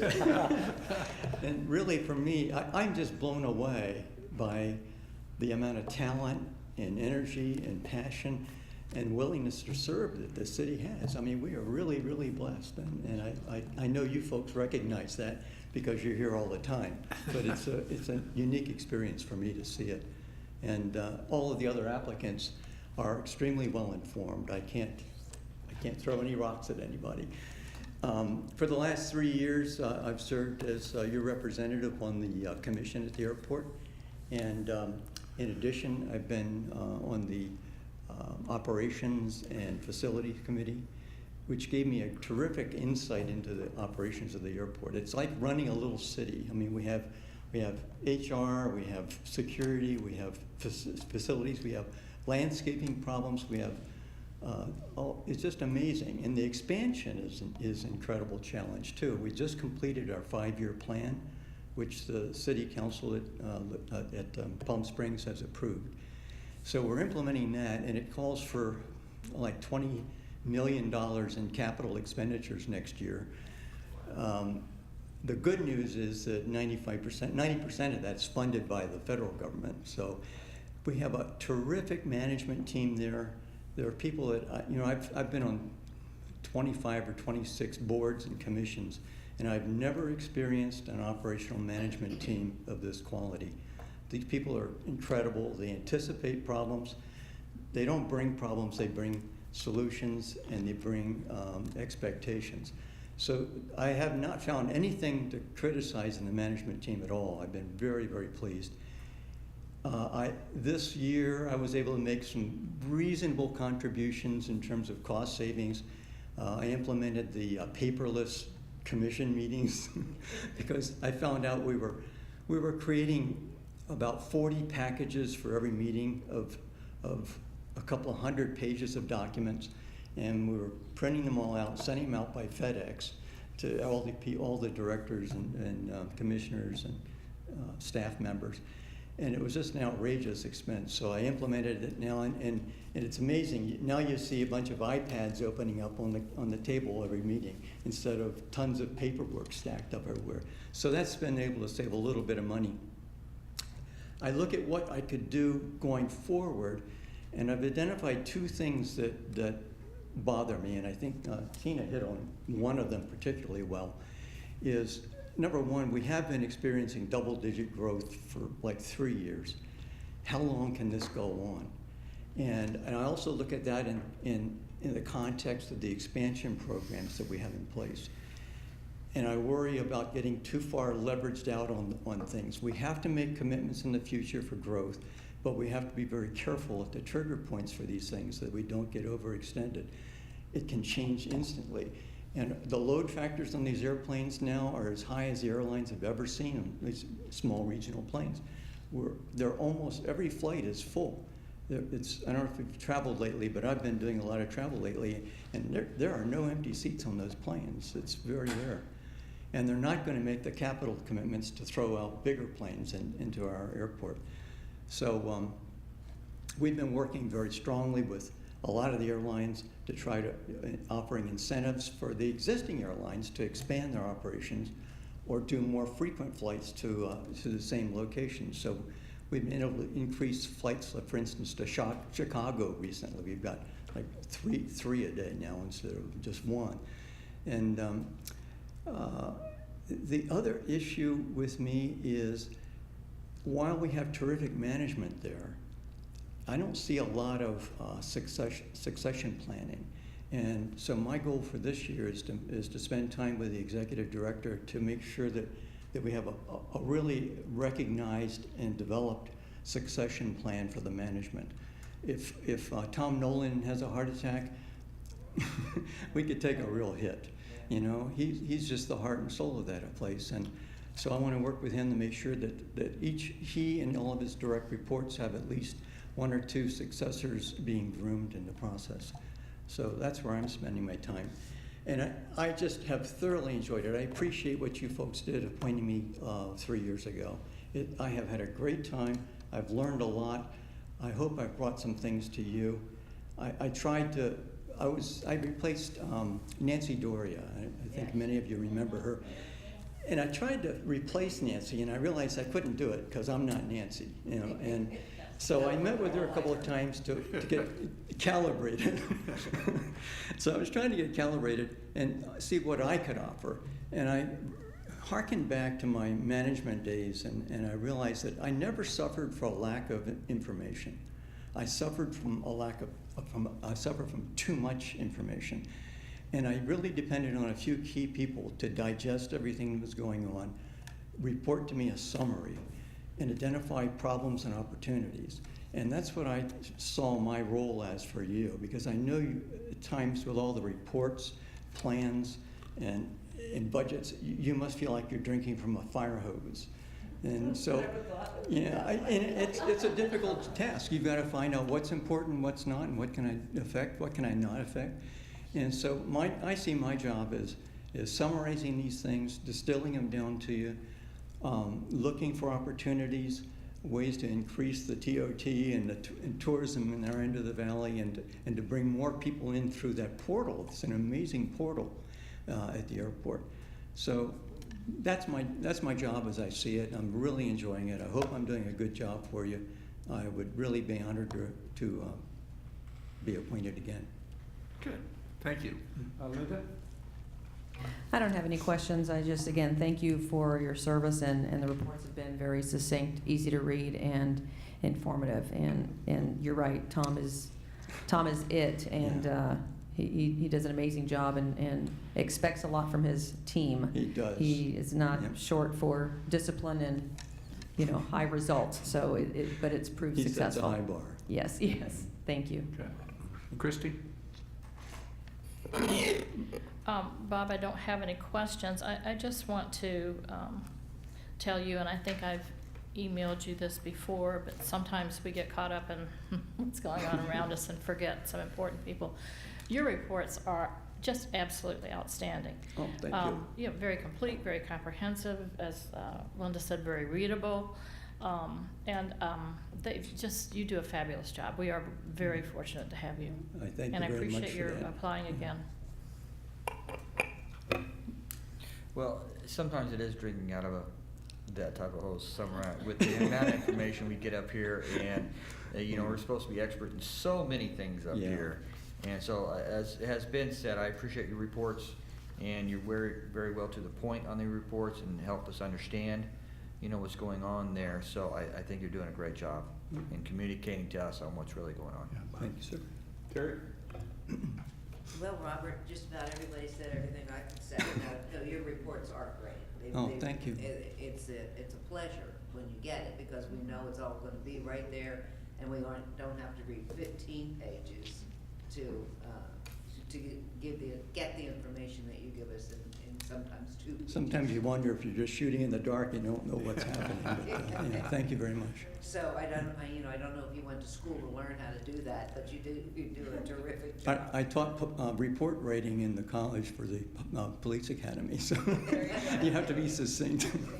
And looking at your application, it's interesting that an awful lot of the things that your history is in matches a lot of the applicants that are showing up here Exactly. for your position. It's hard to differentiate yourself, yes. So thank you very much for your effort. I know that when I was on the airport commission down in Thermal, we did a joint meeting with the airport commission in Palm Springs, and it was at 7 o'clock Monday morning. And that was the one and only joint meeting we did Wow. with the Palm Springs commission. So when do they meet now? 8 o'clock tomorrow morning. Okay, 8 o'clock Wednesday morning. That's a little better than 7 o'clock Monday morning, but not much. Thank you for your time. Yeah. Thank you. Bob, you made a comment or statement earlier that Palm Springs, that the development, the construction is funded 90% by the federal government? Yes, any capital program that we're implementing, the local government has to only contribute 10%. If it has to do with the structure of the airport, the safety of the airport, the general functioning of the airport. So all of the security operations, the ticket operations, the car rental operations, all of those things, all the runways, the taxiways, as those things get restored, I think we spent $13 million this last year in just runway and ramp renovation, and that cost us $1.3 million.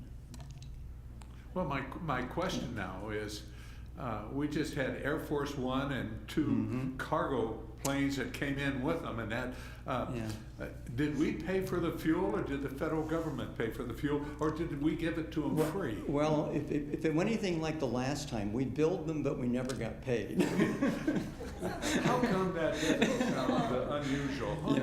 But yes, we did run into. But if it was on their side, they would sure make sure that we paid for it. That's true. But we did have a lot of overtime expenses for security.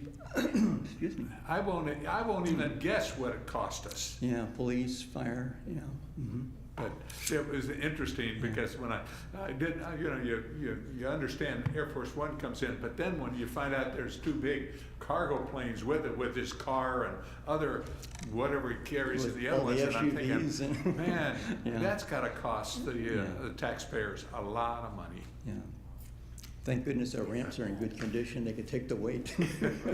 Anyways, I agree. I've read your reports on the airport and the commission and that. Outstanding. Thank you very much. Thank you. Mayor, Okay. just wanted to say to Robert, I saw the TR3 engine, and it's right behind the darts. You know, I'm angry at you because you're taking all of my mechanic time. Thank you. Mr. Mayor, may I say something? Just just a kind of a, this decision for these folks, they are all so well qualified. This is a tough one, and Bob has done such an excellent job. So as the mayor has said earlier, if you don't make it this time, apply again. But your applications were just outstanding, and your presentations. So thank you very much. Okay.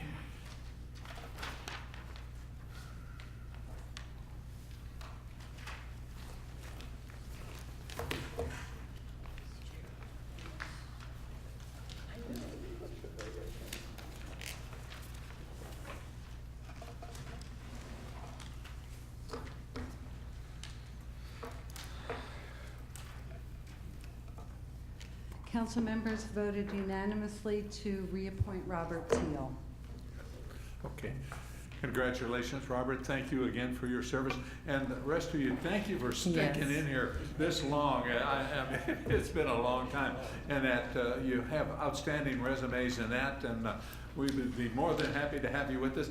It's too bad we couldn't have a 4-member team Right, doing exactly. this and that. But again, thank you for applying. Thank you. And that. With that, Mr. Mayor, I'd like to move approval that we accept Bob for a 3-year term, Bob Teal, for Palm Springs Airport Commission. It's been moved and second. Please vote. Motion passes unanimously. Great applicants. We're going to take a couple of minutes so I can stand up. Oh.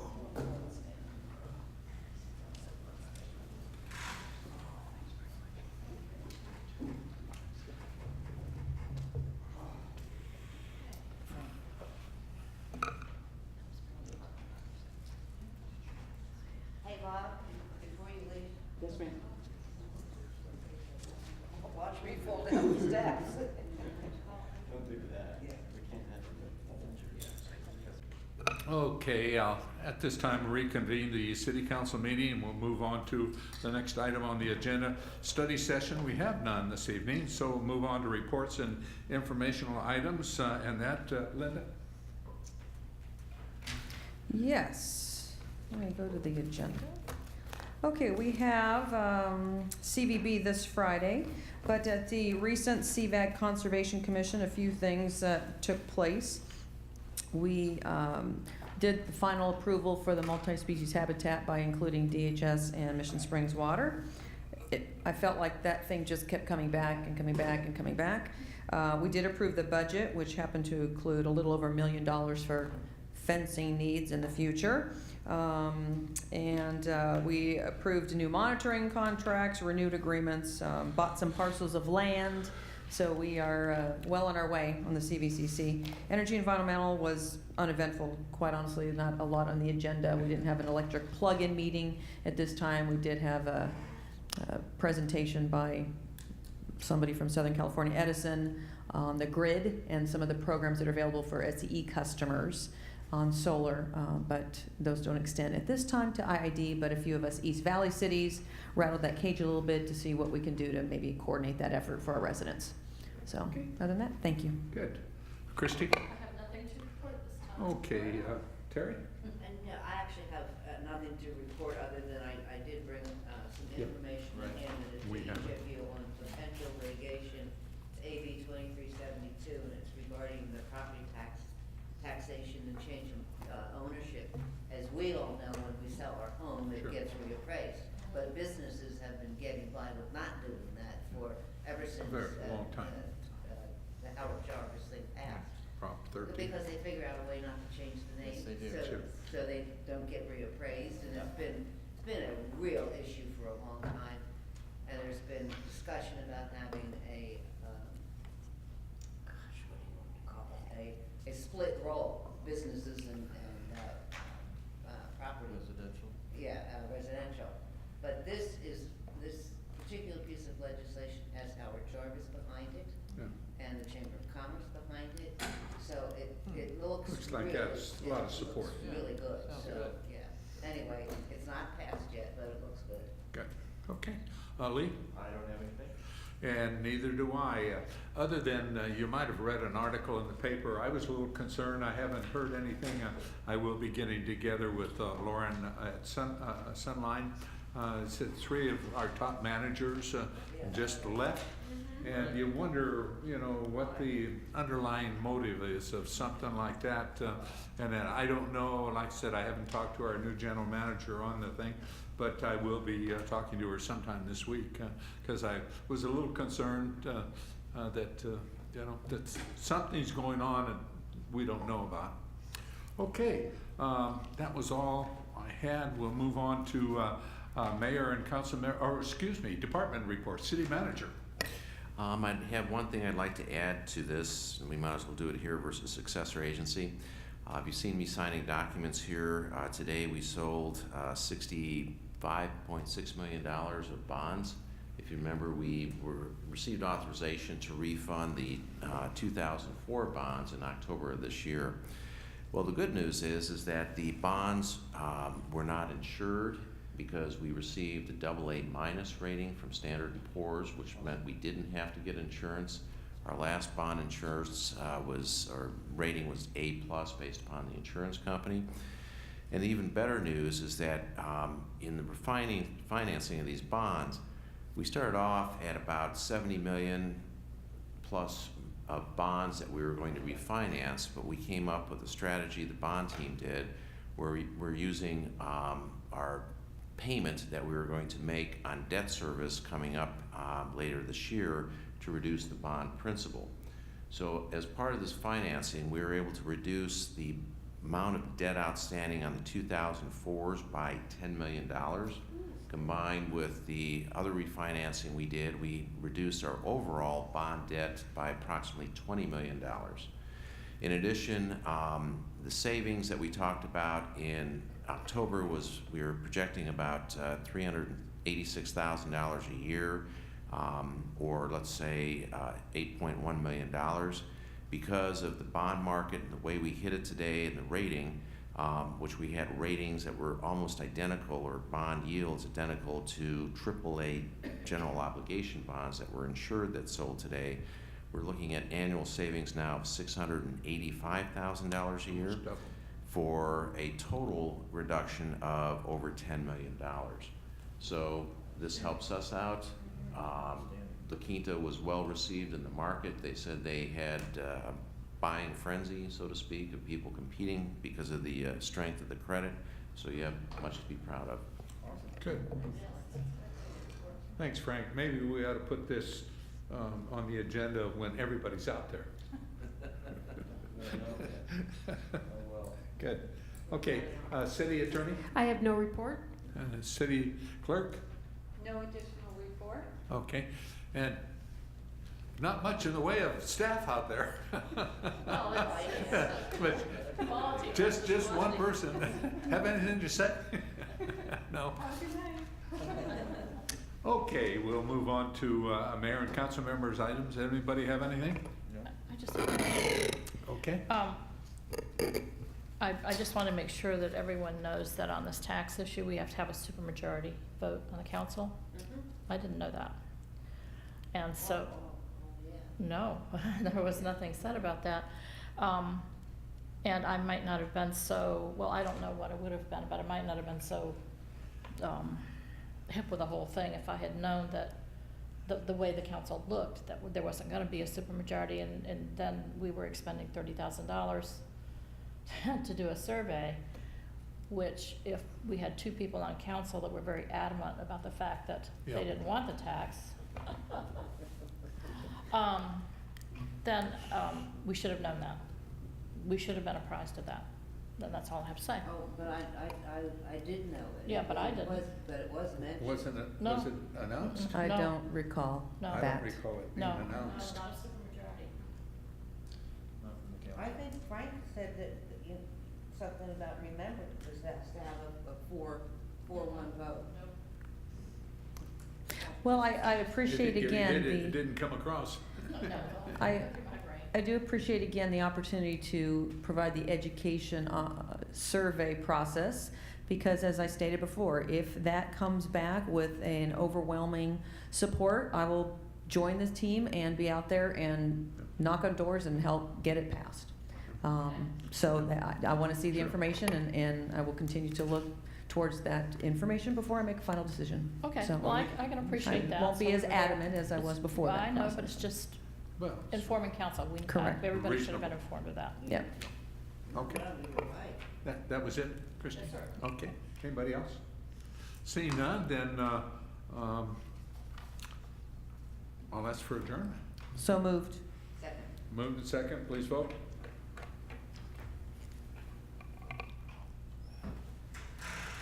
Motion passes, we're adjourned. We'll move on to the successor agency. Okay. Okay, at this time, I'll call to order the special meeting for the successor agency to the La Quinta Redevelopment Agency for Tuesday, June 17, 2014. Let it be known that all agency members are present.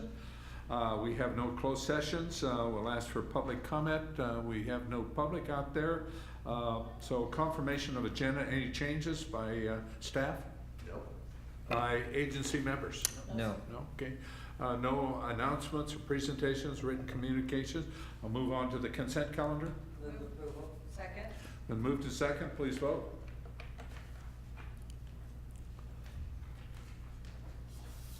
Motion passes. Everything else is, we have none, so I'll ask for adjournment. Move adjournment. Second. Moved and second, please vote. Whoops. Oh, sorry. Turn the lights on. Too Now, fast for me now there. vote. Okay. Now we vote. Yeah. Motion passes. Unanimously, excuse me. Lee? No, Or who? Are you doing finance? Finance? Housing. finance. There is no finance. Yes, there is. I have it right here. Right here. We have one. I don't have one. Oh, wait. Oops. I pulled it over. No, see, I don't have one. Here. Here you go. Okay. It's easy. Nothing in my, folder. Okay, at this time, I'll call to order the special meeting of the Finance Authority for the La Quinta City Council for Tuesday, June 17, 2014. Please let it be known that all authority members are present. We have no closed sessions. There's no public comment. Confirmation of agenda. Are there any changes by staff? No.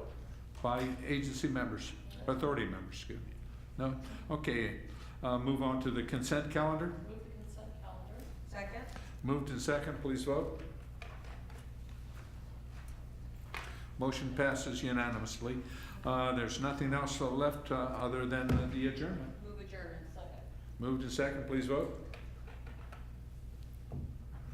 Motion passes unanimously. Okay. You can have it back. Thank you. And thank you, and with that, I have called a special meeting, Housing Authority, Tuesday, January 17, 2014, call the meeting to order, and let the records show that all members are present. Verbal announcement by AB 23, please. Susan. Board members of the La Quinta Housing Authority are entitled to receive a $50 stipend as set by section 34274 of the Health and Safety Code, not to exceed 4 meetings per month, and to be paid to members in attendance at every convened Housing Authority meeting. Thank you. There's no closed session. Public comments. I don't see anybody raising their hand or jumping up and down. Confirmation of agenda. Any changes by anyone? Thank you. There are no announcements, presentations, written communications, consent calendar. Move the consent calendar. Second. We have a motion and a second. Please vote. That motion passes unanimously, and with that, I'll call for a motion to adjourn. So moved. Second.